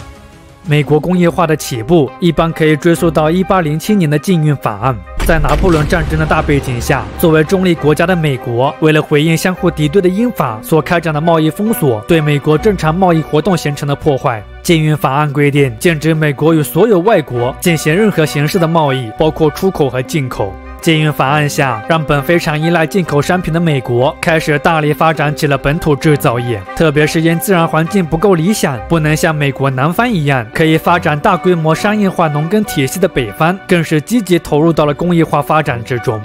美国内战也是影响美国工业化发展的一个重要事件。虽然不能否认南方种植园经济在一定条件下的有效性和合理性，但就这场战争的结果而言，北方能够获得胜利，不仅证明了北方以工业化为主导的资本主义经济要优于南方以农业为主导的奴隶制经济，更为美国整体工业经济的进一步扩张扫清了道路。同时，随内战一同得到终结的奴隶制度对黑奴的释放，超300万自由人的出现，也为未来工业经济的发展提供了充足的劳动力资源。一份数据显示，截至1890年，美国总人口为6294万，其中黑人人口为757万。这些黑人当中，有近10%的人为制造业劳动者。且除了黑人以外，大量涌入的移民也为美国的工业化、城市化以及西部的开发做出了巨大贡献。同样是1890年的数据，这一年是美国历史上移民人口占比最高的一年，多达957万的移民数占到了当时美国总人口的15%。这些移民来到美国以后，也大多集中在了城市和工厂当中。除了劳动力资源，交通运输体系也是与工业化发展存在密切联系的一个环节。要想富，先修路。简单的一句话，暗藏着经济发展最朴素的道理。高效的交通体系，无论是在源头还是在终端，都可以有效地回应工业化的各种需求。对19世纪的人们而言，铁路的出现绝对是交通运输发展的一个里程碑。自1825年英格兰出现了第一条可以正式投入运行的铁路以后，嗅觉敏锐的美国东北部企业家们对这个具有划时代意义的产品就产生了浓厚兴趣，并很快在美国掀起了铁路建设的热潮。美国第一条铁路出现在1830年，它是由巴尔的摩和俄亥俄铁路公司所建造，连接内陆河与海港的一条长13英里的铁路。次年，在纽约州的莫霍克和哈德逊铁路公司的主导下，一条在斯科内克塔迪到奥尔巴默之间长16英里的铁路也开始了运营。到了1836年，美国的11个州总计铺设了超1000多英里的铁路。不过，虽然30年代的铁路发展迅速，但它们并不是一个真正的铁路系统。它们除了彼此几乎不相连，其用途也主要是为了连接水道。铁路在当时仍旧是水运的一个重要补充。交通运输形式的巨大变化要等到40年代以后。由联合太平洋铁路和中央太平洋铁路合作修建的第一条横贯大陆铁路，是美国铁路发展史的一个标志性事件。横贯大铁路的出现，不仅为美国东西部市场提供了更便捷和更便宜的运输方式，扩大了国内市场，加强了国内的各种联系，它更标志着美国的铁路发展进入到了一个黄金时代。此后，小到私人投资者，大到铁路公司，无不想尽办法寻求着国内外的各种资金来支持铁路的建设。联邦政府也为铁路的发展提供了很大的支持，国会曾分配给了各个州超1000万英亩的土地。各方位的刺激下，截至1890年，美国拥有了超16万英里的铁路，占当时全球铁路总里程的近一半，是当时世界铁路最发达的国家。如果再把时间线往后挪一挪，美国交通运输的快速发展其实还体现在了其他新式运输工具的出现，比如汽车和飞机。自1893年，查尔斯·杜里埃和弗兰克·杜里埃在美国制造出了第一台汽油驱动的汽车以后，汽车行业很快就发展成为了美国经济的主力军，更重塑了美国人的社会和文化生活。1895年，美国公路上行驶的汽车只有4辆，而到了1917年，这个数字变成了500万。第一架可操作的飞机也出现在美国。莱特兄弟在1903年发明了由内燃机为驱动的飞机。虽然真正的商业化飞行在当时来看还非常的渺茫，但很显然，这次的飞行已经揭示了一个新的时代，那就是人类征服天空的时代。交通运输的快速发展当然离不开炼钢业的进步。同其他行业的发展类似，炼钢业的发展也源于某项新技术的发明。自1868年从欧洲引入平炉炼钢法以后，能够被大规模生产的钢开始可以满足美国各个行业工业化发展的各种需求了。截至1890年，美国的钢铁产量达到了900万吨，超过了英国的800万吨，位居世界第一。同时，借由对炼钢工业润滑机械的需要，另一个新兴且非常重要的工业也开始蓬勃发展了起来，它就是石油产业。19世纪50年代，宾夕法尼亚的商人乔治·比瑟尔向世人展示了石油的多种用途。它除了可以作为灯油的燃料，用于照明以外，它还可以被做成石蜡、挥发油、润滑油等等。在石油的商业价值被发现以后，美国对石油的需求便开始了迅速增长。截至1890年，美国成为了当时世界最大的石油生产国和出口国，其石油开采量达到了3500万桶，占当时世界总产量的85%，出口量为1200万桶，占全球的90%。工业化与技术发明显然是存在互动关系的，技术发明为工业化提供了必要条件，工业化则又为新技术和新发明的出现提供了更广阔的空间和机遇。美国工业化的快速进取背后映射的是其雄厚的科研技术实力。为了赶上工业化高速发展的步伐，由托马斯·爱迪生等人联合创立的美国通用电气公司，早在1900年就建立了第一家企业实验室。此后，贝尔电话公司、美国杜邦公司、伊士曼柯达等诸多公司也都纷纷建立了自己的企业实验室，并为其投入了上千万美元的科研费用。与此同时，工业化的浪潮之下，越来越多的美国大学也实现了转型，以大学为基础的研究所开始与工业经济更为紧密地联系在了一起。高校从企业那里获得研究经费，接着再为后者输出研究结果，甚至是可以直接应用的技术。也是基于学术界和商界的这种合作模式，美国应用科学的发展比当时的欧洲要快速且高效得多。在当时的欧洲，这种合作模式还并未出现。有限责任公司的大批量出现，也为推动美国工业化进程和经济增长起到了重要作用。自铁路公司率先使用了这一新的公司组织形式以后，钢铁行业、制造业等其他众多工业部门纷纷跟进。截至19世纪末，美国大约有3000家有限责任公司，除了此前提到的通用电气，还包括我们熟知的快乐肥宅公司。有限责任公司的大量出现，也伴随着新的管理方法的大规模应用。不同于过去规模有限的地方型企业，全国性的大型企业为了实现更加高效的管理，不得不依赖于责任分工、精心设计的分级控制、现代成本会计程序以及新兴的商业管理层来实现对企业的管理。高效的管理技巧之下，还促成了现代企业另外一个特征的出现，即企业联合。19世纪末，美国最著名的企业帝国当属由约翰 ·D· 洛克菲勒所创立的标准石油公司。洛克菲勒通过横纵整合，几乎清除了所有的竞争对手。在当时，标准石油掌控着美国近90%的精炼油和85%以上的石油销售渠道，也成为了那个时代工业垄断的一个鲜明标志。托拉斯就是标准石油开创的一种垄断形式。作为大型经济联合体的代名词，托拉斯的主导者通过兼并、控股大量同行企业的方式，实现了对行业市场的垄断。19世纪末，通过各种形式的企业合并，美国1%的企业控制了美国33%的产品生产。但大规模的经济实权被极少数人所掌控，由此导致的结果是，那个时期的美国社会在相当程度上受到了这些大资本家的影响，甚至是控制。他们为了维护自身的利益，依靠在经济上的巨大优势，频繁干预美国政治和社会事务，给当时美国的社会舆论留下了巨大争议，也促成了之后美国政府开展诸多规范市场竞争和防止或制裁垄断的诸多行动。半个世纪的时间里，美国的工业化进程为其带来了经济结构的变化、地貌环境的变化以及社会环境等的诸多变化。这些变化为美国铸造了一个史无前例的繁荣时代。但很显然，凡事皆有利弊。垄断资本的过度扩张、金融投机的泛滥、资本主义经济下频发的劳资矛盾，亦或是跟随国家实力日益强盛而膨胀的政治野心。总之，这等等的一系列社会现象都在表明，耀眼的工业化成就背后，一场经济和政治危机正在向美国袭来。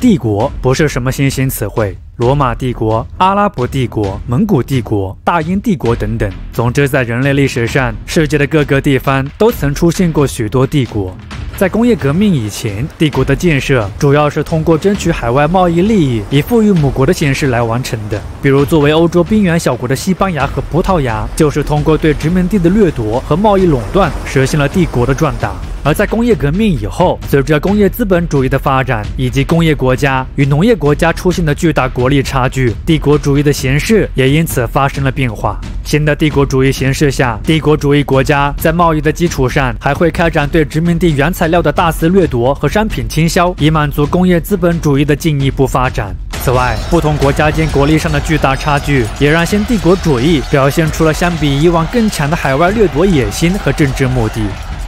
19世纪的英国作为先发的工业国家，是当时世界上无可争议的最强帝国主义国家。除了英国以外，后发的工业国家，比如德国、法国等国家，为了自身工业化的健康发展，也纷纷加入到了建设新帝国的殖民竞赛当中。19世纪后期，受英国的影响，帝国主义在西方已经变得非常流行了。无论是基于本国商业利益的需要，还是受其他帝国国家的刺激，当时几乎所有的西方政治家们都认为，在现代化的工业帝国世界里，没有殖民地的国家是无法维持和成为真正的大国的。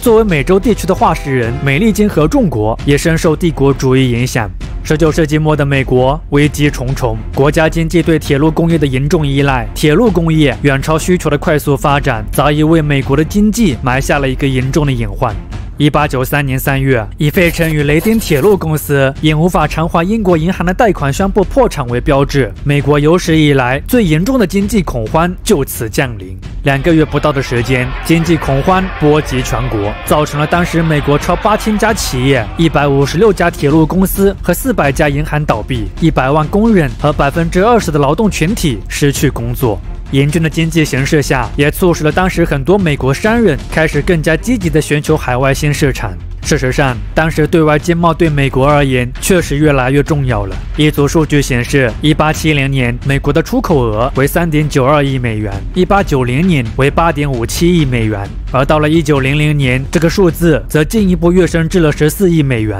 面对国内商人对拓宽海外市场的强烈需求，以及因经济危机而频繁出现的民众抗议和劳资冲突，美国一些政治家们为了转移矛盾，开始极力鼓吹开展激进的外交政策，以缓解国内的焦躁情绪，以免国内发生混乱。一些激进政治家甚至把达尔文理论应用于国际事务当中，他们警告所有人，适者生存同样适用于国家之间的竞争，这是自然法则，而美国不能在竞争中落后。美国海军上将阿尔弗雷德·塞耶马汉是那个时代美帝国主义最得力和最有效的宣传者。在他的海权对历史的影响中，他不仅阐述了拥有海权对一个国家的重要性，他更积极提倡美国应当占领夏威夷和其他太平洋岛屿，以保障美国当下和未来的利益。夏威夷早在19世纪初就已经是美国商船从事与中国贸易的重要中转站了，而随着越来越多的美国移民在岛上定居，以及美国海军执行的扩张政策，美国人对夏威夷的野心也变得日趋明确。事实上，跟随美国人而来的疾病、宗教、酒精、火器和商业经济早已将夏威夷的传统社会侵蚀殆尽了。1887年，为了维持向美国出口蔗糖的经济利益，夏威夷王国国王卡米哈米哈三世与美国政府签署了一份协议，美国由此获得了在太平洋最重要的海军基地之一——珍珠港。夏威夷的土著居民波利尼西亚人当然不是心甘情愿地受美国人摆布，他们有过自己的反抗，比如女王利留卡拉尼就曾致力于挑战美国的统治。不过，他们的反抗力量太过弱小了。1893年，夏威夷的美国种植园主举行起义，在美国海军的帮助下，利留卡拉尼女王被迫退位。随后，受美国控制的夏威夷临时政府向华盛顿发起了兼并请求，并最终在1898年被美国吞并。在夏威夷迈出扩张成功的一步以后，美国人之后很快又把目光转向了作为美洲与亚洲商业交流中转站的萨摩亚岛。不过，由于英国和德国对萨摩亚岛也表现出了很大兴趣，所以美国为获得萨摩亚岛费了不少心思。1899年，以补偿英国在太平洋其他地区为条件，美国与德国瓜分了萨摩亚岛。美国获得了萨摩亚东部，即现在的美属萨摩亚；德国则获得了西萨摩亚，即现在的萨摩亚独立国。染指夏威夷和萨摩亚显然也彰显了美帝国对外扩张的野心，但对于世界其他国家而言，美国扩张主义的公开化则要追溯到美西战争。为了反抗西班牙人腐朽且蛮横的统治，自1868年起，古巴人发起了对西班牙的反抗。美国人虽很同情古巴人在这几十年的抗争，但在此前并没有直接干预这场战争。不过，随着越来越多的古巴移民来到美国，发表针对西班牙的煽动性言论，以及美国国内的媒体对西班牙人在古巴恶劣行径的大肆报道，一系列的因素影响之下，美国政府对古巴的态度开始出现了变化。1897年，美国现任总统麦金利上台以后，一改此前不干预的官方态度，开始公开指责西班牙野蛮毫无人性的行为，并要求西班牙给予古巴岛自治。这场纷争本或许有和平解决的可能，但由于德洛梅书信事件和缅因号战舰爆炸的发生，事情朝着最糟糕的方向发展了。在德洛梅事件中，古巴特工截取到了驻华盛顿的西班牙大使杜普德洛梅对总统麦金利轻蔑的批评，引发了美国民众的极大不满。而在缅因号事件中，海军军事法庭不知道是疏忽还是刻意，把缅因号的突然爆炸错误地归咎于了是西班牙人所为，由此导致当时美国国内的战争情绪变得异常高涨。麦金利还是希望避免冲突，但在政府其他要员，比如帝国主义的狂热者、海军副部长西奥多·罗斯福等人的鼓动，以及西班牙拒绝与起义者谈判、保留发起斗争的自主权等一系列无法让美国国会满意的承诺的刺激下，1898年4月，美国正式对西班牙宣战。这场仅维持了4个月不到的战争，总的来说是一场规模不大的战争。西班牙在古巴人多年的抗争下，在此的势力早已不如当初。这场战争对美国而言，相当于只是做一份扫尾工作。在部署了约7.2万人前往战场，付出400多人死亡的代价以后，当年7月，西班牙向美国举起了白旗。与此同时，美国人还在毫无抵抗的情况下占领了波多黎各，而对波多黎各的占领，无疑也释放了一个信号，那就是这场为古巴自由而战的战争，已成为了美国从西班牙手中掠夺殖民地的战争。其实，除了波多黎各，美西战争爆发伊始，美国人还对西属菲律宾发起了攻击。1898年5月，乔治·杜威率舰队进入马尼拉湾，并击败了在此的西班牙舰队。1898年8月，美西签署停战协议，美西战争就此结束。同年12月，经过几个月的谈判，美西签署了巴黎协议，正式结束战争。根据协议，西班牙放弃了对古巴的主权，古巴岛继续为美国的占领地，关岛和波多黎各被割让给了美国。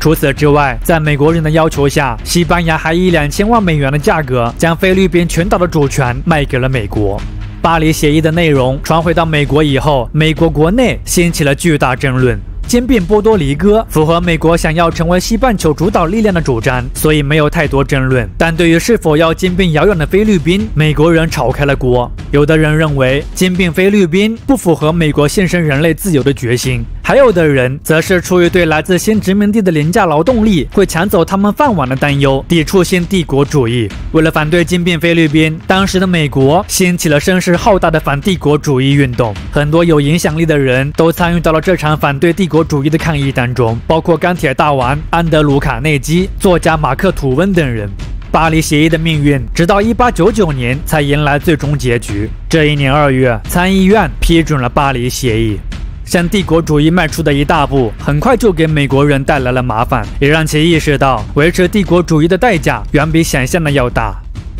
在美国人到来之前，菲律宾人就曾反抗过西班牙人的统治，而当菲律宾人意识到美国人也打算长期占领这里的时候，相似的情况再次出现了。菲律宾人再度掀起了谋求独立的反抗。从1898年到1906年，美国在派遣了至少20万军人参战、4000名士兵死亡的代价以后，其在菲律宾的统治才逐渐稳固下来。但即便如此，菲律宾还是在1946年实现了独立。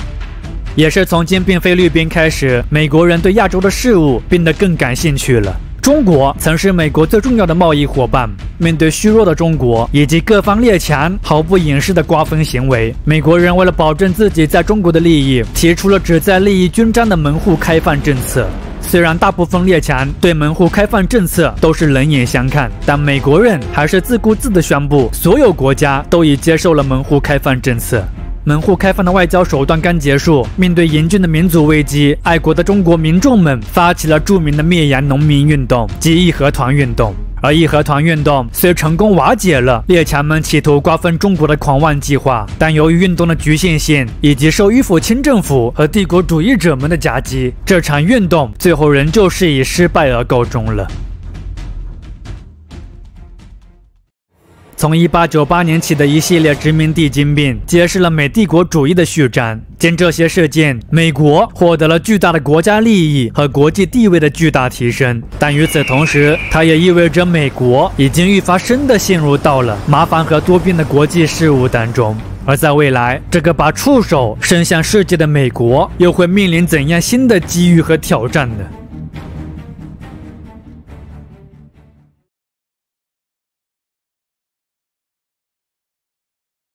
从建国之初的孤立主义，再到19世纪初的门罗主义，100年时间里，美国基于自身实力、利益诉求、国际局势的种种变化，其外交政策也发生过多次改变。而到了20世纪，借由列强们之间愈演愈烈的利益冲突和矛盾，以及一位帝国主义者的上台，新的时代背景之下，美国人又一次对自己的外交政策做出了修正。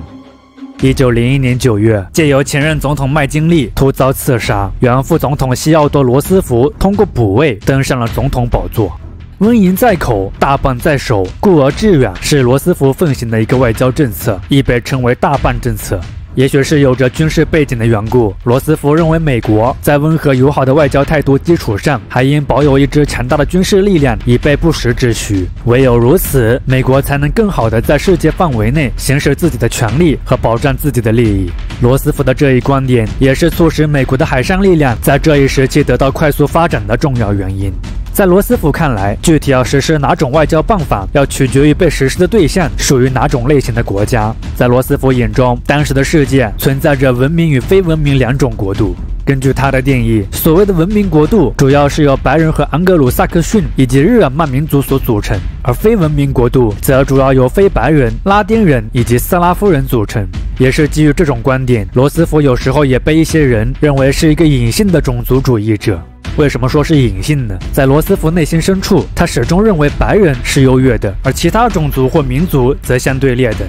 不过，罗斯福有时候也会对其他民族在后天的努力给予认可。他对日本的态度最能彰显他隐性种族主义者的特质。罗斯福并不喜欢日本人，但他认为迅速进入工业化的日本却有资格迈入文明国家的行列。而罗斯福虽在一定程度上认可日本在东亚的地位和影响力，但为了保障美国在此的利益，他依旧不想看到任何一国在东亚占有着绝对优势。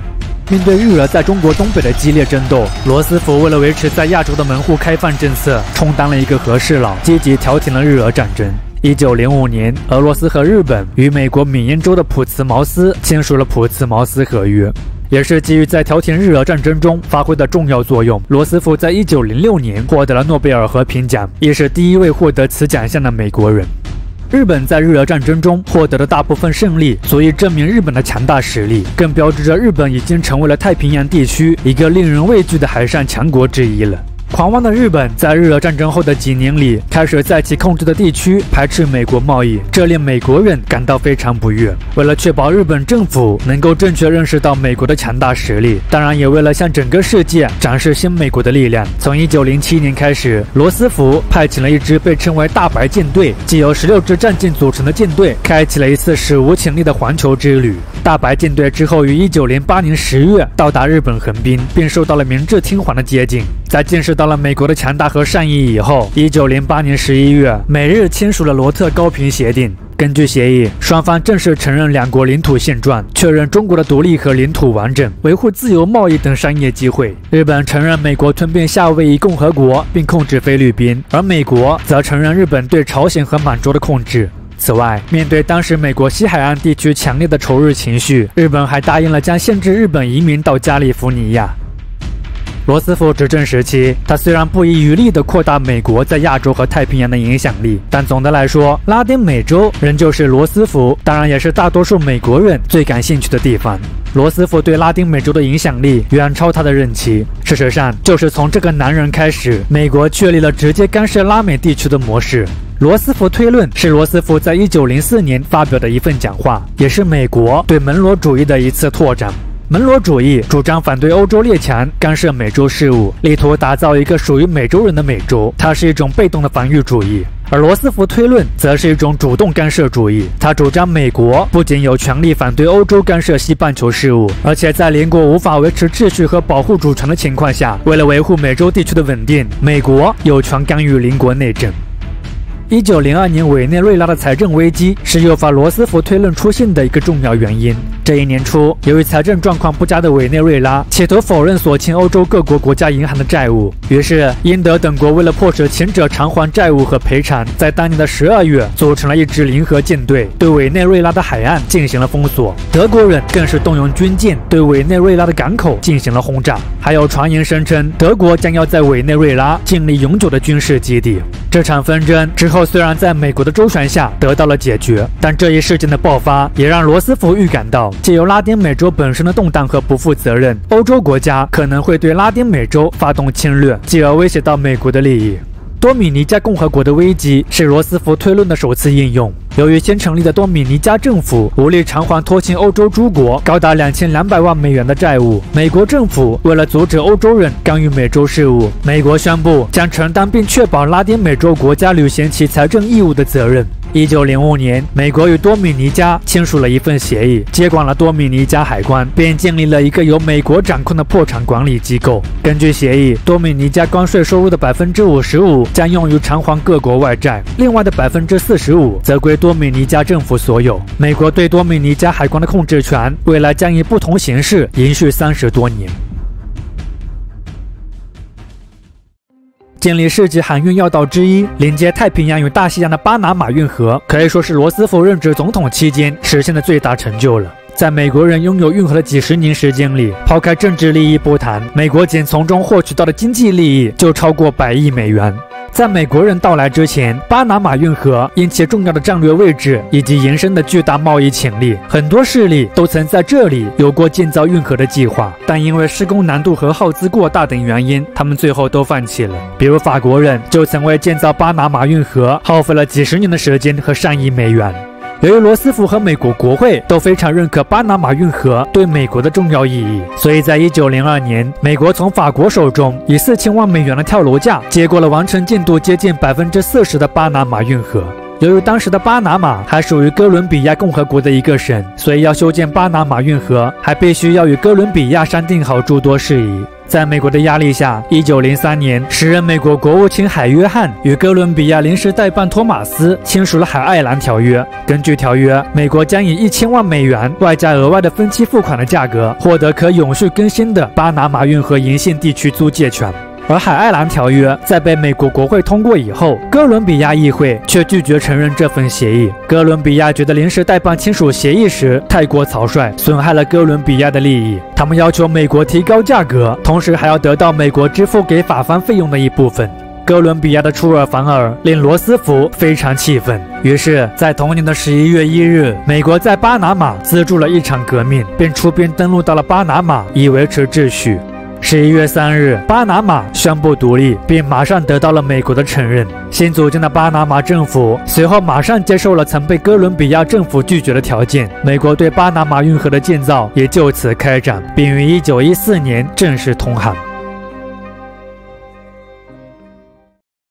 继罗斯福后担任总统的威廉·霍华德·塔夫托和伍德罗·威尔逊同样也致力于拓展美国的海外利益，尤其是后者，由于其任期内面临的前所未有的国际挑战，以及其个人过于理想化的政治追求，美国强横的外交政策在这个时期从某种意义上可以说是得到了进一步的延续和强化。威尔逊上台之时，美国早已卷入到墨西哥多变和复杂的革命当中。1913年2月，墨西哥发生悲惨时日，以维多利亚诺·韦尔塔将军为首的叛军推翻了马德罗民选政府，并杀害了墨西哥前总统马德罗。韦尔塔的非法政变被致力于推广民主与自由价值观的威尔逊视为了对美洲稳定与进步的一种威胁，所以威尔逊否认韦尔塔的屠夫政府。1914年4月，借由韦尔塔军队逮捕几名美国海军士兵，威尔逊以此为由占领了墨西哥的维拉克鲁斯港。在美国的武力威慑下，韦尔塔之后逃离了墨西哥，而政权的真空则给到了一个叫做卡兰萨的男人巩固其在墨西哥地位的机会。不过，由于卡兰萨将美国提出的建立新政府的准则视为对墨西哥主权和尊严的侵害，所以卡兰萨拒绝了美国人的建议，由此又引发了威尔逊的不满。随后，威尔逊又转头开始支持卡兰萨昔日的盟友潘乔维拉，但维拉因为之后军事地位的日益降低，威尔逊之后又将他给抛弃了。1915年10月，无奈的威尔逊初步承认了卡兰萨政府，但到了这里，墨西哥的麻烦事务仍旧没有结束。维拉因为记恨美国人的背叛，他在1916年的1月到3月发起了多起针对美国人的袭击，造成了数十名美国人死亡。为了抓捕维拉，在卡兰萨政府的批准下，一支由潘兴率领的远征军穿越墨西哥边境，开启了对维拉的漫长追捕。不过，直到1917年2月，这支远征军始终都没有找到维拉，且在追捕维拉的过程中，美国又与卡兰萨的军队发生了流血冲突，美墨的关系因此又一次走到了战争边缘。但即便如此，威尔逊还是从墨西哥撤军了，并在1917年3月正式承认了卡兰萨政权。很显然，在那个时间点，比起与墨西哥的矛盾，一场影响范围更大的国际危机已经更值得威尔逊和美国人去关注了。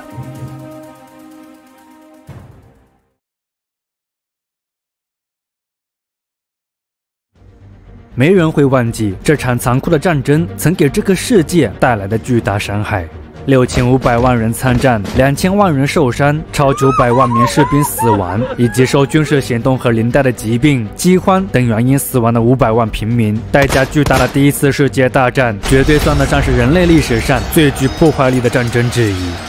关于第一次世界大战的起因，人们争论了近100年。人们思考和争论着，是某几个重大因素的存在导致了这场悲剧的发生，还是说这场灾难是由一系列错误引爆的？而纵使分歧点很多，但影响这场战争最终爆发的一个大前提，即战前存在的极其不稳定的国际体系，却是人们的一个共识。1914年的欧洲，由英法俄组成的协约国和由德奥意组成的同盟国，犹如两朵厚重的乌云一般漂浮在欧陆上空。人们或许能想象雷阵雨的降临，但却猜不到它会什么时候出现。1914年6月28日，历史性的一刻，奥匈帝国皇储弗朗茨·斐迪南夫妇在视察奥匈帝国波斯尼亚省以塞尔维亚为假想敌的军事演习的过程中，遭到了塞尔维亚民族主义者加弗里洛·普连西普的刺杀，当场身亡。以萨拉热窝事件爆发为导火索，奥匈帝国内部的这场民族主义冲突在大国联盟的操纵下迅速升级。由于塞尔维亚难以全部接受奥匈帝国提出的所有苛刻条件，奥匈帝国在同年7月28日向塞尔维亚宣战，向塞尔维亚发起了惩戒性攻击。弱小无助的塞尔维亚随后向本就非常重视在巴尔干半岛影响力的俄国发起了求援。2天后，俄国发起了全军动员。7月31日，德国因劝阻俄国取消动员无果，于次日向俄国宣战。截至8月12日，两大对立阵营的成员除意大利以外，皆已加入战争。而在萨拉热窝事发1年不到的时间里，不断扩大的战事几乎把整个欧洲地区都拉了进来。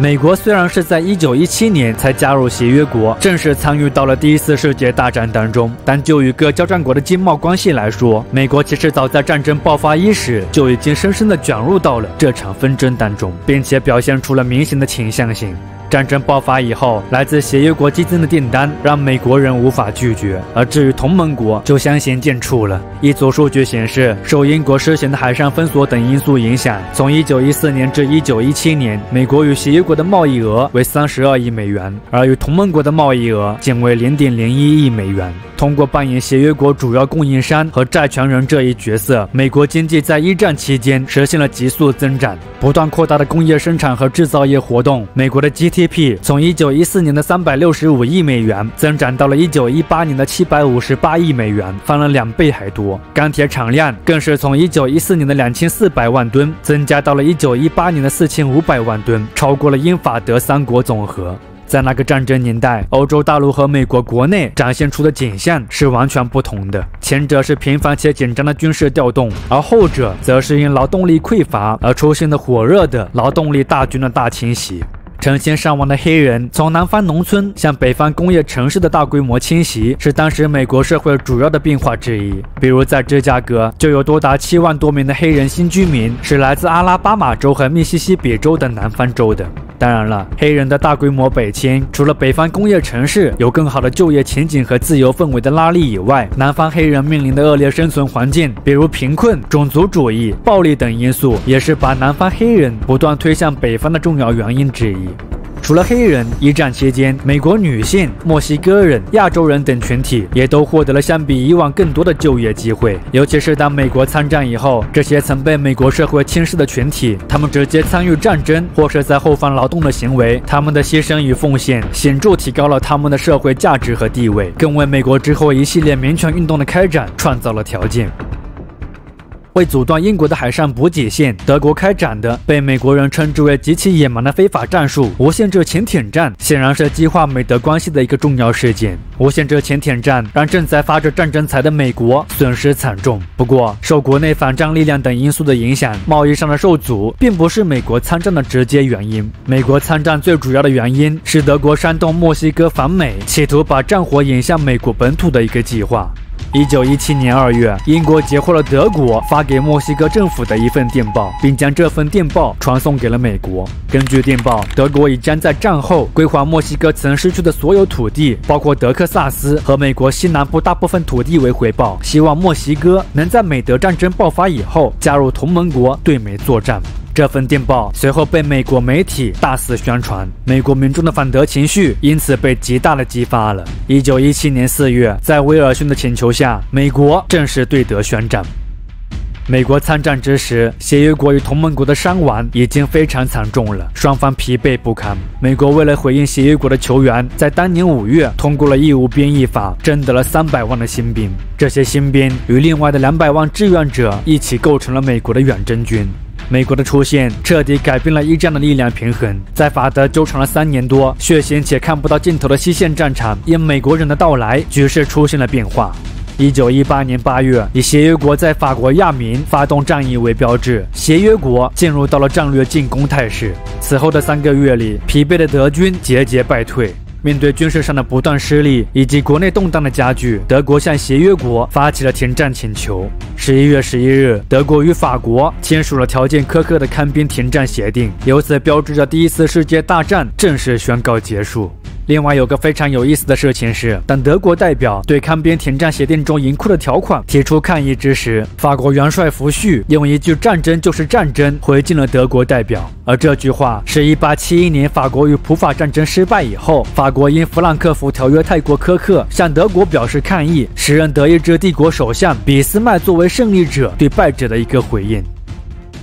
美国虽然参加一战时间并不长，但这场战争对美国产生的影响却非常深远。除了此前提到的在经济方面和对一些社会群体产生的影响，战时颁布的各种法令，比如为遏制国内反战和反政府言论与活动的反间谍法与反煽动法，为筹集战争资金而新增的各种税种，总之这等等一系列为协调战时经济和稳定社会秩序的法令的出现，在很大程度上表明美国联邦政府在政治与经济上的权力经这次战争得到了很大拓展。不过，比起美国国内的一些变化，对于整个世界而言，带着崇高理想的美国总统威尔逊出现在战后为构建世界新秩序而举行的巴黎和会，并受到如同救世主般的欢迎，美国在国际地位上出现的巨大变化，或许是令人印象最为深刻的。14点和平原则不仅代表着威尔逊的政治理想，也是美国在巴黎和会的重要主张。虽然这个和平原则在协约国各自的私心与利益盘算面前并没有全部达成，但战后国际呈现的新秩序，比如波兰独立、意大利疆域的调整、国际联盟的建立等等，显然仍旧彰显了美国在巴黎和会中的分量，以及其国际地位和话语权的巨大提升。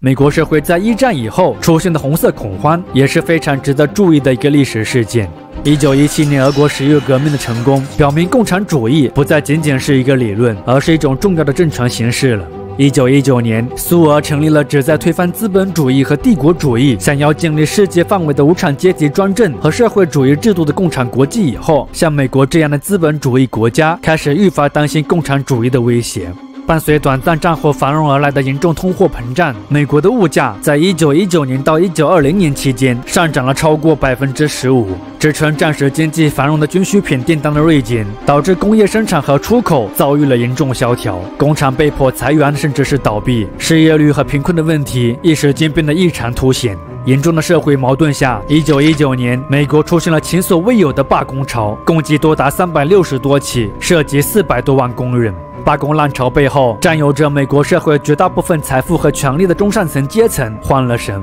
他们隐约间嗅到了组织化劳工抗议行动背后隐藏的革命气息。尤其是当美国一些革命团体开始制造各种恐慌事件，美国反革命势力的神经可以说是紧绷到了极点。从1919年开始，美国陆续有30个州颁布了和平时期的反煽动法。联邦政府也是造成红色恐慌的罪魁祸首。比如，在1920年元旦，司法部长米切尔·帕尔默在全美策划了一系列突击搜查革命根据地的活动，拘捕了6000多人。而这场本以为可以缴获大量枪支弹药的突击行动，最终却只发现了3支手枪，没有任何弹药。也是以帕尔默搜缴为标志，美国国内反应过激的红色恐慌此后开始慢慢减弱了。但即便如此，对于整个20世纪20年代的人来说，这种压抑、偏执，甚至是令人感到窒息的记忆，是一辈子都无法忘记的。第一次世界大战结束以后，这个世界确实迎来了很多改变，但它仍旧没有满足人们想象中对新世界的期盼。仇恨、猜疑、对立等各种糟糕情绪依旧存在，甚至从某种程度上来说，战后的世界比战前变得更加糟糕了。而如果时代的巨轮没有带给我们进步和启示，那么下一次的教训又会以怎样的形式呈现在人类面前呢？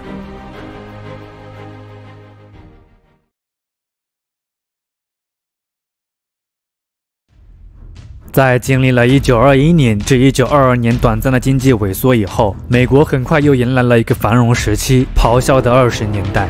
不同于受一战战火蹂躏、工业陷入衰退的欧洲，一战后的美国是当时世界唯一一个真正健康的工业国家。当大批带着现金的士兵陆续归国，为商品市场和劳动力市场重新注入活力，以及战时军工厂陆续转为民用工厂，联邦政府实行自由放任经济政策，税收从战时的高税率转向战后的低税率等多种因素的刺激下，美国的经济再次迸发出了强劲的动力。批量的工业化生产、大量新科技的发明、消费主义的盛行、基础设施的扩建、大众传媒的发展、新旧文化的激烈碰撞等等，皆是咆哮的20年代显著的社会特征。10年的时间里，美国的 GDP 从1920年的884亿美元增长到了1929年的1036亿美元，年均增长率达1.6%。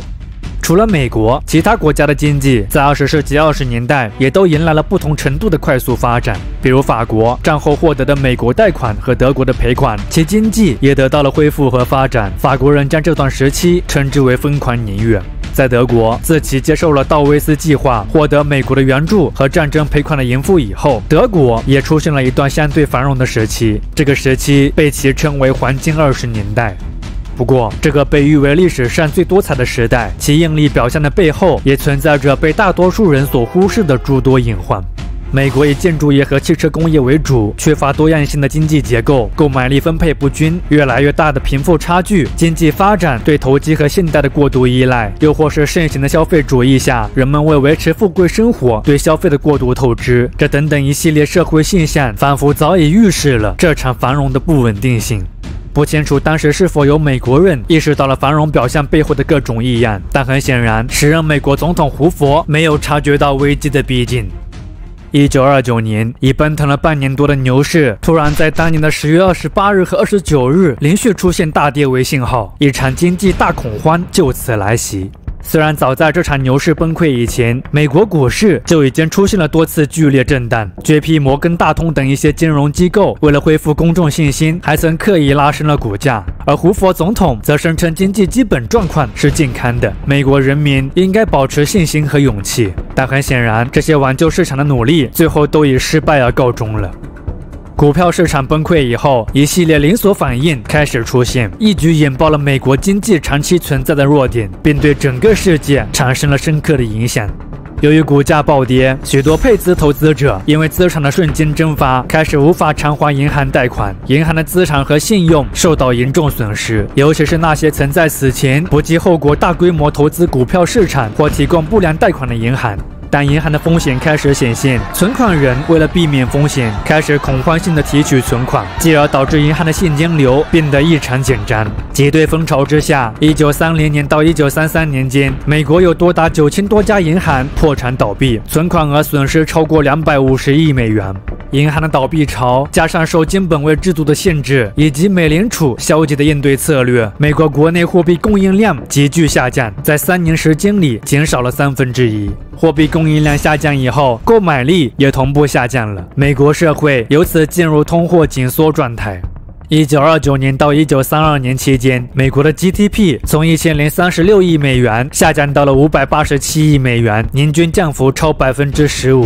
政府用于基建的投资从1929年的162亿美元降至了1933年的3亿美元。4年时间里，美国消费价格指数下降了25%，批发价格指数下降了32%，总的农业收入从120亿美元降到了50亿美元。屋漏偏逢连夜雨，经济衰退下的美国，从1930年开始还遭受到了非常严重的干旱。这场被称为黑色风暴事件的旱灾，给美国南部和西部的大平原农业带来了巨大破坏。持续了近10年的干旱，把曾经富饶的农场变成了沙漠，有超过300万人因旱灾被迫离开了故土。他们中的大部分人，直到大萧条结束以后，才回到原来的州。虽然旱灾很严重，但由于此前的过度生产，大萧条期间美国的农业经济仍旧供大于求，由此导致的结果是低价的农产品不仅没有让种植者得到丝毫利益，它还迫使许多农民被迫离开了原有的工作，转而前往城市寻找新的工作机会。但很显然，城市生活也不容乐观。不景气的经济环境下，城市里的工厂和商店纷纷断臂求生，他们降低商品价格，减少生产，解雇工人。大萧条期间，美国失业率居高不下。1929年，美国失业人数为150人，但到了1933年，这个数字飙升到了1200万人。这一年高达24.9%的失业率，是美国有记录以来失业率最高的一年。失业的美国人支付不起房租、水电费等各项基本开支。当时的美国，无家可归的人随处可见。这些人为了反映他们的贫困和不满，把简陋残破的棚户区称之为胡佛村。也是因为工作岗位的稀缺，大萧条时期，美国国内的种族矛盾进一步激化了。在南方城市，白人要求解雇所有黑人，把岗位留给白人。他们使用恐吓和暴力手段驱赶黑人，迫使其放弃工作。一组数据显示，1932年，南方有1半黑人失业。恶劣的生存环境也导致了20世纪30年代有近40万南方黑人搬迁到了北方。而北方虽然种族歧视没有南方那么严重，但这里的条件也并不比南方好上多少。在纽约，黑人失业率高达50%，有的城市甚至更高。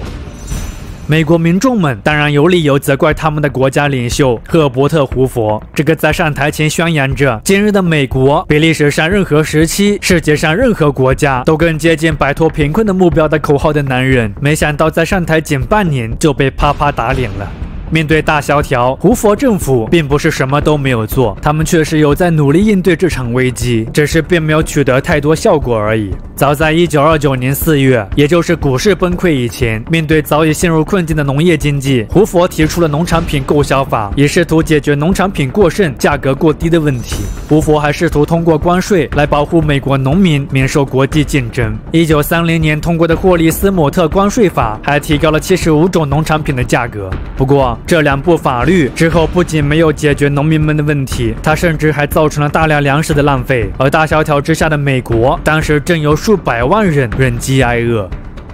为挽救大众们对经济的信心，1930年，胡佛还曾在白宫召集了工农商的领袖们，恳求他们不要减产和裁员，维持工资和价格稳定，自愿接受一个旨在帮助经济复苏的计划。不过，随着1931年经济状况的进一步恶化，这个过分追求个人主义、自由和社会平衡、缺乏强制性和约束力的策略也以破产而告终了。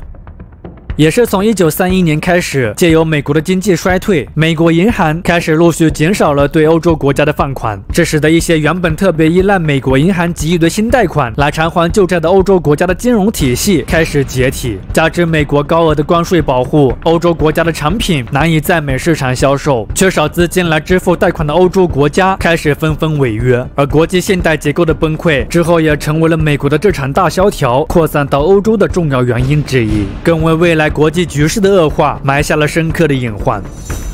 由于自愿合作计划不奏效，胡佛政府之后又尝试了通过政府开支的办法来应对大萧条。总统建议国会将政府开支增加到4.23亿美元，用作公共设施建设的投资。虽然这笔金额在当时并不是个小数目，但想要通过这笔资金来解决大萧条，仍旧不太现实。事实上，当经济情况变得更恶劣的时候，胡佛为了平衡政府收支，还减少了对公共设施基础的投资。1932年，胡佛为避免政府赤字，全面提高了各种税率，而由此带来的结果是消费者和企业的购买力进一步降低了，经济也因此进一步萎缩。1923年到1932年，美国联邦政府的财政赤字确实从5.8亿美元减少到了3.5亿美元，但代价却是政府的财政收入从1929年的38.5亿美元缩减至了1932年的19.6亿美元，减少了近一半。很显然，恶性循环之下，提高税率的举措不仅没有解决经济衰退的主要问题，反而还进一步加剧了经济危机和社会的不满。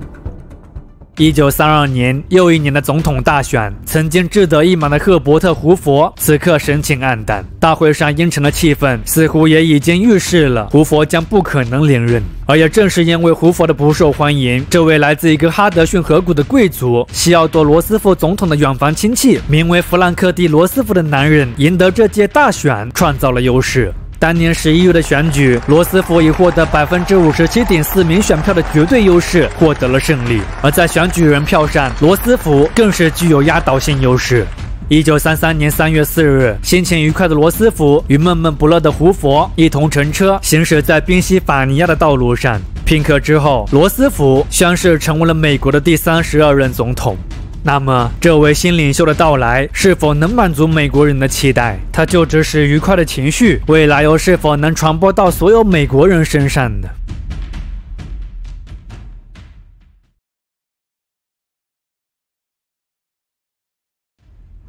他是美国历史上唯一一位连任4届的美国总统，也是美国人心中最伟大、最具威望、最受尊重的总统之一。这位曾在美国最困难的时候重建了上千万美国民众们希望与勇气的男人，正是第32任美国总统富兰克林 ·D· 罗斯福。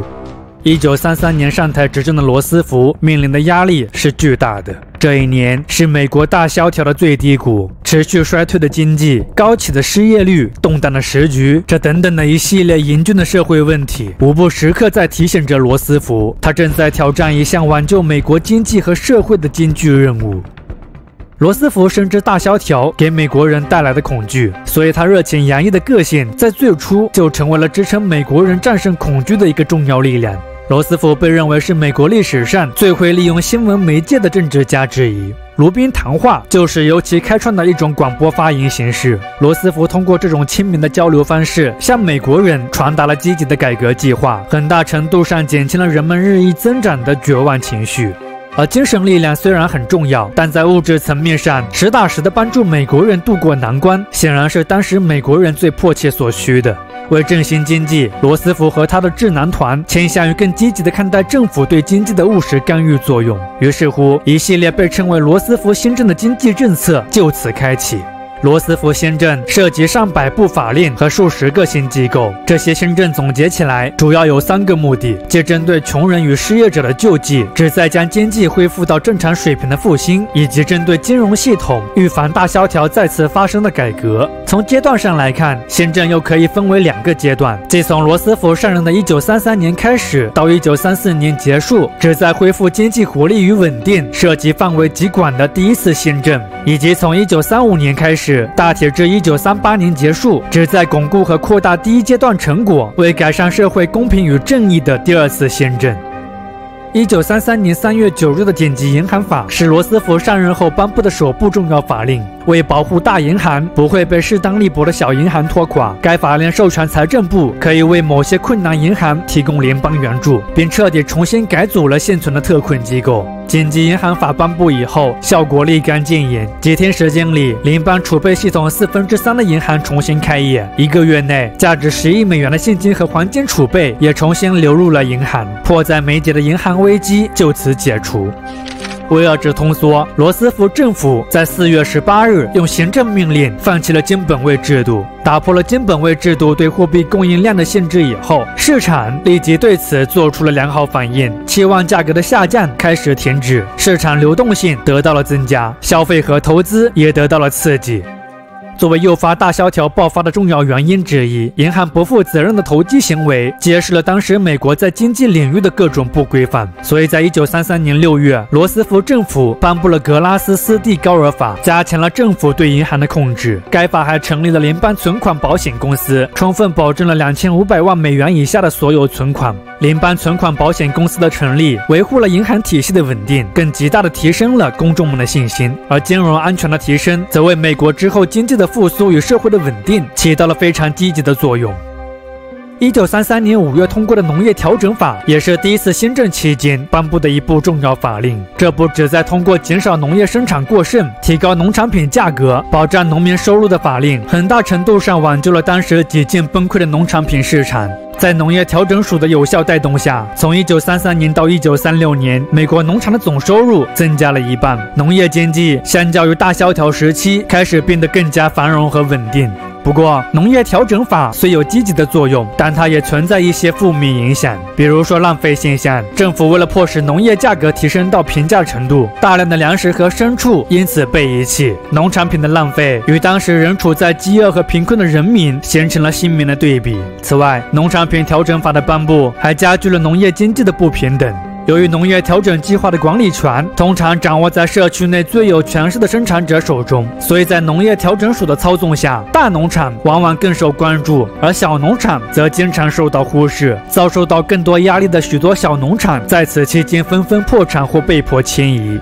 除了小农场主、佃农、农场工人因种植面积的减少以及农业救济的不到位，他们的利益也同样受到了极大损害。也是基于农业调整法的种种负面影响，1936年1月，最高法院以政府无权限制农民生产为由，废除了农业调整法中的一些重要条款。复兴工业也是第一次新政的重要目标。事实上，早从1931年起，深受通缩之苦的美国商会和一些机构就曾督促政府实行反通缩计划。他们希望放松反垄断法，允许商业团体间实行相互合作，以稳定工业产品的价格。不过，碍于此前胡佛政府的反对，工业复兴的进展非常缓慢。相比前任政府举措更加积极的罗斯福政府，显然更愿意聆听企业家们的意见。1933年6月，国会通过了国家工业复兴法，放松了反垄断法对一些商业团体的限制，同时设立了全国复兴署，以主持工业复兴的相关工作。全国复兴署宣称的可以提升消费者购买力、增加就业，要求企业遵守最低工资标准和最长工作时长的总规则。虽然在最初几乎得到了所有重点工业领域的支持，但由于全国复兴署制定规则时过于仓促和草率，加上面对庞大计划，政府的手足无措，这场工业复兴计划最后其实是以失败而告终的。一组数据显示，该机构成立以后，美国的工业增长指数从1933年7月的101下降到了11月的71。从1934年春开始，全国复兴署遭到了各方的指责，一些企业甚至公然藐视其条款。1935年，借由谢克特兄弟公司违反全国复兴署规定一案，最高法院裁定国家工业复兴法违宪，全国复兴署因此解散。随后，罗斯福政府顺势放弃了这一失败的试验。相较于工业复兴计划的失败，罗斯福新政的救济计划或许是最受大多数美国民众欢迎和支持的。在设立了为各州提供资金、扶持濒临破产金融机构的联邦紧急救济署以后，意识到这么做还远远不够的联邦政府，随后又在1933年11月到1934年4月期间，推出了规模庞大的以工代赈计划——土木工程署。土木工程署以每月花费2亿美元为代价，为400多万人提供了短暂的就业机会，更刺激了经济活动。此外，经计划建造的道路、学校和公园等设施，在之后还产生了持久的效益。罗斯福新政取得的效果是显著的，美国的 GDP 从1933年的564亿美元增长到了1934年的660亿美元，增长率高达16.9%，经济复苏势头强劲。失业率方面，从1933年的24.9%下降到了1934年的21.7%。不过，新政之下的美国各项数据虽有所好转，但距离终结大萧条显然还有很远的距离。为了应对大萧条的持续影响，从1935年春开始，罗斯福政府又启动了雄心勃勃的新立法计划，也就是第二新政。公共事业振兴署是第二次新政中的以工代赈计划。相比此前的救济计划，公共事业振兴署不仅规模更大，同时还表现出了非凡的灵活性和想象力。1935年至1943年间，公共事业振兴署先后大约为800万人提供了工作机会，总耗资约110亿美元。在这些救济计划当中，除了有传统的公共建筑项目，针对失业的作家、艺术家等群体，该计划还设立了专门的联邦作家计划、联邦艺术家计划、联邦音乐计划等等。对文化艺术发展的重视，不仅滋润了当时身处困境之中美国民众干涸的文化生活，更为美国文化的发展和民族精神的塑造起到了重要的推动作用。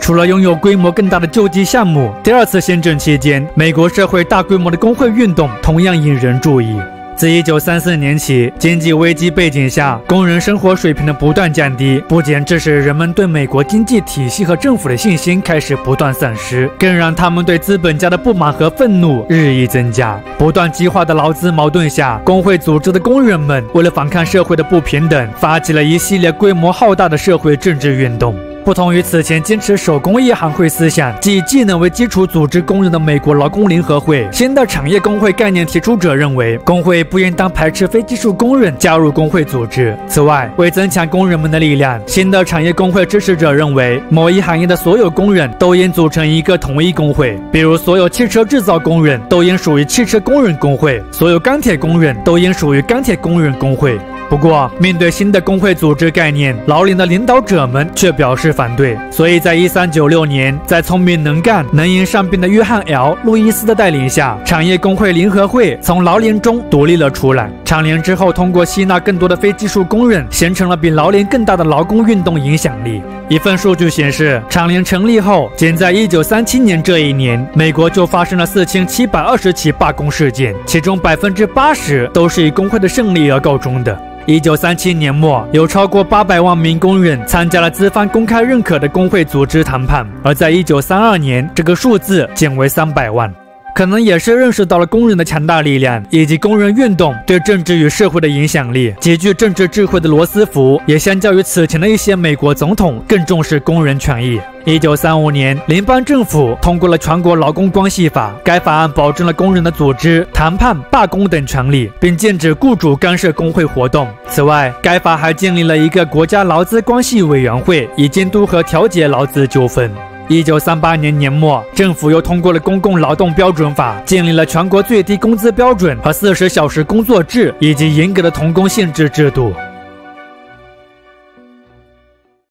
罗斯福新政虽然取得了很多成就，但在他的反对者看来，罗斯福的诸多政策都在背离宪法。他们指控罗斯福正在把美国打造成一个危险甚至是专制的国家。1938年年末，面对反对派的阻挠，罗斯福制定任何新的计划都已经变得愈发困难了。这也预示着新政已经接近了尾声。当然了，就当时的美国而言，新的改革方向要朝着怎样的方向走，或许也已经没那么重要了，因为一场新的世界危机的降临，已足以引得所有美国人去关注和应对了。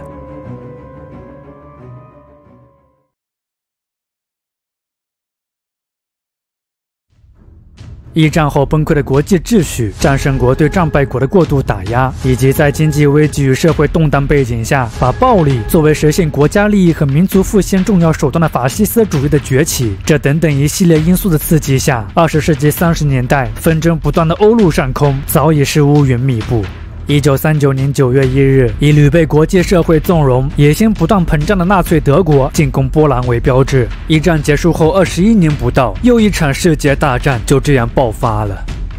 二战的头几年，以纳粹德国为首的轴心国基于新发优势和军事上的创新，曾一度占有很大优势。截至1942年，强大的轴心国阵营占据着当时世界45%的陆地面积和占35%的世界人口。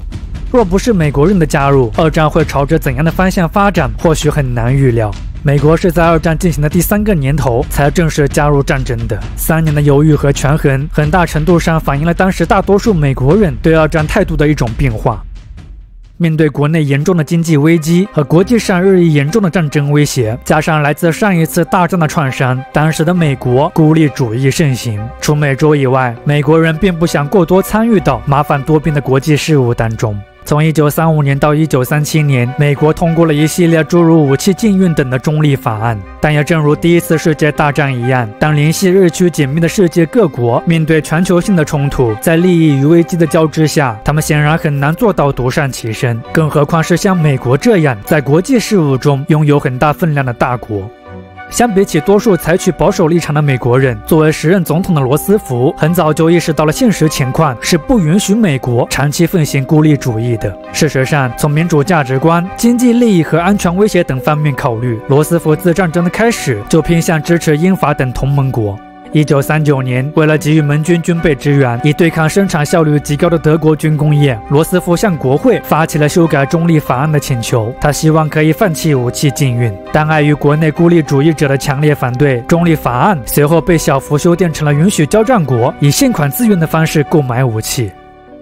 作为欧洲排名前列的强国，法国在1940年6月的溃败出乎了很多人意料，也促使了美国民意的转变。法国战败后，美国当年7月的一份民意调查显示，66%的美国人开始相信德国已经对美国构成了直接威胁。战争威胁的迅速升级，使美国国内的孤立主义势力开始减弱了，干预主义者开始主张美国更多的介入战争。同年9月，美国国会批准了历史上首个和平时期的军事草案——伯克沃兹沃斯法，开始在全国开展征兵制度，为可能到来的战争做准备。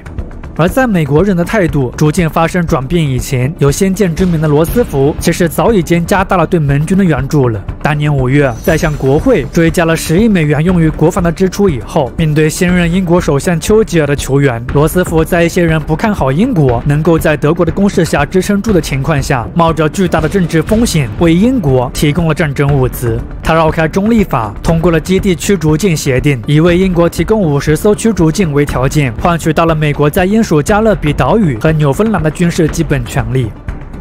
1940年，在同盟国的战争形势不断恶化的情况下，美国迎来了又一年的总统大选。面对孤立主义和干预主义围绕国防问题的激烈争论，罗斯福通过巧妙的中立立场和在应对经济危机中的良好表现，以及在二战局势上展现出的卓越领导力和政治智慧，罗斯福在这一年已得到55%的选民票和449张选举人票，再次获得了胜利，从而开启了他史无前例的第3个总统任期。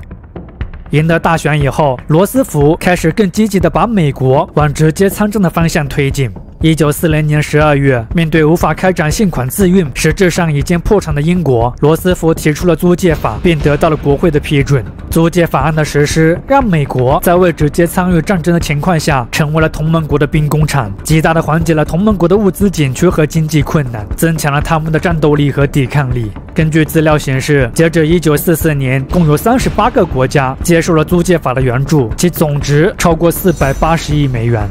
与同盟国关系的日益紧密，当然也为了向开展诸多暴行的法西斯国家发出警告。1941年8月，美英两国共同发表了旨在重建世界和平与秩序的大西洋宪章，这也是美国以另外一种形式提出了自己的战争目标宣言。总之，到了这个节骨眼，美国的参战似乎不再是是与否的问题了，而是时间问题。对于罗斯福而言，他还需要一个契机，一个能让美国民众们全心全意支持美国参战的契机。很快，这个契机在太平洋出现了。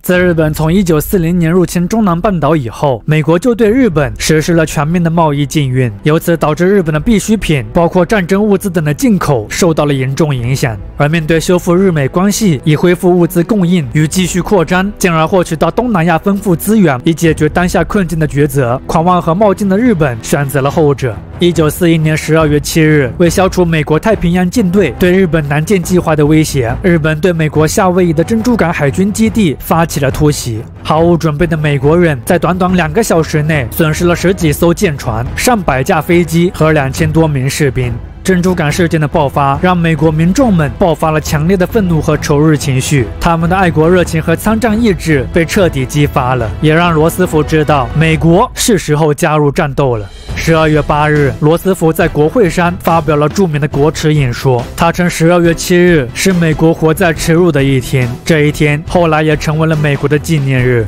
随后，参议院以全票，众议院以388-1的表决批准了对日宣战。12月10日，日本的欧洲盟友德意两国对美宣战。次日，国会全票通过批准应战，一台被轴心国低估的战争机器就此全力启动。为表达反法西斯同盟国对共同目标和原则的坚定信念，也为建立起一个统一的反法西斯战线，1942年1月1日，美、英、苏、中等26国在华盛顿共同签署了联合国宣言。宣言表示，签署国将动用一切可用资源参与战争，不与敌国单独协定停战协定与合约。美国虽然在参战以后战斗热情高涨，行动也很迅速，但就当时的战争形势来看，情况并不乐观。英国濒临崩溃，苏联风雨飘摇，同盟国在太平洋战区的据点更是相继落入日军之手。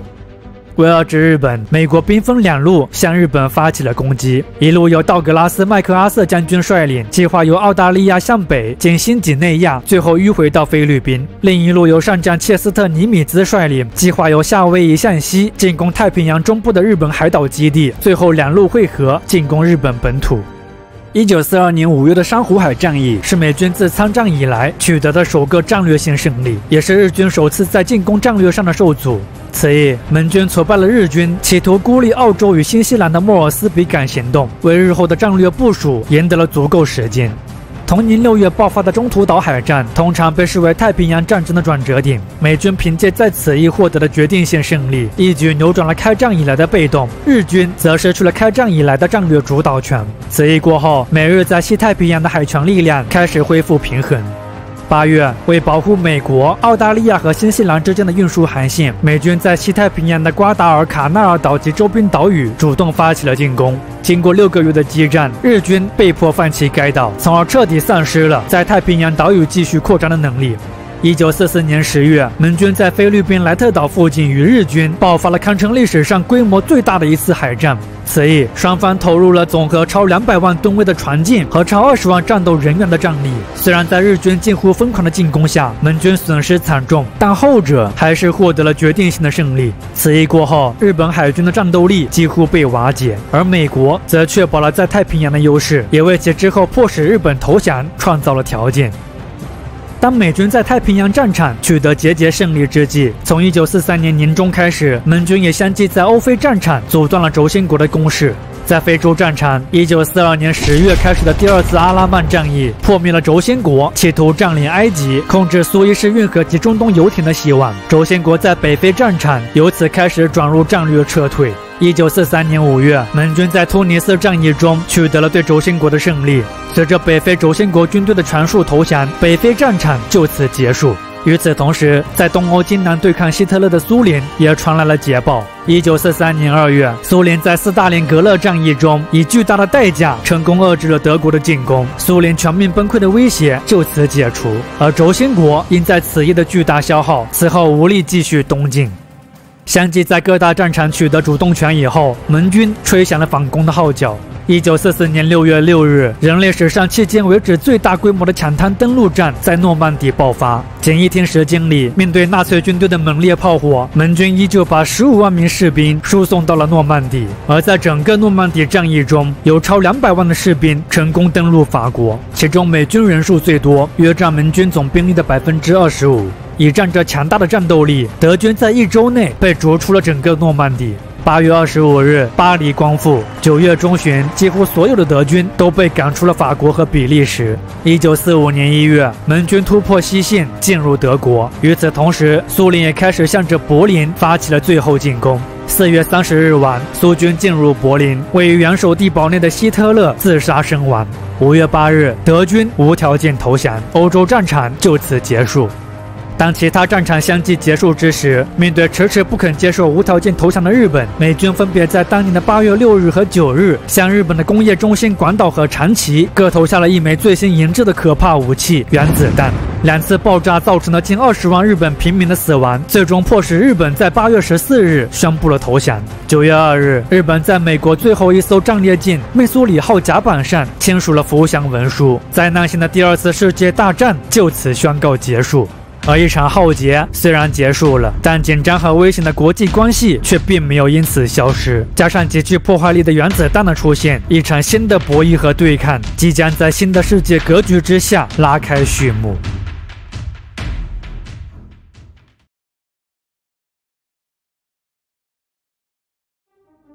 如果说二战是人类的修罗场，那么战后美苏为了争夺世界的主宰权，把近乎整个世界拖入到长达半个世纪紧张且危险的政治与区域军事对抗之中的冷战，无疑又把人类的命运置于了赌桌之上。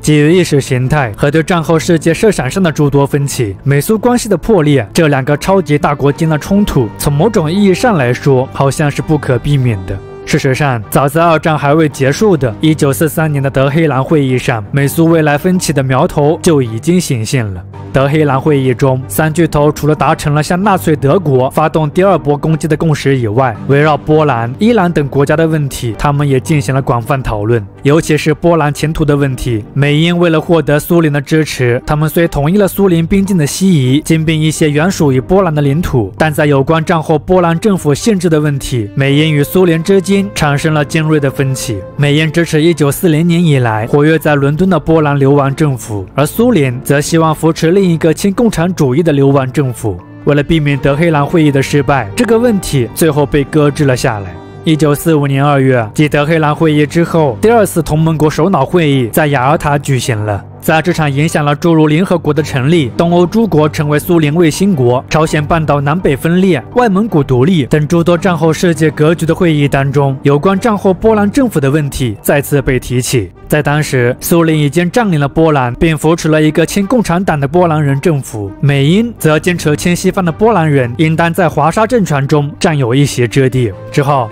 斯大林答应为亲西方的波兰人在政府中留出一定席位，并同意波兰在未来某个不定期的日期举行自由无限制大选为条件，波兰的问题被含糊其辞地结束了。事实上，在雅尔塔会议结束后的40多年里，波兰的自由选举从未举行。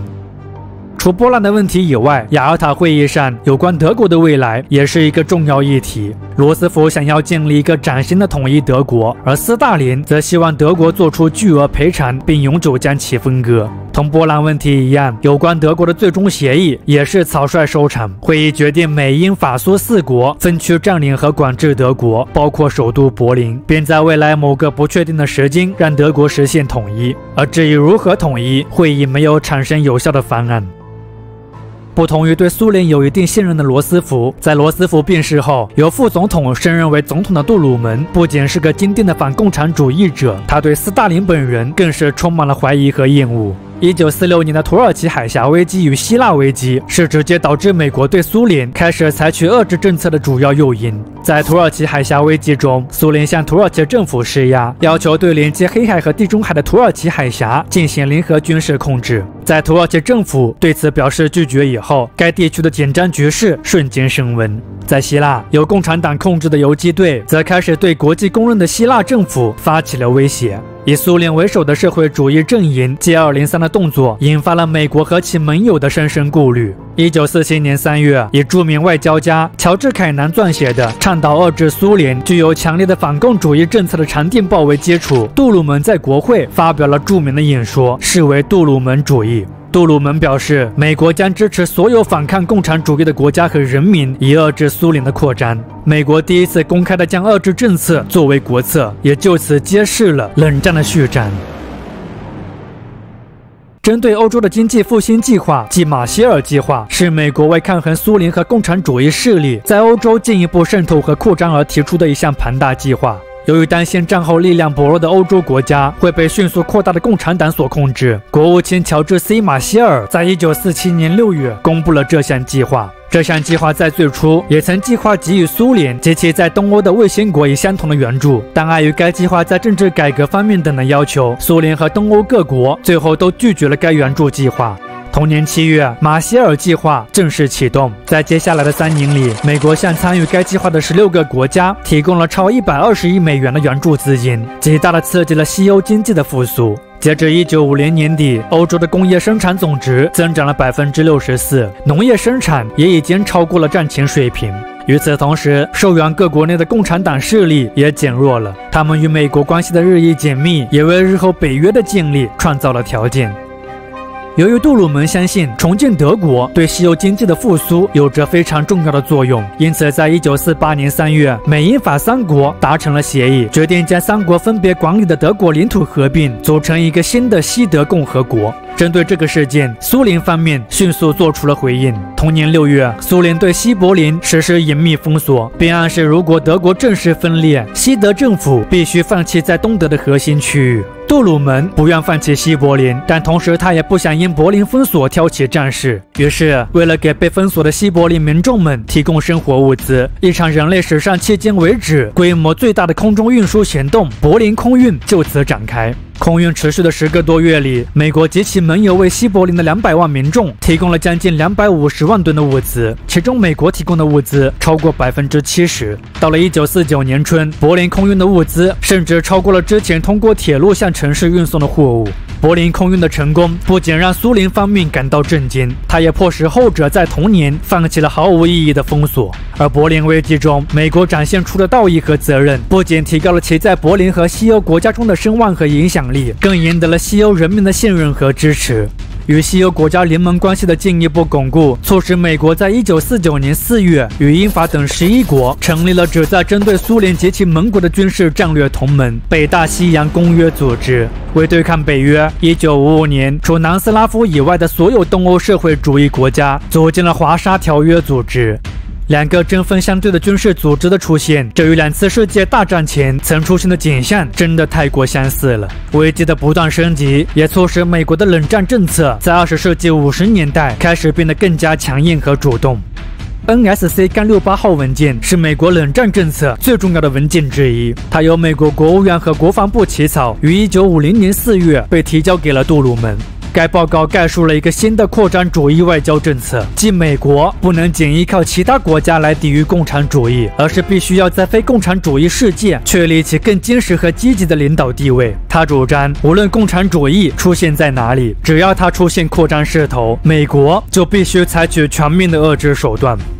朝鲜战争是美国在冷战中的第一次军事行动，也是其新扩张主义政策的首次应用。二战结束以后，美苏2国以北纬38度线为界，分别接管了南北朝鲜。而当美苏分别撤离以后，面对相对弱势的南方亲西方的李承晚政府，以金日成为首、拥有更强军队的共产党政府，为实现朝鲜半岛的统一，于1950年6月越过38线，向南朝鲜发起了攻击。面对北朝鲜的突然进攻，美国很快做出了回应。同月，在中共新政府无法行使否决权的前提下，联合国通过了援助李承晚政府的第83号决议。随后，由麦克阿瑟率领以美军为首的联合国军开始在朝鲜展开军事行动。联军的介入让在战争初期进展非常顺利的北朝鲜军队不断失去优势，溃败北退。同年10月，联军占领首都平壤。由于联军对中国边境也产生了威胁，中国也于这个月加入到了战争当中。随后，战局再次发生扭转。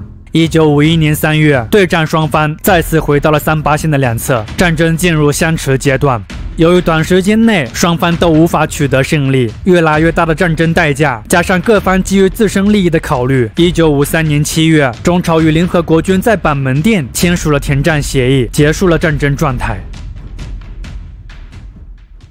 也是在朝鲜战争期间，美国为遏制共产主义在亚洲的扩张，于1952年结束了在日本的占领政策，开始为日本的复兴投入更多精力，力图把日本打造成对抗亚洲共产主义的缓冲区。借助朝鲜战争的需求和美国的援助，日本经济在20世纪50年代后期开始进入高速发展阶段。1968年，日本经济总量超过联邦德国，成为世界第2大经济体。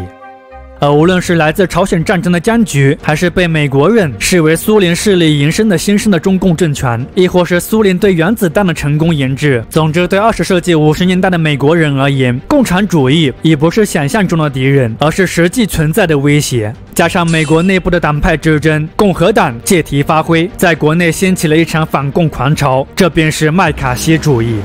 来自威斯康星州的共和党议员约瑟夫·麦卡锡利用冷战的恐怖气氛，声称美国遭遇到的这些挫折都是国内共产党的阴谋。在一次演讲中，麦卡锡拿出了一份名单，指控有250名共产党潜伏在国务院内。麦卡锡之后还不断重申并扩大了指控范围，其无端的指控不仅使一些人前途尽毁，更让当时的美国政府和社会陷入到了巨大的恐慌和分裂之中。共和党当然支持麦卡锡的调查，他们甚至宣称民主党应当为20年来的通敌叛国行为负责，而当下只有政党更迭才能拯救国家，保证政权不被颠覆。当朝鲜战场的失望与国内被颠覆的担心交织在一起，1952年的大选显然对民主党已经十分不利了，支持率的大幅下降让杜鲁门明智地退出了当年的总统大选。随后，一个温和的保守派共和党人，同时也是一个具有强大军事、政治、人格和外交等方面优势，备受美国人尊重和信任的战争英雄德怀特 ·D· 艾森豪威尔以压倒性优势赢得了大选，由此也标志着民主党政府近20年来对美国的统治迎来了结束。而以后世的眼光来看，艾森豪威尔的上台也已经预示了2战后最严重的动荡时期也即将落幕。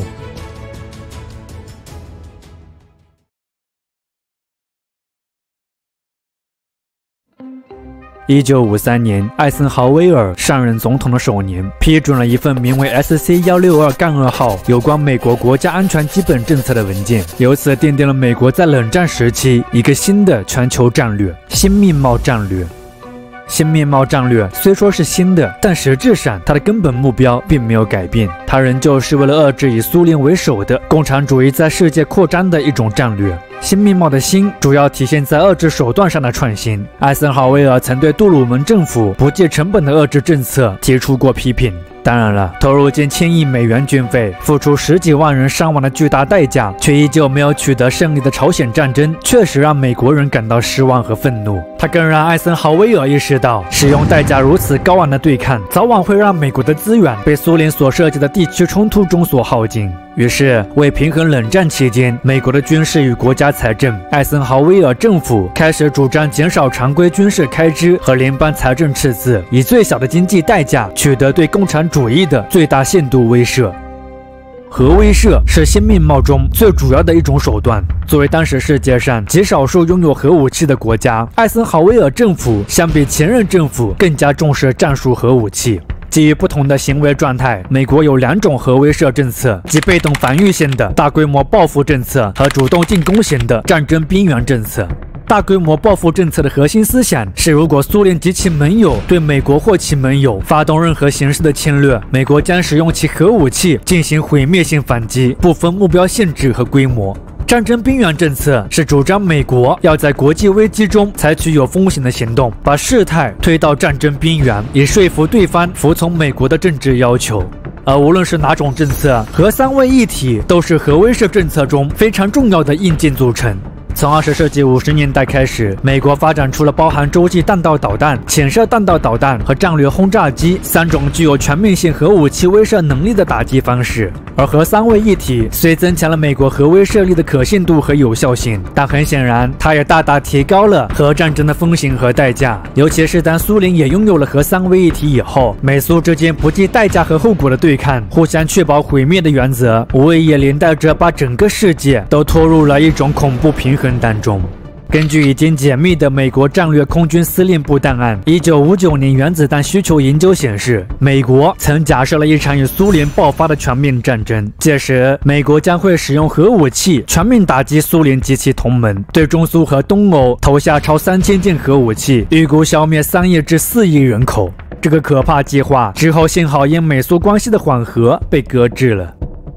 朝鲜战争是美国第一次公开使用核威慑。1950年，面对朝鲜战局的不利，为阻止中国参战，美国曾派遣10架 B-29轰炸机到关岛。不过，迫于当时国内外强烈的舆论压力，美国最后调回了这些轰炸机。当艾森豪威尔上台以后，美国很快重启核威慑，甚至扬言声称将为结束战争，不惜扩大战争和使用核武器。根据一份名为《朝鲜战争核打击计划》的文件显示，1953年，美国曾计划对北朝鲜的平壤、开城等5大城市进行核打击。不过，碍于当时的苏联已经拥有了核武器，以及朝鲜战争已经进入停火谈判阶段等各方面的影响，这个核打击计划最后没有得到执行。1954年到1955年的第一次台海危机，是美国又一次在地区冲突中实施核威慑。面对中国在一江山岛战役中的胜利，为阻止中国进一步解放台湾，美国不仅派遣第7舰队进入台湾海峡干涉中国内政，还声称已经在台湾海峡做好了使用核武器的准备。除了核威慑以外，盟国战略、心理战、包含间谍战、针对国家或组织的颠覆等的隐蔽行动，以及谈判策略，这5大要素也都是新面貌政策的重要组成。2战以后，美国对中东地区事务的兴趣大增，频频在此开展干预。1948年，在犹太复国者和联合国多年的努力下，以色列宣布了独立。而基于犹太人社区对美国的影响力，以及美国在中东战略需要等多方面的原因，美国成为了第一个承认以色列建国的国家。而以色列的独立虽解决了一些旧问题，但它同时也制造了诸如巴勒斯坦问题、以色列与阿拉伯国家间冲突等的新的问题。美国政府虽支持以色列，但考虑到中东地区的石油利益、国内资本在这里的大量投资，美国也不想与阿拉伯国家交恶，他也希望这些阿拉伯国家政权能够稳定。1953年的伊朗政变最能反映美国对中东地区石油利益的重视。借由伊朗民选总理穆罕默德·摩萨台对本国石油工业的国有化改革，在利益受损的英国人的鼓动下，当然也为了保证美国石油公司在伊朗的利益，美国中情局联合伊朗保守派军事领袖策划了一场政变，将摩萨台政府赶下了台。在中情局的帮助下，年轻国王穆罕默德·里萨·巴列维重新夺回了政权，随后在伊朗开启了实质上的专制统治。此后的25年，巴列维始终与美国保持着密切联系。相较于在伊朗的成功，发生在1956年的苏伊士运河危机，美国取得的收益就要小得多了。借由埃及总统纳赛尔将苏伊士运河国有化的举措，激起了拥有苏伊士运河大量股份英法的强烈不满。英法在这一年与同样希望在中东扩大权益的以色列达成了秘密协议，向埃及发起了军事行动。而出于对苏伊士运河危机会使得阿拉伯国家转投苏联的担忧，美国之后向英法以施压，要求其撤军。在国际社会的干预和斡旋下，尤其是来自美苏的压力，苏伊士运河危机最后以英法已被迫撤军而告终。但也是因为在这次危机中，美国基于自身利益站在了北约盟友的对立面，此举也引发了英法两国的不愉快。法国总统戴高乐在之后一次有关外交政策的演讲中提到，美国是一个可靠的盟友，但也是自私的；而苏联虽是危险的敌人，但也是可以对话的。戴高乐主张欧洲国家基于自身利益，应该摆脱美苏的影响，建立起独立和自主的外交政策，发展自己的力量，成为冲破铁幕的第3级力量。不仅是欧洲国家的态度经此危机发生了微妙的变化，美苏两国对老牌殖民国家国际声望和影响力的打击，也极大地激发了亚非诸国的国家自信，他们开始纷纷勇敢争取属于自己的权益，而这些种种显然都为世界走向多极化提供了重要推力。除了欧亚非，冷战紧张的氛围当然也影响到了被美国人自视为后花园的拉丁美洲地区。1954年，由于危地马拉总统哈科沃·阿本斯展开的土地改革，损害了当地美资企业联合水果公司的利益，加上该国对共产党的合法化，面对联合水果公司的求助，以及出于对危地马拉会加入共产主义阵营的担忧，艾森豪威尔授权中情局推翻了阿本斯政府，由此拉开了危地马拉长达近40年的动荡历史。在古巴，作为与美国联系最紧密的拉美国家，美国在1952年帮助富尔亨西奥巴蒂斯塔推翻了温和的前任政府。积极迎合美国的巴蒂斯塔之后，把古巴打造成了美国公司的乐土。当时的美国人几乎控制了古巴岛上的所有自然资源，垄断了1半以上的糖料作物。美国的犯罪组织更是控制了首都哈瓦那大部分的豪华旅馆和夜场生意。不过，由于巴蒂斯塔过于暴力和腐败的统治，美国人在20世纪50年代末开始渐渐对巴蒂斯塔变得不再信任，而是对充满魅力和智慧的菲德尔·卡斯特罗产生了更多兴趣。可是，当1959年卡斯特罗推翻了巴蒂斯塔独裁政权以后，其建立的古巴革命政府在国内大刀阔斧的改革、没收外商资产的行为，却又引发了美国人的强烈不满。截止1960年年底，古巴革命政府已经国有化了所有美国及其国外在古巴的资产。美国政府为了回应古巴的改革，冻结了古巴在美国的财产，并于1961年断绝了与古巴的外交关系，并加紧了对古巴的贸易禁运。为了推翻卡斯特罗政府，美国中情局对卡斯特罗发起过数次暗杀行动。根据古巴情报局的说法，卡斯特罗遭遇过超600次的暗杀，这也让卡斯特罗成为了世界上被暗杀次数最多的人物，并被载入到了吉尼斯世界纪录当中。面对中情局的暗杀，卡斯特罗曾嘲讽道：“我能活到今天，全是美国中情局的功劳。”虽然第三世界的问题在美国外交内容中的比重开始变得越来越大，但与苏联的关系以及在欧洲抵制共产主义的扩张，仍旧是艾森豪威尔政府的重要议题。艾森豪威尔执政末期，美苏之间发生最严重的一起外交事故是1960年的 U-2坠机事件。当年5月，一架美国中情局下辖的 U-2高空侦察机在苏联上空被击落了，由此暴露了美国在苏联进行的秘密间谍活动。美国在事后拙劣的掩饰，不仅让艾森豪威尔政府尴尬难堪，更引发了其盟友们的不满和怀疑。美国的国际形象和信誉因这起事件受到了很大打击。也是因这起事件的发生，原定于在巴黎举行、试图推动东西方关系缓和的4国首脑会议也因此破裂了。美苏间敌意和不信任的增加，也使双方的关系降至了冷战以来的最低点。而在U-2坠机事件上的尴尬之后，也一定程度上影响了半年后的总统大选。艾森豪威尔政府的失误和软弱，削弱了当年民众们对共和党候选人理查德·尼克松的支持。而后，更具活力和勇气的约翰 ·F· 肯尼迪收获到了更多美国人的信任和支持。当年大选，肯尼迪以略多于尼克松的优势获得了胜利。而这位美国历史上第一位天主教总统的上台，美国的未来又会因此迎来怎样的变化呢？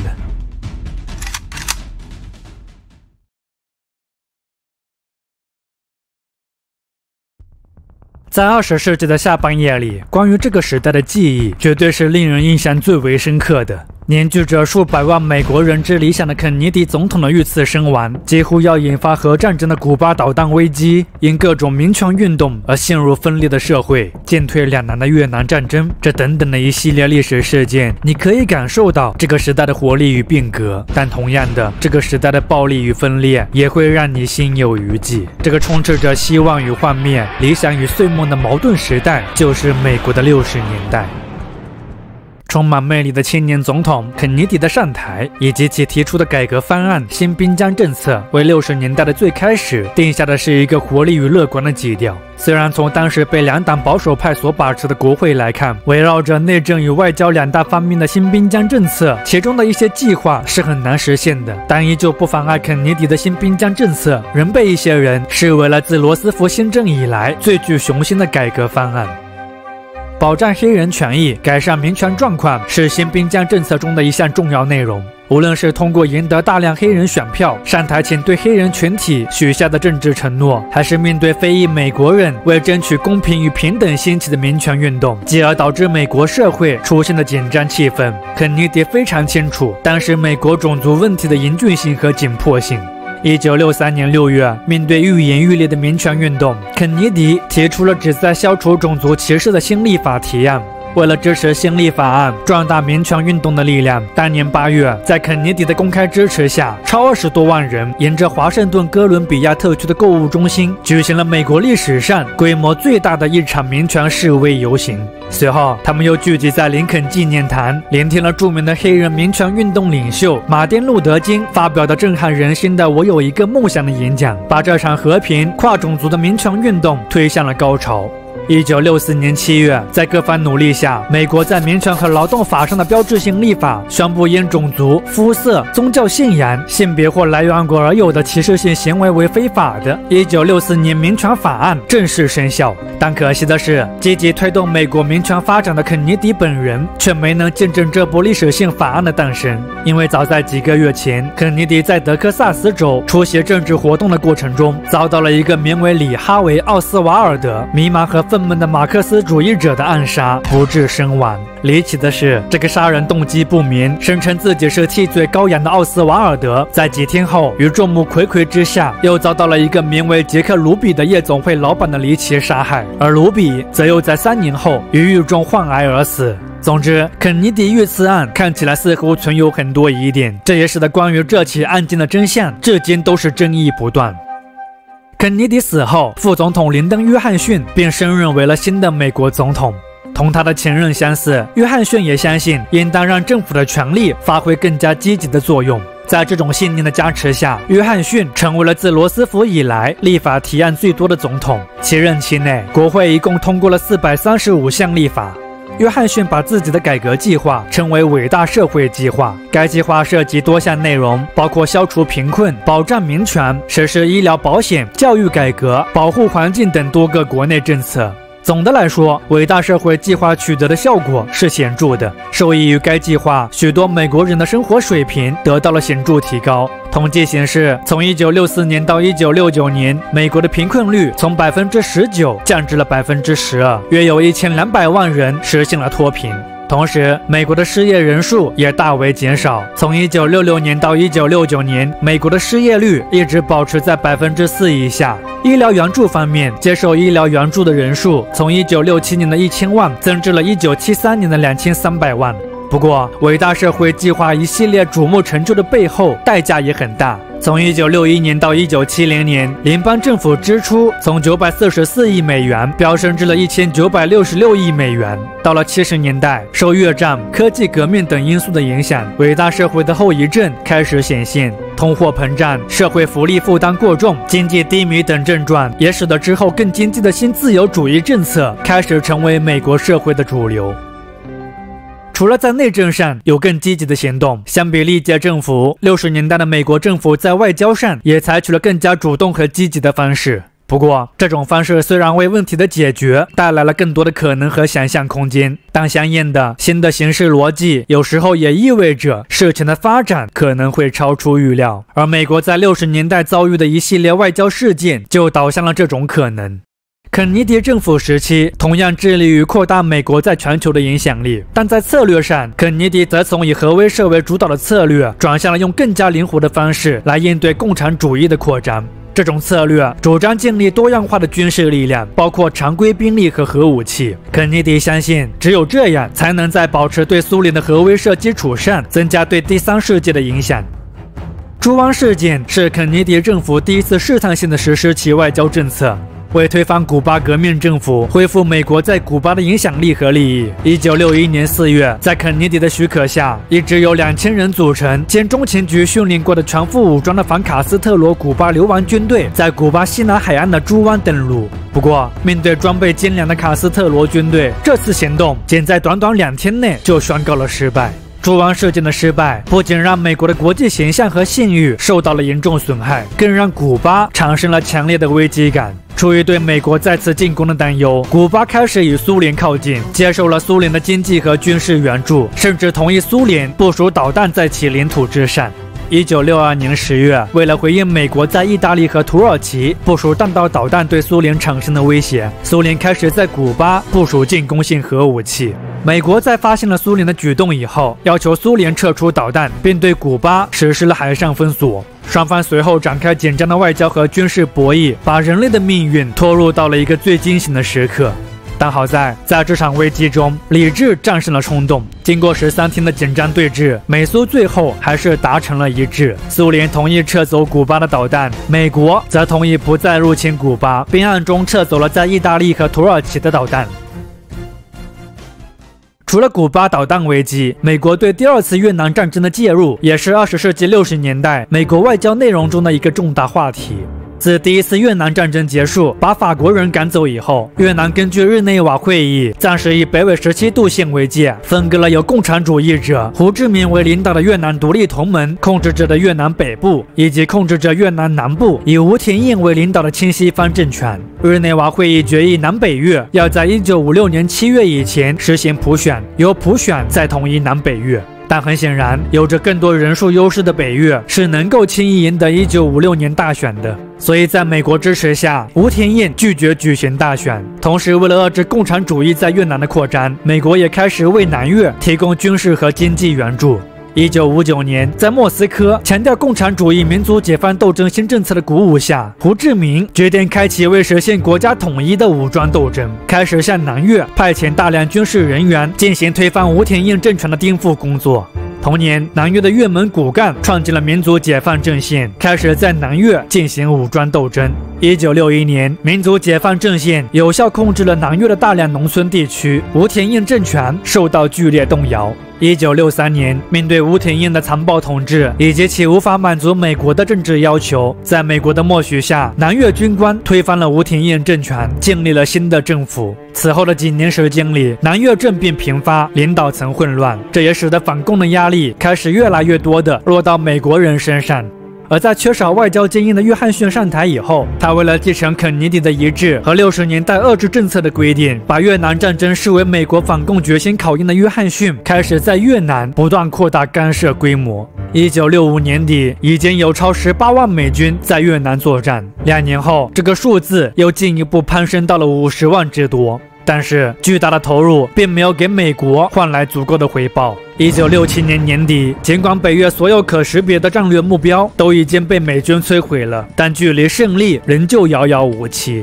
而面对此时的这湾战争泥潭，约翰逊政府开始变得有些畏手畏脚。他一方面担心美国在世界的信誉，不愿放弃对南越的承诺；另一方面，他又担心中苏会直接干涉战争，又不愿扩大战争。战争的不断拖延之后，还使得国内针对越战的舆情开始发生了转变。在1965年年底，几乎没有人反对美国参加越战，但在此之后，批评越战的声音开始变得越来越响亮。美国的学生是反对越战的一支重要政治力量，他们在纽约、华盛顿等各大城市发起了和平游行，引发了民众对反战运动的普遍关注。此后，越来越多的美国记者开始揭露越战的残酷，美国的民俗音乐家则用歌声传递反战思想。民间反战呼声的高涨之后，还使得政府内部产生了反战情绪。1968年，曾促成美国在越南扩大参战规模的国防部长罗伯特·麦克纳马拉，在接受了舆论的批评以后，带着沮丧的情绪宣布了离职。紧接着，出任国防部长一职的克拉克·克利福德也开始主张谨慎的逐步缩小参战规模。而当美国内部对越战的共识开始瓦解，涣散的人心似乎也注定了这场战争美国将不太可能获胜了。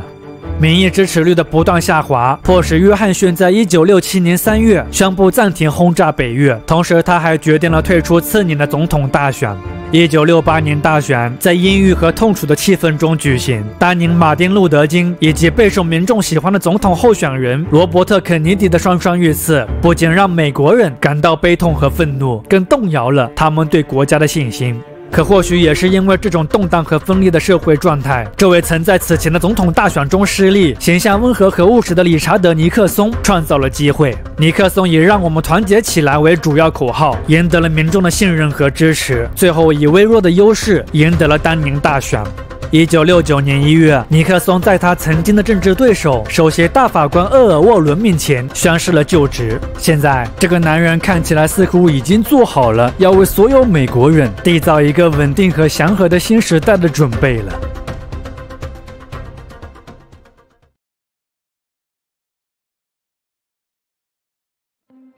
在北美这片土地上，人们厌恶特权和等级制度，他们推崇靠个人努力去获得属于自己的回报。勤劳且务实的理查德·尼克松显然很符合美国人传统的价值观形象。童年生活困苦的尼克松，正是通过自己的不懈努力，才获得了如今所拥有的一切。而尼克松的上台，除了彰显着美国传统价值观的回归，它更反映了一个重要的事实，那就是充满变革的60年代，大选的结果在表明，渴望变革的美国人确实大有人在，但更多的美国人则是在害怕改变。人们不满因各种民权运动所导致的社会分裂，不满联邦政府的社会改革给中产阶级增加的负担，不满激进派对传统价值观的批判。总之，对现状的种种不满，表露着他们对恢复稳定、回归传统的渴望，也是他们对尼克松的一种期待。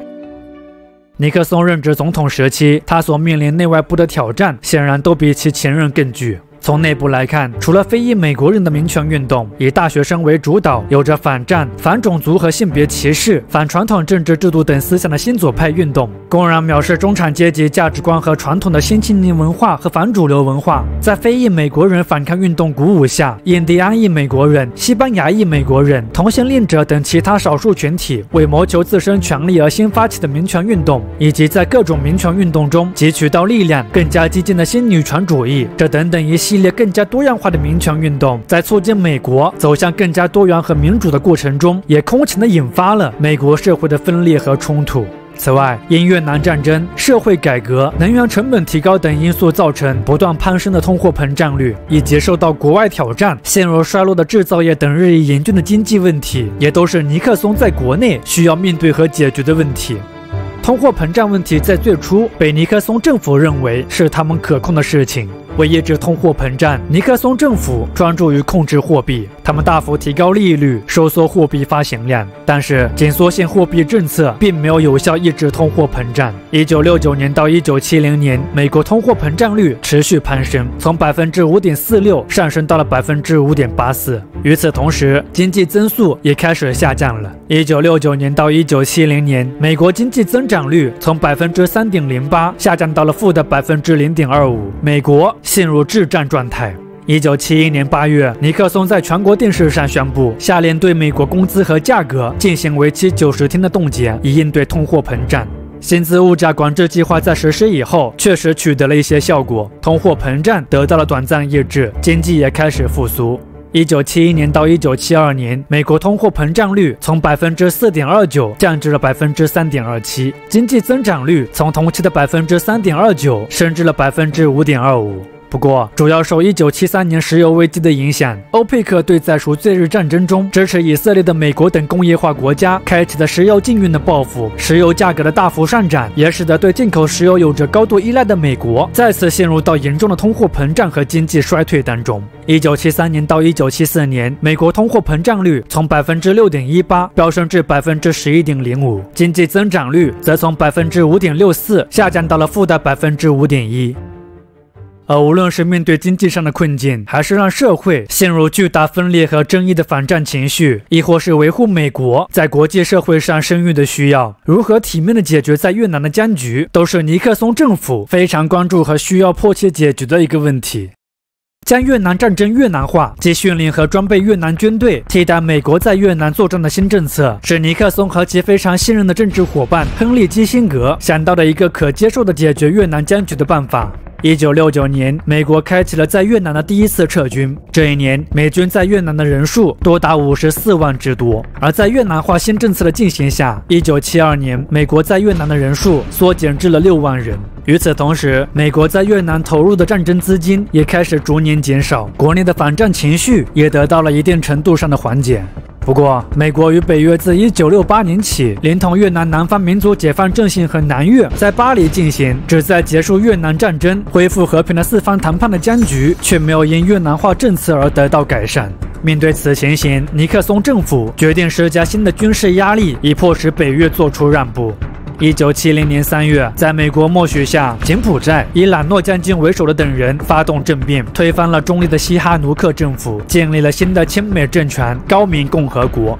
新的政权要求越南共产主义者离开柬埔寨，同时允许美军进入柬埔寨领地。当年4月，尼克松命令美军进入柬埔寨，肃清在此的敌人。而也是因为入侵柬埔寨的行动，为本已经减弱的反战运动重新注入了活力。5月，美国爆发了自参战以来规模最大、范围最广的反战示威活动，数百万抗议者聚集在华盛顿哥伦比亚特区，公开抨击总统的政策。1971年的一份民意调查显示，有近2/3的受访者要求美军撤离越南。1972年大选临近，为了争取自己的连任，尼克松政府开始希望在与北约的谈判中获得一些突破性进展。在密会了北越外交部长黎德寿，与其达成了初步停火协议以后，基辛格在当年10月，也就是大选的前几天，宣布了和平即将到来的好消息，由此缓解了反战情绪，亦巩固了尼克松的选民基础，帮助其在当年大选中获得了连任。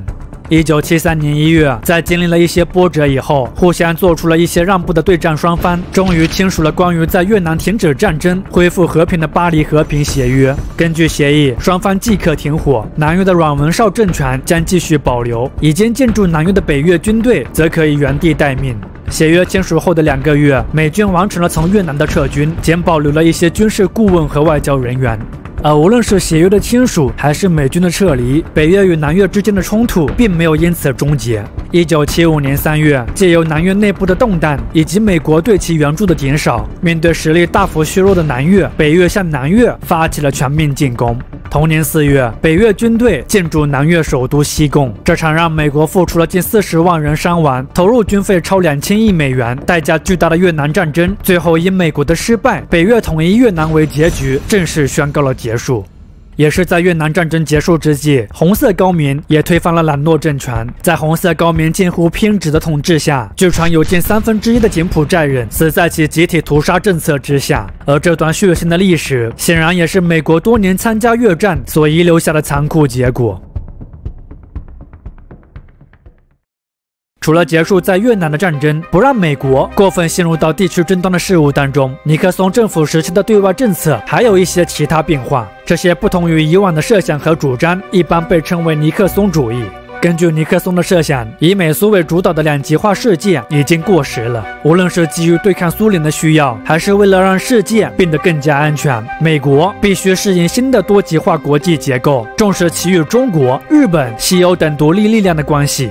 与中国开展接触，显然是尼克松时代美国开放灵活的外交政策的一种表现。自蒋介石政权倒台的20多年来，美国一直都忽视世界第2大国中国的存在，只承认台湾的民国政府。而面对受累于越战，在冷战中陷入劣势，以及中苏关系破裂的难得机会，为了平衡冷战态势，美国决定与中国交好。1971年7月，基辛格秘密访华。同年10月，经美国同意，联合国通过决议，恢复中华人民共和国在联合国的一切合法权利，并驱逐了台湾在联合国的代表。1972年2月，尼克松正式访华，美国与中国开始建立起低层次的外交关系。也是在中美关系得到缓和的同时，美苏关系也得到了改善。1972年，经过多年谈判，美苏达成共识，起草了第1阶段限制战略武器条约，规定冻结双方现有核导弹。美苏相互信任的增加，核战争可能性的降低，无疑也大大增强了冷战时期的国际和平与安全。除了努力维系与大国间的关系，被尼克松政府视为国际关系中最不稳定和最危险根源的第三世界国家，也是美国非常关注的。在美洲，为了推翻通过民选上台的智利总统马克思主义者萨尔瓦多·阿林德，1973年，在美国中情局的大力支持下，智利发生军事政变，阿林德遭到暗杀。随后，智利开启了由独裁者奥古斯托·皮诺切特统治的可怕岁月。当然了，这个时期的智利依旧与美国保持着友好关系。在中东，1973年，美国则介入到了先前提到过的赎罪日战争当中。不过，阿拉伯各国通过石油禁运的方式向美国人发出的警告，无疑也让美国人意识到，第三世界国家不再是只能被动与其合作的附庸国了。美国已无法再像过去一样轻易取得阿拉伯地区的廉价材料，现在美国需要更加重视阿拉伯国家的利益了。1973年是个多事之秋，除了国际上发生的这些大事，在国内，美国还爆发了一件非常著名的政治丑闻——水门事件。二战以来，为了应对来自意识形态的斗争等各方面的威胁，美国总统的权力一直都处在扩张状态。而这种扩张，有时候是通过扩张法律来实现的，有时候是利用法律的灰色地带来完成，也有的时候是通过非法途径来实现的。早期不合法的行为主要用于国际政治，但随着国内政治与国际政治变得越来越密切，就比如越南战争的相关问题，美国总统开始在国内事务上绕过各种限制进行非法活动。1972年6月，为了获取民主党的竞选策略和情报，以确保尼克松在当年的大选中获胜，尼克松竞选班子的5名成员偷偷潜入了位于华盛顿水门大厦的民主党总部。在他们安装窃听器和偷拍文件的过程中，他们被警方发现并被逮捕了。而后，尼克松及其幕僚为了掩盖事件真相，滥用职权，不断阻挠司法和国会的调查。不过，在华盛顿邮报的持续报道下，水门事件的内幕最后还是被揭露了。证据显示，该事件涉及到白宫的高层和尼克松本人。1974年7月，众议院司法委员会通过了3项弹劾尼克松的条款。8月8日，尼克松在电视上宣布辞职，由此成为了美国历史上迄今为止第一位中途辞职的总统。第二天，原副总统杰拉尔德·福特宣誓继任总统。而面对水门事件带来的权威危机，民众对领袖和政府信任的丧失，这位新的政治领袖能否重建民众信心呢？加上严峻的经济问题，美国的未来充满挑战。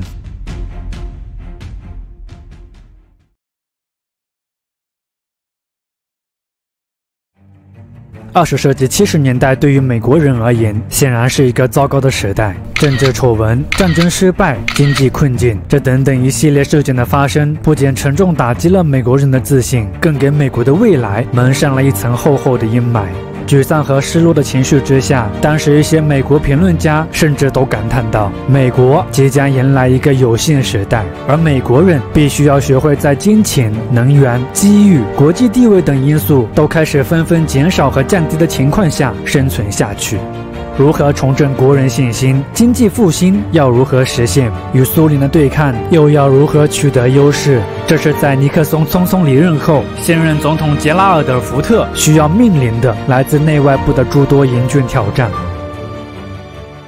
特赦尼克松是福特上任后不久做的最具争议的一件事情。1974年9月，福特通过全国电视广播的形式发布总统公告，宣布对尼克松在担任总统期间可能对美国犯下的任何罪行给予全面无条件的赦免。福特对特赦给出的解释是为了避免国家陷入连年政治诉讼的痛苦之中，也为了让尼克松免受更多煎熬。不过，福特的说辞并不受大多数民众的认可，他们认为福特此举是对司法的嘲讽和对民主的背叛。一些人甚至怀疑福特这么做是基于跟尼克松有过的某种秘密协定。对尼克松的赦免不仅让福特的公众支持率从此前的71%下降到了50%，他之后更成为了民主党攻击共和党的有力借口。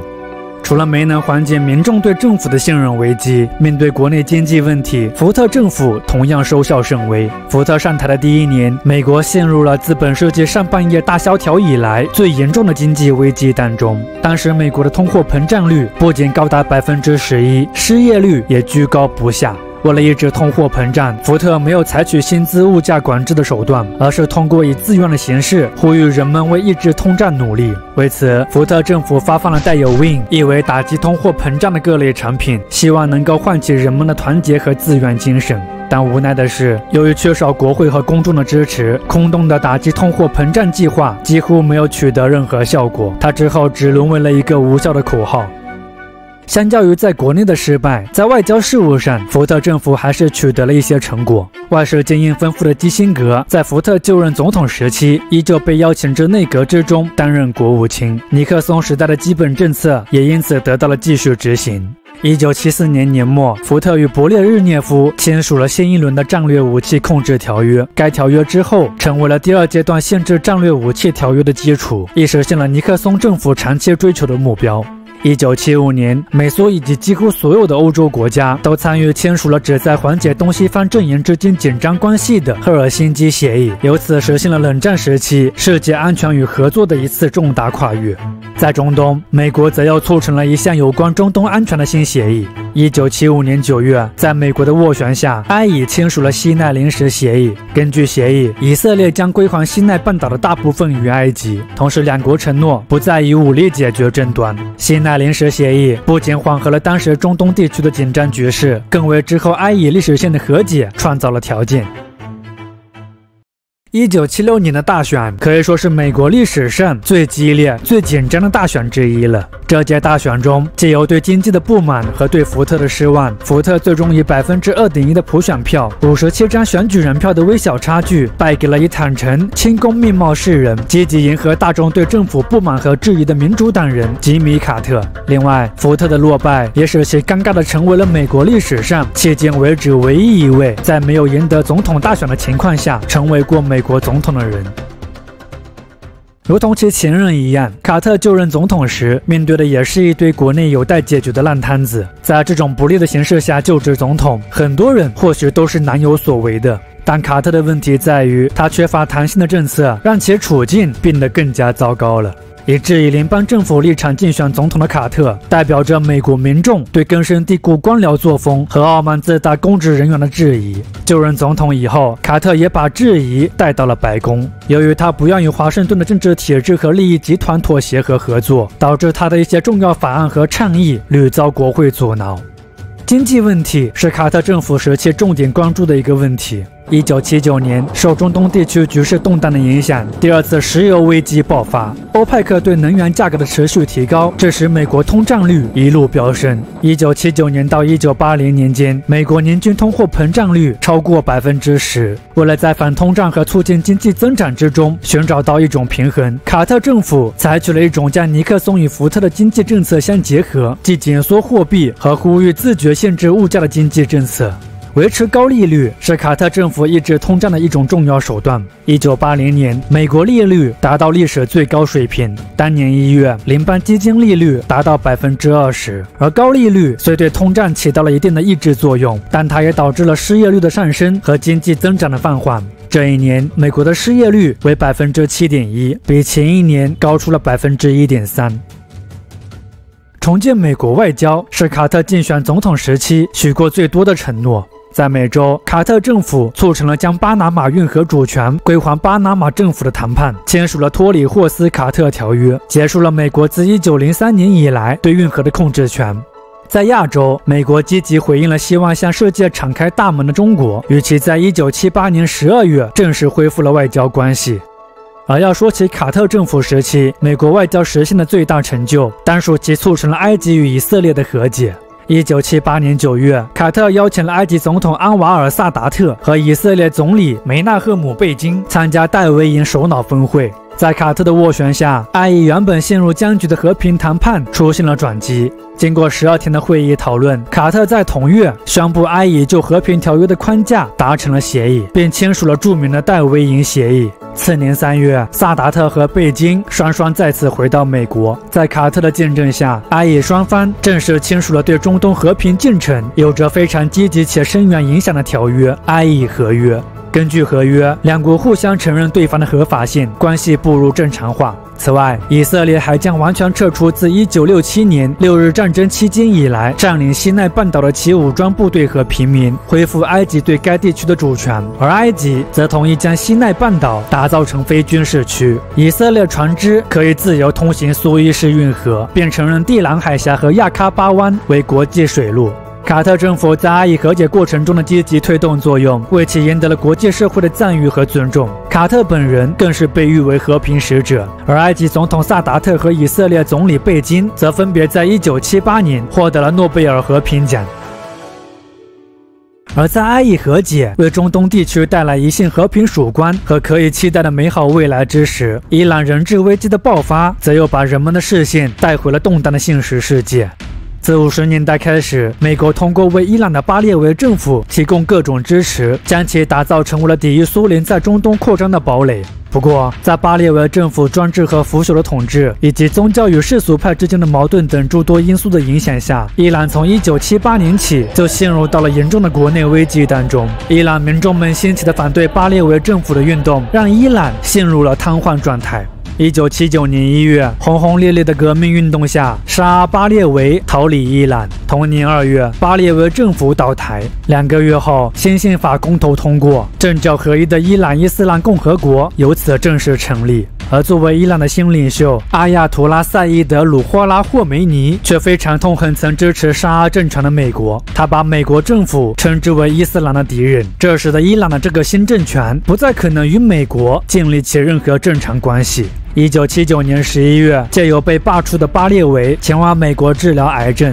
在霍梅尼的支持下，愤怒的伊朗民众们以美国在保护一个暴君和独裁者为由，闯进了德黑兰的美国大使馆，并劫持了馆内的外交官和其他军事人员。劫持者要求美国交出巴列维，以换取这些人的自由。伊朗人质危机的爆发令美国感到震惊和愤怒。事发当月，卡特政府就对伊朗实施了各方位的制裁，包括停止进口伊朗石油、冻结伊朗在美的资产等等。而也是在伊朗局势剧烈动荡之际，苏联为了巩固阿富汗的共产党政权，向阿富汗发起了入侵。虽然在美国一些外交官看来，苏联此举只是为了维持在阿富汗的现状，但在卡特看来，苏联的入侵已经对世界和平构成了巨大威胁。随后，卡特下令对苏联实施了一系列的经济制裁，并取消了美国参加1980年莫斯科夏季奥运会的计划。国际危机与国内经济困境的交织，这一系列事件的出现，不仅使得70年代末的美国社会弥漫着焦虑、挫败等负面情绪，更严重影响了卡特的民众支持率。新的形势之下，也为一个新的政治力量的登台创造了一个良好条件，这便是新右派的崛起。所谓的新右派是在经济方面主张市场自由和个人自由，反对政府过度干预和福利；在社会方面主张社会保守和道德传统，反对同性恋、女权、多元文化等社会运动。有一群受过良好教育的中青年知识分子、基督教的宗教领袖和团体，以及民粹主义盛行的美国西南部的新兴资本家、中小农场主等，构成非常多样化、有着保守主义倾向的一个政治力量。出于对各种民权运动、政治丑闻、经济衰退等美国社会现状的不满，新右派在20世纪70年代到80年代间发展非常迅速。在70年代末，美国已经出现了新右派的智囊团、咨询公司、游说团、基金会等机构。可靠的右派领袖的出现，也是新右派崛起的一个重要因素。作为新一代保守派领袖中的领军人物，共和党人罗纳德·里根充满着魅力和才华。1980年大选，共和党积极团结在了里根旁边。里根以当选将大幅减税为承诺，也让我们把美国变得伟大为口号，鼓舞了10多年来在国内外各种事件中倍感受挫的美国人的精神，获得了民众的欢心和支持。大选日也是在伊朗的美国人质被囚禁满1年的日子，里根以绝对的优势战胜了他的对手卡特。1981年1月20日，里根宣誓就职。这一天也是被囚禁了444天，在伊朗的美国人质重获自由的日子。而当这些人质终于结束了自己的噩梦之时，他是否也预示着里根治下的美国也将一扫此前的阴郁，迈入一个繁荣的新时代呢？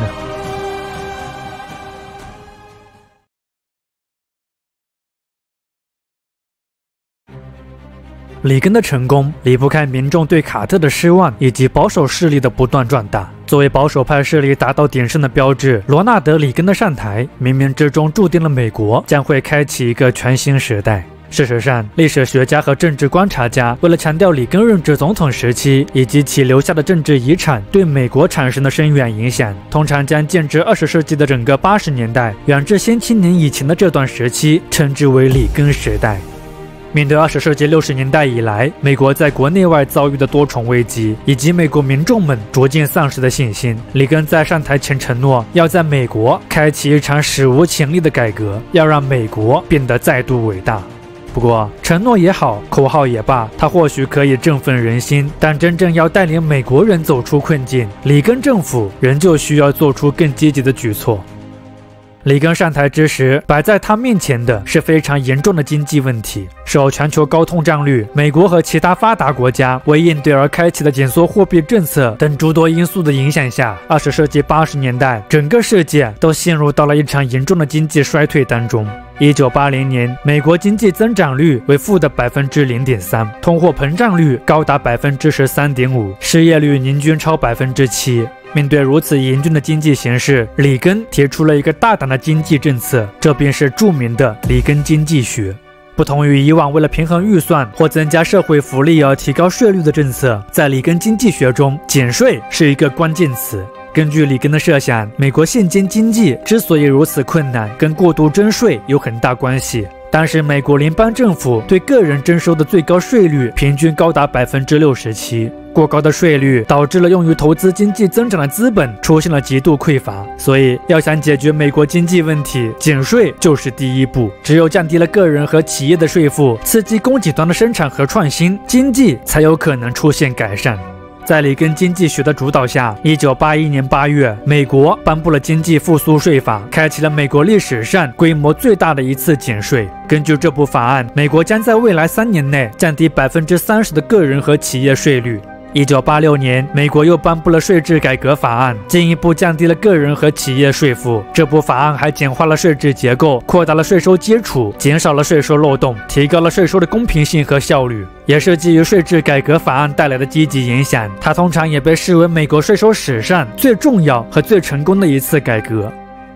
受益于里根经济学以及国内外其他有利因素的影响，美国经济在经历了80年代初的低谷以后，从1983年开启了强劲复苏。1983年到1989年，美国 GDP 年均增长率达到了4.4%，通货膨胀率降至了3.6%。不过，减税政策虽然为经济的复苏提供了重要动力，但政府的财政收入也因税率的降低而大幅减少了。加上用于福利计划的支出不断增加等原因，美国的财政赤字在80年代急剧扩大。1980年，美国财政赤字为738亿美元，但到了1986年，赤字规模翻了3番，达到了2212亿美元。在里根执政的8年里，其积累的债务超过了美国有史以来所有政府积累的债务总额。在巨额的财政赤字当中，里根政府为了恢复美国在世界上的信誉，在外交政策上的转变，既放弃了前任政府对苏联采取的缓和政策，开始强硬的与苏联直接对抗，对军费的大幅增加，也是导致财政赤字迅速增加的重要原因之一。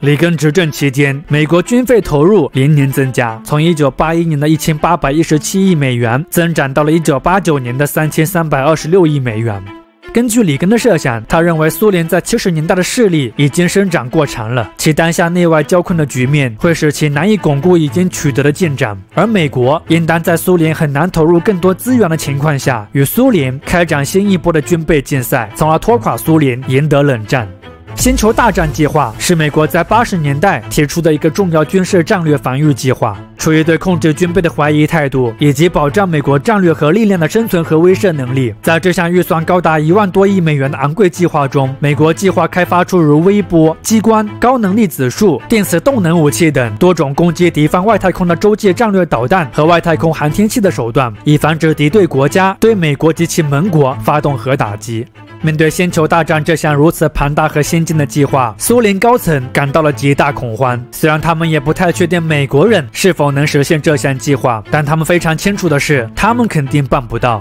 受此计划的威胁，苏联一方面开始尝试与美国进行现武谈判，以求缓和局势；另一方面，也开始无奈地被迫增加军费，以应对美国的挑战。一份数据显示，整个80年代的美国军费支出只占 GDP 的占比大致在5%左右，而苏联军费占 GDP 的占比却高达10%以上。不断增加的经济负担，显然也为苏联之后的故事埋下了伏笔。在第3世界展开反共行动，也是这个时期美国围堵苏联的一个重要战场。1982年10月，由于担心位于加勒比海的岛国格连纳达的亲马克思主义政府会对美国在加勒比海地区的利益和安全构成威胁，美国以军政府独裁发动血腥政变、保护侨民为由，派遣军队入侵了格连纳达，并推翻了这里的反美政权。在尼加拉瓜，为了推翻反美、受苏联支持的桑蒂诺民族解放阵线领导的新政府，美国暗中支持反政府组织尼加拉瓜反抗军，使得持续动荡的尼加拉瓜政局演变为了一场代理人战争。在亚洲，美国又介入到了以色列与黎巴嫩的冲突当中。1982年6月，以色列为了消灭位于黎巴嫩的巴勒斯坦解放组织，在这里建立一个亲以政权。以色列出动3军军队向黎巴嫩发起了大规模进攻。而鉴于美军在这次战争中对以色列提供的各种支持，为了报复美国人，迫使美国和其盟友离开黎巴嫩，由黎巴嫩什叶派民兵组成的伊斯兰圣战组织，在1983年10月对美国在贝鲁特的军军营发动了一场恐怖袭击，造成了241名美国海军陆战队队员丧生。这起爆炸案之后，不仅迫使美国和国际维和部队撤出了黎巴嫩，更重要的是，它还改变了第3世界的斗争形势。往后，弱势群体将开始越来越多地依靠恐怖主义来实现其政治目的，而美国未来也将在这种斗争形势中蒙受巨大损失。要说起里根时代，美国对社会主义阵营采取了强硬对抗政策后所产生最重大的影响，当属在80年代末，东欧一众社会主义国家发生的政治巨变。面对苏联当时严峻的经济问题和体制危机，在1985年，升任为苏联最高领导人的戈尔巴乔夫在苏联开启了一场史无前例的政治改革。他不仅废除了半个多世纪以来苏联社会的压抑性机制，为聚焦国内问题，他还减少了对东欧的控制和影响，而由此导致的结果是，那些早就对苏联的高压统治有着普遍反抗心理的东欧诸国纷纷掀起了政治改革运动。1989年2月，以波兰团结工会取得合法地位为标志，史称东欧巨变的历史事件由此开始。在短短几个月内，欧洲几乎所有的共产主义国家，包括匈牙利、捷克斯洛伐克、保加利亚等国，都发生了反对派推翻共产党政权的急剧政治变化，社会主义阵营开始陷入崩溃。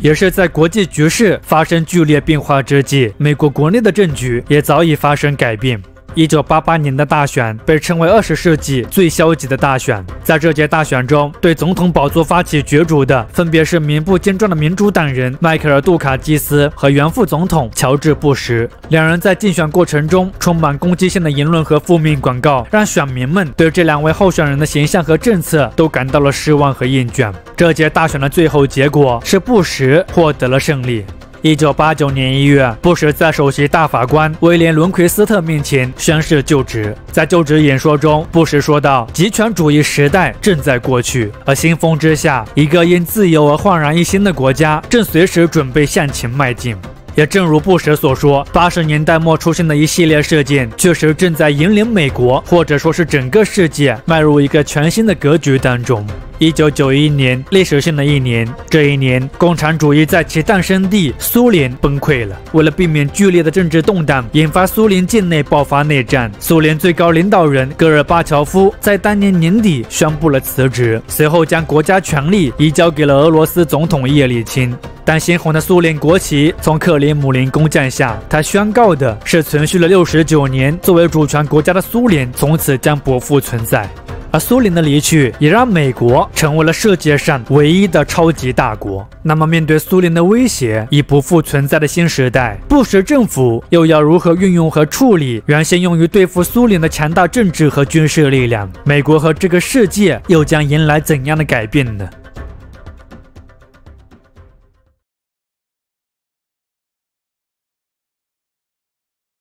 ？20世纪末，国际局势发生的一系列重大变化，为美国开创的是一个潜藏着巨大机会和挑战的新时代。作为世界上唯一的超级大国，美国获得了远超以往的国际影响力和话语权。但同样的，两极格局的崩溃、新的国际秩序下新的地区冲突也好，恐怖主义也罢，这等等新出现的一些问题，也给美国的全球化之路带来了诸多挑战。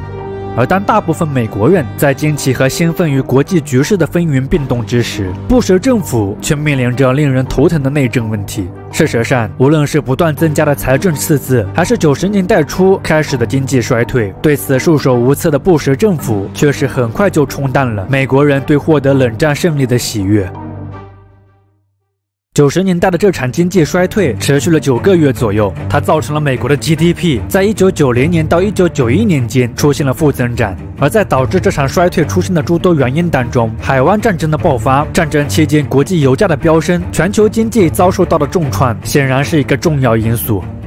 1990年8月，借由伊拉克野心勃勃的军国主义领袖萨达姆·侯赛因入侵石油资源丰富的酋长国科威特，美国为了维持自己在此的影响力，以及出于对保护石油这一重要战略资源的需要，在经过短暂的犹豫以后，经联合国授权，美国领导多国部队参与进了这场被称为第一次海湾战争的局部冲突当中。在盟军强大的武力攻势下，伊拉克很快就在次年2月接受了盟军制定的停火协议。撤出了科威特。另外值得注意的是，在海湾战争中，美军利用先进的精确制导武器以及大量的信息化战术，对实力不容小觑的伊拉克军队取得的压倒性胜利，可以说是让整个世界都受到了巨大的震撼。人们突然意识到，现代战争无论是从技术还是军事思想等方面，都已经出现重大变化了。海湾战争为世界军事史开启了新篇章，也刺激了之后世界各国掀起了军事技术发展与创新的热潮。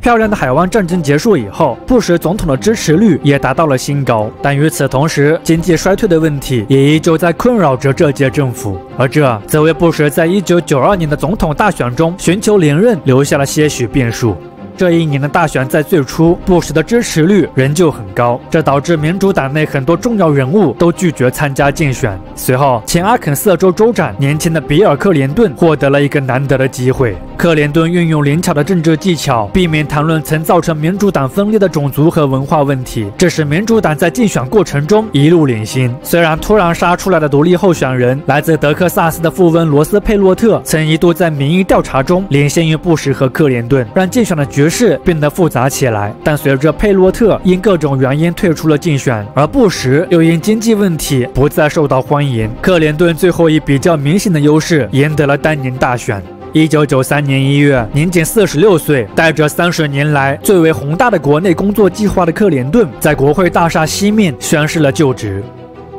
克林顿任期内，其在内政上的表现可圈可点，尤其是在经济方面，克林顿政府开展的一系列经济计划，实现了美国历史上和平时期最长的经济增长。1993年到2001年，美国 GDP 从6.6万亿美元跃升至了10.1万亿美元，年均增长率高达5.2%。道琼斯工业平均指数在90年代一路狂飙，于1999年底超过了11000点。快速增长的经济也让联邦政府的预算在1998年实现了30年以来的第一次盈余。而美国90年代经济的繁荣，很大程度上要归功于这个时期美国互联网科技的高速发展。一份数据显示，从1993年到2000年，美国互联网用户从2000万人增长到了1.1亿人。大量的互联网用户也孕育了当时全球最大的电子商务市场。早在2000年，美国的电子商务交易额就已经超上100亿美元。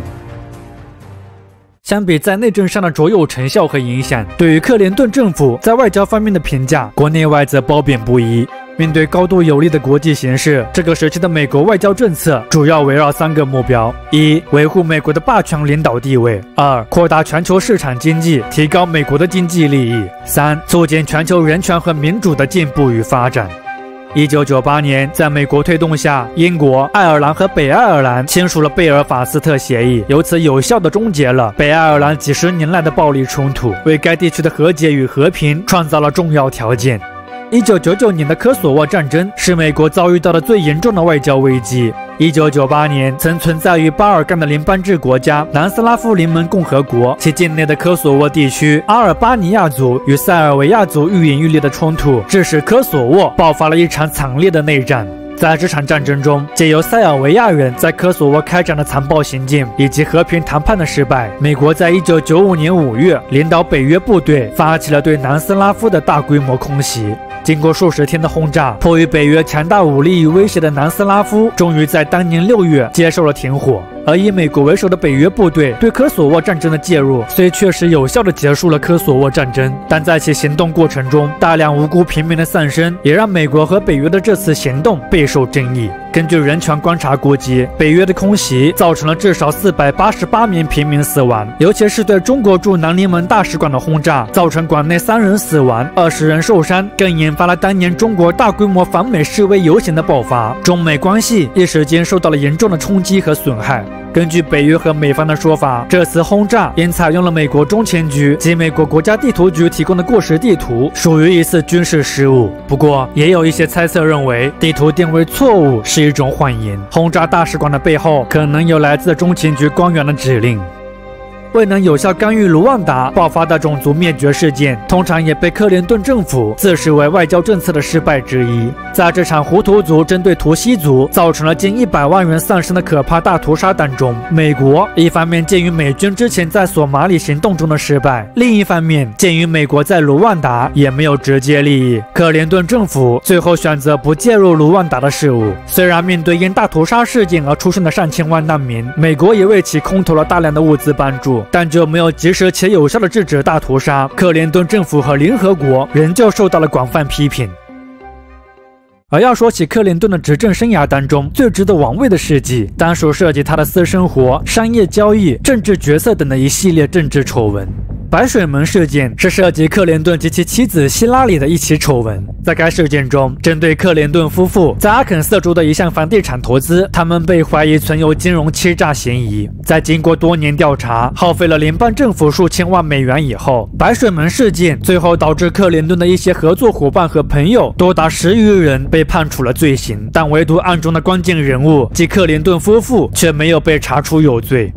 除了白水门事件与白宫实习生莱文斯切的不正当性关系，以及克林顿在官司中的伪证和妨碍司法，可以说是其执政生涯中最臭名昭著的丑闻了。据传，克林顿与莱文斯切的情人关系开始于1995年底，持续时间超过1年，在当时算是白宫公开的秘密。由于担心莱文斯切与总统过于亲密的关系会产生不必要的麻烦，莱文斯切在之后被其上司调到了国防部。而在国防部，莱文斯切不知是有意还是无意，把其与总统的经历透露给了他的同事，致使这起事件之后被公之于众。围绕这起证据确凿的丑闻，众议院在1998年12月对克林顿发起了弹劾。众议院以228票对206票弹劾他作伪证罪，以221票对212票弹劾他妨碍司法公正。这个结果也让克林顿成为了美国历史上第2位被众议院弹劾的总统。不过，在1999年参议院对克林顿举行的审判当中，参议院又以45票对55票否决了伪证条款，以50票对50票否决了司法公正条款。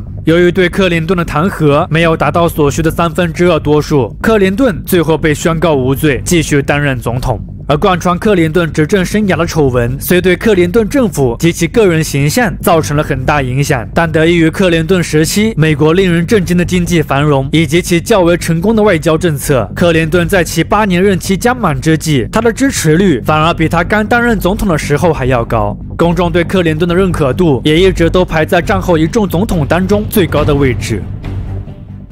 2000年，跟随千禧年一同降临的是美国最不平常的一次大选。这届大选的特别之处不在于竞选活动有什么稀奇，而在于竞选结果有着极大争议。这一年大选，布什的儿子乔治 ·W. 布什和前副总统艾伯特·戈尔是最热门的2位总统候选人。在竞选过程中，两人的支持率一直都咬得很近。在选民投票中，戈尔虽然以0.05%的微弱优势胜过了小布什，但2位候选人都没有拿到胜选所需的270张选举人票。在之后的几天里，当佛罗里达州的计票结果出来以后，小布什仅以300张的选票优势领先了戈尔。不过，由于佛罗里达州出现的计票机故障、选票设计缺陷、计票标准不一致等多种原因，佛罗里达选票的有效性和准确性遭到了质疑。随后，戈尔要求佛罗里达重新计票。在重新计票的过程中，有迹象显示戈尔的票数其实是要多于小布什的，但由于在法院给定的期限结束之际，佛罗里达没有彻底完成重新计票工作，因此最高法院最后裁定终止重新计票，小布什因此获得了极具争议的胜利。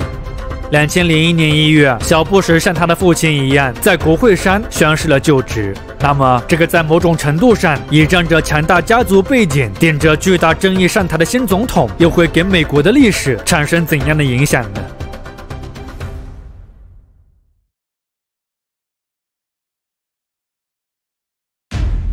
这是人类历史上最为致命的一场恐怖袭击，也是一起对美国历史产生了重大影响的事件。2001年9月11日，4架被一个此前名不见传的中东恐怖组织基地组织劫持的民航客机，对纽约市当时最高的建筑世贸中心双子大楼以及美国的国防部五角大楼发动了一场恐怖袭击。这场造成了约3000人死亡、直接经济损失超上千亿美元的惨剧，不仅让当时的美国人恐慌不已，更让整个西方世界都绷紧了神经。事发后，除美国宣布进入紧急状态，美国的一些传统盟国如英国、加拿大、澳大利亚、德国等国也宣布进入到了紧急状态。欧洲议会与北约总部被紧急疏散，所有英军军事基地都提高了戒备状态，所有飞越伦敦市区的航班被要求绕飞，前往美国和加拿大的航班也都全部停飞。美国人不曾想到，此前大部分人都缺乏关注和重视的恐怖主义问题，如今会迅速成为国家的核心议题。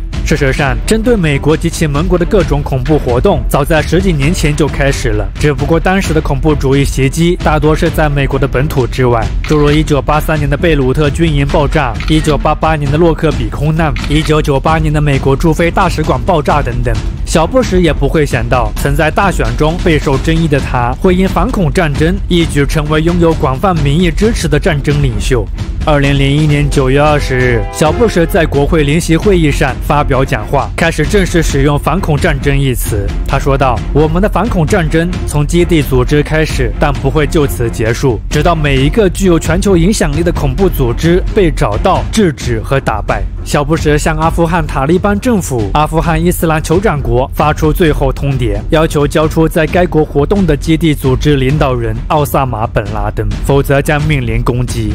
值得注意的是，本拉登虽然是因911事件首次出现在美国联邦调查局公开发布的头号通缉恐怖分子名单中，但在1998年，本拉登因涉嫌参与了针对美国大使馆的袭击，早就已经被联邦调查局盯上了。面对通牒，塔利班政府回应，要求美国提供本拉登与911袭击事件的相关证据，并且表示，如果证据确凿，他们将会在伊斯兰法庭对其进行审判。由于美方无法得到满意的答复，同时根据掌握的证据，在塔利班统治下，基地组织正在利用阿富汗作为训练和灌输战士、进口武器、与其他圣战分子协调以及策划恐怖行动。为了惩罚包庇基地组织的阿富汗塔利班政府，同时也为防止恐怖主义势力进一步扩大，防止美国及其盟友再次遭到恐怖主义袭击。2001年10月7日，美国与其盟友一同发动了旨在瓦解阿富汗作为恐怖分子避风港的持久自由行动。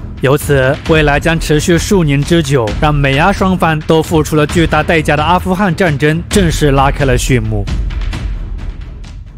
在早期针对阿富汗的军事行动中，美国及其盟友进展非常迅速。倚仗强大的武力，盟军在当年11月就攻占了阿富汗的首都喀布尔，由此标志了阿富汗塔利班政权的瓦解。在随后的时间里，与北约站在一起，反对塔利班政权、阿富汗当地的军事政治联盟、拯救阿富汗伊斯兰联合阵线及北方联盟，迅速夺回了大部分的阿富汗领土。塔利班主力被迫撤回到了阿富汗东南部坎大哈周围地区。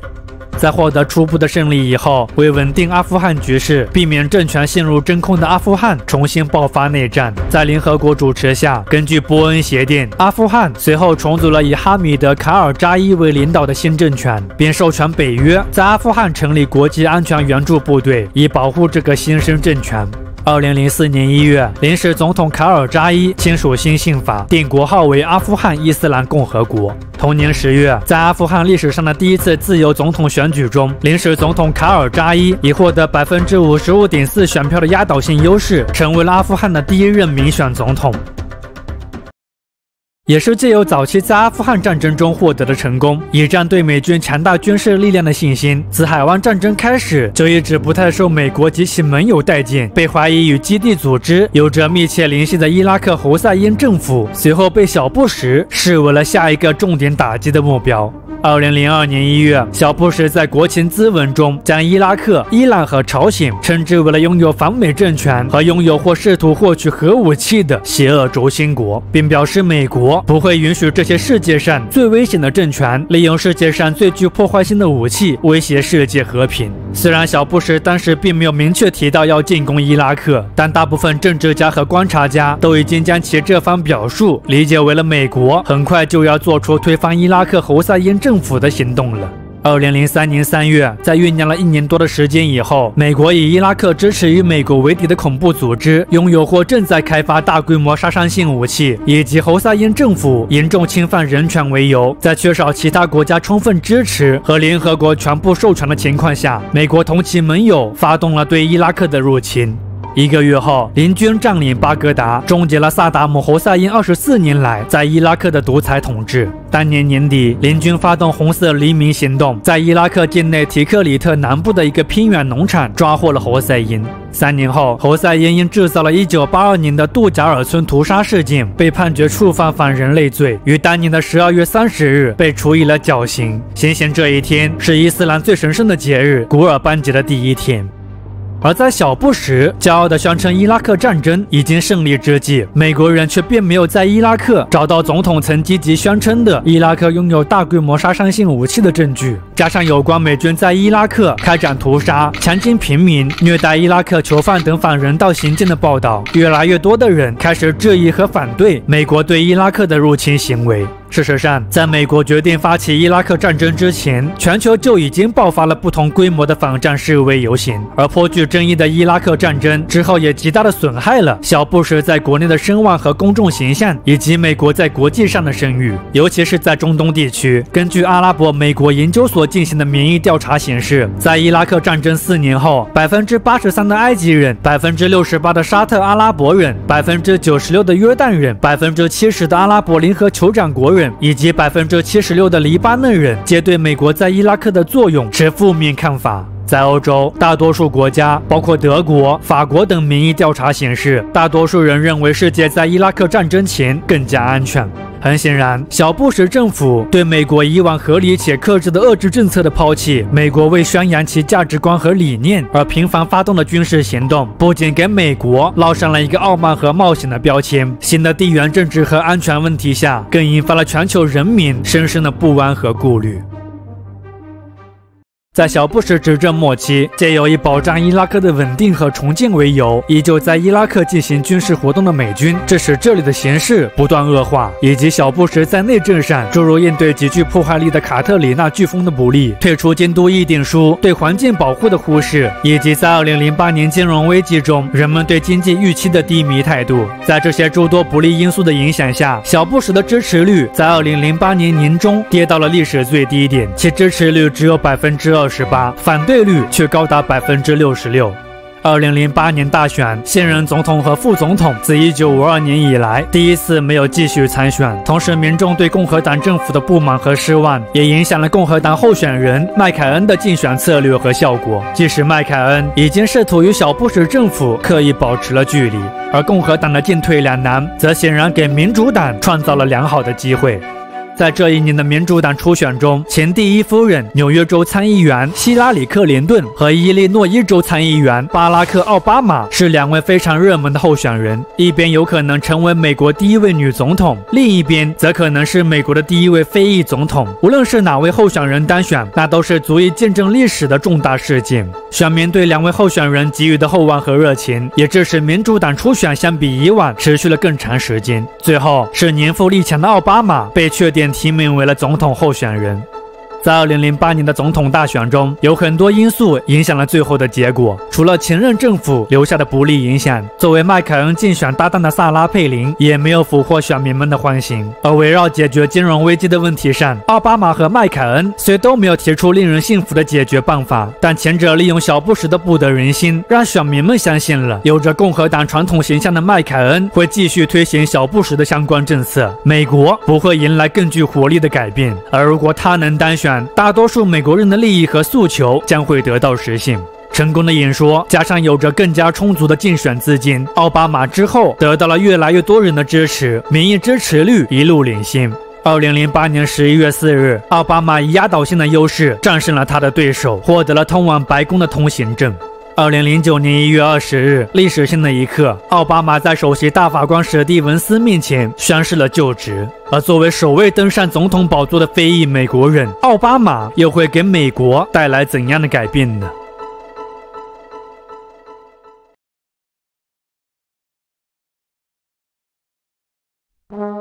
从100多年前为奴隶制问题争得你死我活，到100多年后，奥巴马成为首位非裔美国总统。非裔美国人击破白人在美国总统职位上的垄断，进入美国政治的核心地带，无疑有力地诉说着美国社会的多元化、包容性以及美国梦的力量与可能性。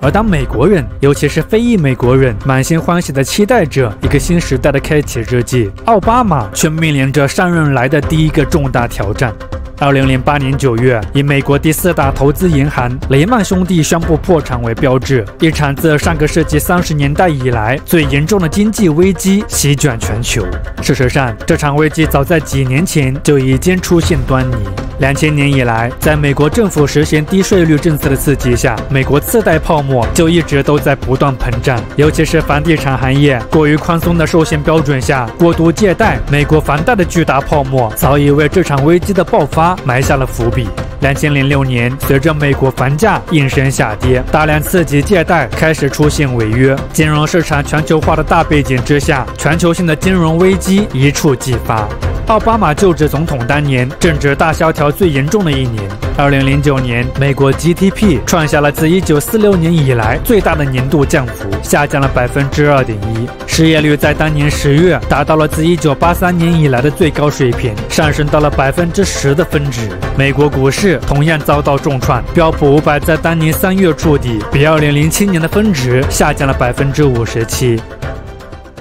面对大衰退，奥巴马政府基于凯恩斯主义经济理论，在维持上一届政府对银行业和汽车业开展救助的基础之上，又签署了一份规模空前、总价值超8000亿美元、涉及减税、失业救助、基础设施、教育、医疗、能源等领域支出的经济刺激方案，即2009年美国复苏与再投资法。在经济法案一揽子政策刺激下，美国经济在当年下半年开启了复苏，经济计划创造了超1500万个就业岗位，美国的失业率从当年的10%下降到了2016年的4.7%，实现了美国历史上最长的连续就业增长期。2010年，美国 GDP 增长由负转正，实现了2.6%的增长率。在奥巴马执政末期的2016年，美国 GDP 达到了18.6万亿美元，相比危机前增长了26%。而面对金融危机中美国金融监管体系暴露出的诸多缺陷和漏洞，为保护消费者和纳税人权益，杜绝类似威胁金融稳定的事件再次发生，奥巴马政府在2009年6月开启了自上个世纪大萧条以来最全面、最大规模的金融改革，颁布了多德弗朗克法案。根据该法案，银行和其他金融机构开始受到更加严格的监管和审查。而多德弗朗克法案虽增强了美国金融体系的稳健和韧性，降低了金融危机的可能性和成本等多方面的积极影响，但与此同时，该法案也增加了金融机构的合规成本和负担。一些人士和机构甚至认为，多德弗朗克法案抑制了金融机构的创新，它可能潜藏着一些不可预见的后果和风险。除了为推动经济复苏而展开的一系列工作，作为奥巴马竞选时期的重要承诺之一，推动医疗改革也是奥巴马政府的重点工作内容。美国当时的医疗卫生问题非常突出，当时全美有近总人口的15%，超4000万人没有医疗保险。除此之外，美国还面临着医疗质量并不优秀，但医疗支出远高于世界其他发达国家平均水平，以及医疗资源分配不合理等的诸多问题。面对医疗体系危机，奥巴马在2010年10月签署了一项重要的医疗改革法案——平价医疗法案。该法案通过扩大医疗保险覆盖范围、改革医疗保险的行业规则、保护消费者权益、改革医疗卫生的服务和支付方式、控制医疗卫生成本、提高医疗卫生质量等诸多措施，极大地改善了美国的医疗卫生情况。截至2016年，美国无医疗保险覆盖人口的比率相比之前大致减少了一半。普通人，尤其是低收入群体和有色人种，获得医疗服务的机会显著增加了。一份研究显示，自平价医疗法案出现以来，美国人自我报告的健康状况提高了约3.4%。除了在内政上有更加积极和大胆的举措，在外交政策上，不同于小布什政府采取的强硬单边政策，奥巴马执政时期，美国的外交政策变得更加温和了。这个时期的美国更倾向于采用谈判与合作的方式来解决问题。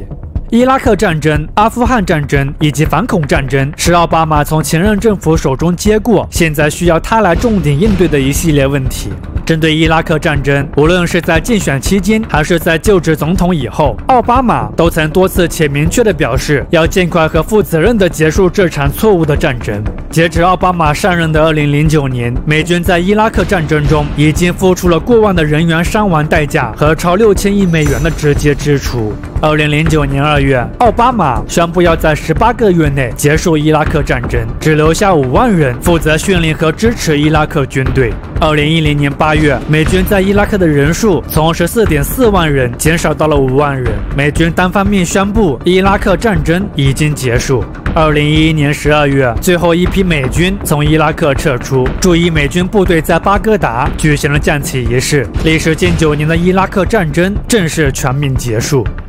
不同于在伊拉克开启的有序撤退，为了彰显美国打击恐怖主义的决心，阿富汗战争被奥巴马政府视为了一场必要的战争。奥巴马上任后，美军在阿富汗的人数不减反增。截至2009年年底，美军在阿富汗的人数达到了约10万人，这相比奥巴马上任前翻了近1倍。2011年5月1日，美军在阿富汗战争取得巨大进展。在一次名为“海神之矛”的军事行动中，911事件的头号嫌犯、基地组织领导人奥萨马·本·拉登，在巴基斯坦西北边境省一座名为阿伯塔巴德的城市被美国特种部队击毙。本拉登的死也让阿富汗战争迎来了一个重要的转折点。从2011年开始，借由打击基地组织消灭本拉登的主要目标已经实现，联军在阿富汗开启了撤军计划。2012年，为了维持在阿富汗的影响力，奥巴马与卡尔扎伊签署了美阿战略伙伴关系协议，授予了阿富汗非北约盟国的地位。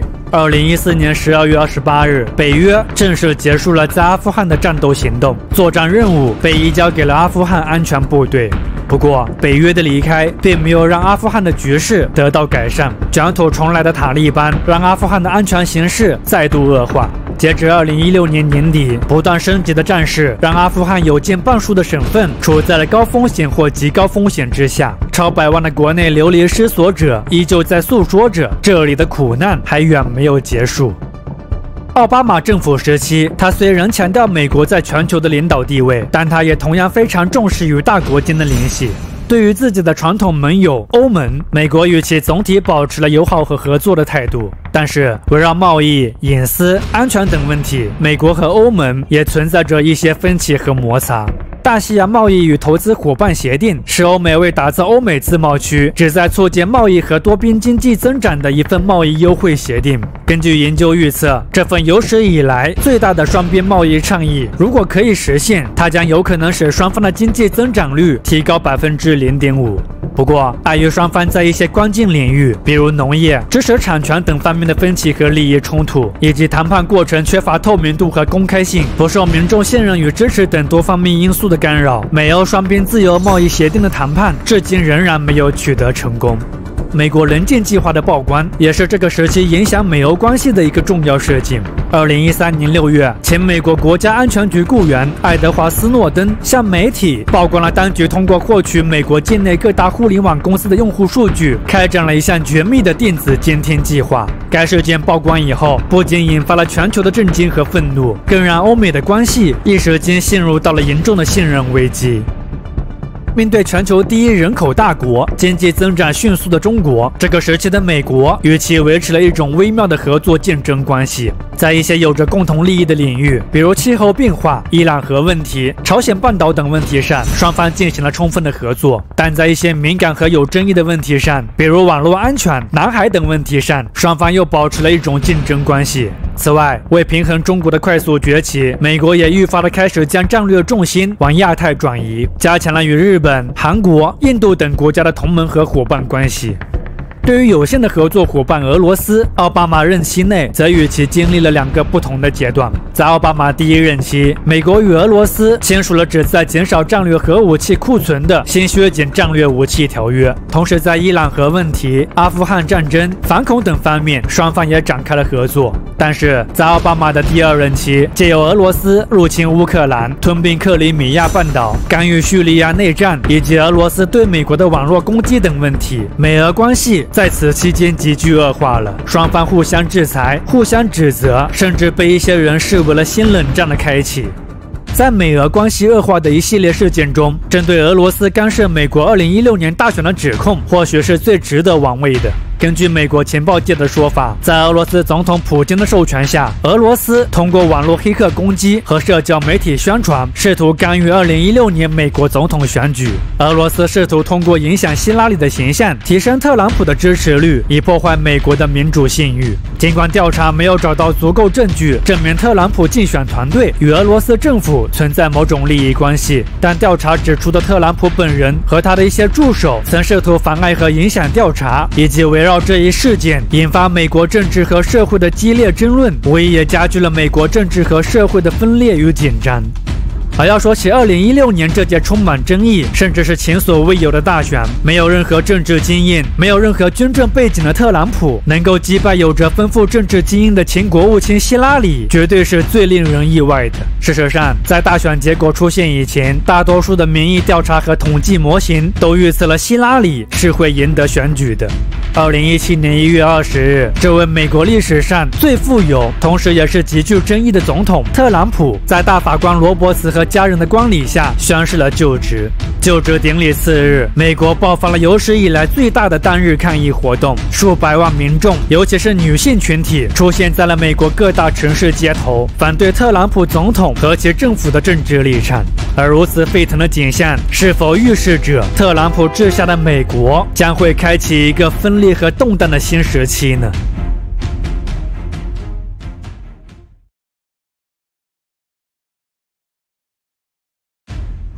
难以预测的政治行为，极具争议的言论，屡屡突破美国政治传统底线的特朗普，可以说是美国历史上最具争议的总统之一了。而对特朗普两极化的评价，很大程度上也映射了美国社会内部围绕种族、移民、经济等问题深层次的分歧和冲突。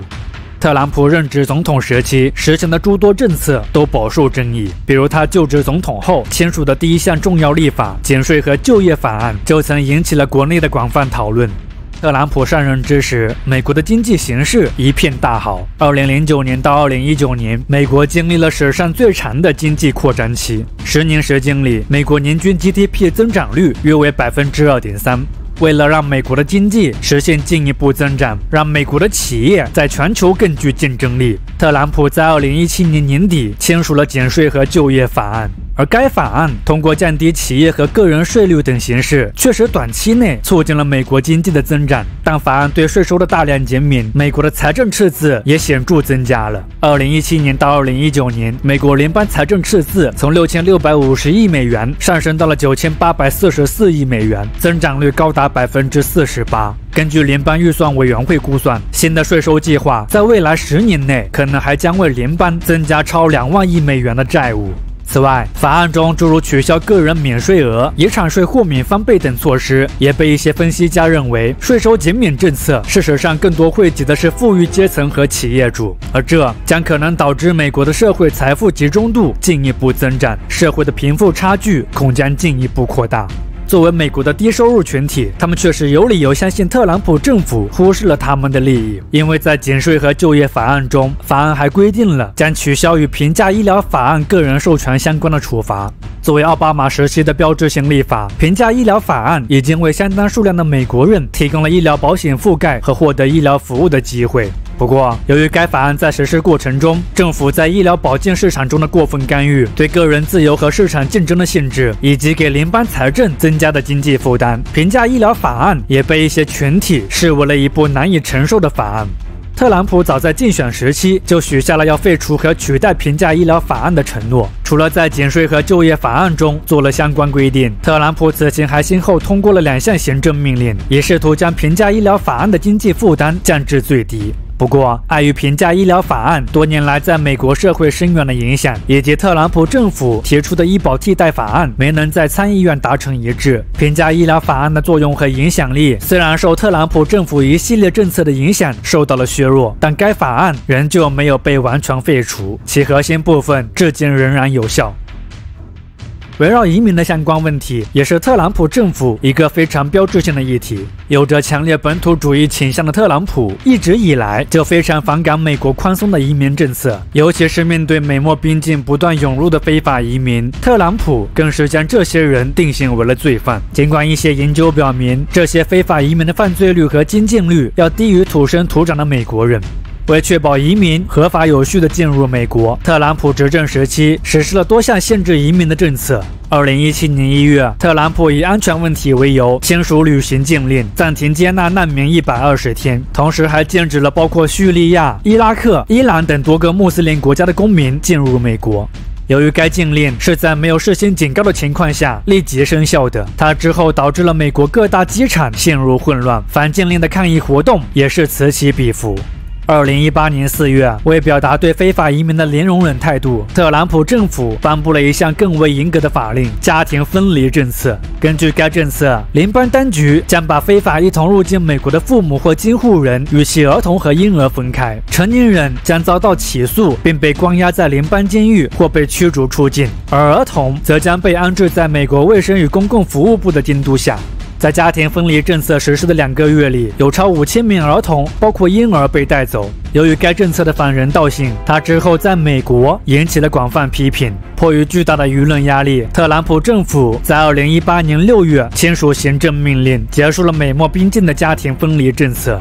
试图在美墨边境修建上百千米的边境墙，也是特朗普政府限制移民的一个重要措施。2017年1月，特朗普签署行政命令，正式开启了美墨边境墙的修建计划。不过，碍于该计划需要上百亿美元的高昂支出，以及缺乏明确的资金筹集方案，边境墙的施工进程并不顺利。围绕边境墙资金的政治斗争之后，还引发了一场政治危机。2018年年底，由于特朗普无法与国会就包含修建边境墙资金的2019年财政年度拨款法案达成一致，根据反赤字法，拨款失效以后，美国联邦政府迎来了其历史上最长的一次长达35天的政府关门。根据估算，这次政府关门至少造成了数十亿美元的直接损失，而政治上的僵局之后也引发了公众广泛的不满和对政府领导力的质疑。2019年2月，借由政府关门带来的恶劣影响愈演愈烈，特朗普做出了妥协，签署了一项临时法案，联邦政府得以重新开放。除了在国内事务上展现出了强烈的本土主义色彩，在外交政策上，特朗普同样高举美国优先大旗。这个时期，美国与中国展开的贸易战是影响最为深远的一起事件。无论是中国高速增长的经济，还是其雄心勃勃的制造业计划，特朗普政府将不断发展中的中国视为了对美国经济和地缘政治主导地位的一种威胁。为了保护美国的经济利益，防止美国制造业进一步空心化，同时也迫使中国在贸易、知识产权和技术转让等方面做出让步。从2018年开始，截止2019年，美国累计对价值约3500亿美元的中国商品征收了新的关税，而为了反制美国，中国也对价值约1000亿美元的美国商品征收了报复性关税。受贸易战影响，2019年上半年，美国从中国的进口额下降了12%，对中国的出口额下降了19%。中国从美国的第一大贸易伙伴跌至了第3位。而在经济全球化的大背景下，中美贸易战除了对中美两国的双边贸易和经济产生了负面影响，它同时还影响了全球经济的发展。2019年，全球 GDP 增长率放缓至了2.3%，创下了自2009年以来最低的年增长率。作为美国优先政策的一部分，特朗普政府还重新评估了美国先前的许多对外承诺。当然，这也使得人们对特朗普政府政策的一致性充满了质疑。特朗普政府虽立志于遏制中国的经济和地缘政治影响力，但是他又却退出了能够对亚太地区施加巨大经济和政治影响力的跨太平洋伙伴关系协定。对此，特朗普给出的解释是，该协议会导致美国失去工作岗位，限制美国在贸易政策上的灵活性。在与俄罗斯的关系上，特朗普本人虽多年来多次称赞俄罗斯总统普京是一个强大的领导者，在竞选期间，他甚至还暗示将承认克里米亚为俄罗斯领土，想要取消自俄乌战争以来对俄国实施的制裁。但在特朗普就职总统以后，他的政府却在对俄政策上比以往更加强硬了，对俄罗斯开展了多轮制裁。此外，特朗普政府还以俄罗斯长期不遵守条约，以及拥有大量中短程导弹的中国不是条约签署国为由，退出了多年以来旨在削减美俄双方中程弹道导弹的中导条约。而冷战后国际军控体系的进一步瓦解，无疑也进一步增加了核武器国家之间的不信任和紧张关系。尤其是对中导条约最大的受益者欧洲诸国而言，欧洲的安全形势恐将进一步恶化了。对于自己的传统伙伴欧盟，特朗普也不同于此前政府的态度，而是将欧盟视作为了竞争对手。特朗普批判欧盟基本上是德国的工具，他还支持英国脱欧，并鼓励其他欧洲国家效仿其榜样，由此使得欧盟与美国的关系一时间陷入非常尴尬的境地。对于欧美为实现防卫合作的国际组织北约，特朗普虽对其表示了认可和支持，但同时他又抱怨美国为确保盟友的安全付出了太多代价，指责北约成员国在防务开支上贡献不足。特朗普甚至威胁到，如果北约国家不增加防务开支，美国可能将不会履行其防御承诺。事实上，在私下里，特朗普已经多次建议美国退出北约。特朗普对北约凝聚力和有效性的削弱，无疑也引发了欧美国家对这个跨大西洋联盟未来的担忧。无论是在内政上还是外交上，特朗普政府的不可预测性仿佛成为了一种特点。根据一些迹象显示，特朗普也确实在利用混乱作为一种推进自己政治议程和强化自己领导风格的手段。不过，在面对从2020年开始肆虐全球的新冠肺炎问题上，特朗普显然将这项能力玩过火了。特朗普多次在公共场合淡化病毒的严重性，但其政府内的专家和顾问却又警告疫情具有潜在的严重性。声明的不一致导致了当时的美国民众对疫情的认识和反应出现了严重混乱，加上在疫情初期反应迟钝，以及没有在关键时期积极采取措施阻止病毒传播，反而关注于控制有关病毒信息的传播和保护经济利益，这些种种都让特朗普政府在处理大流行的问题上广受批评。应对大流行的不利之后，也影响了特朗普在2020年总统大选的表现。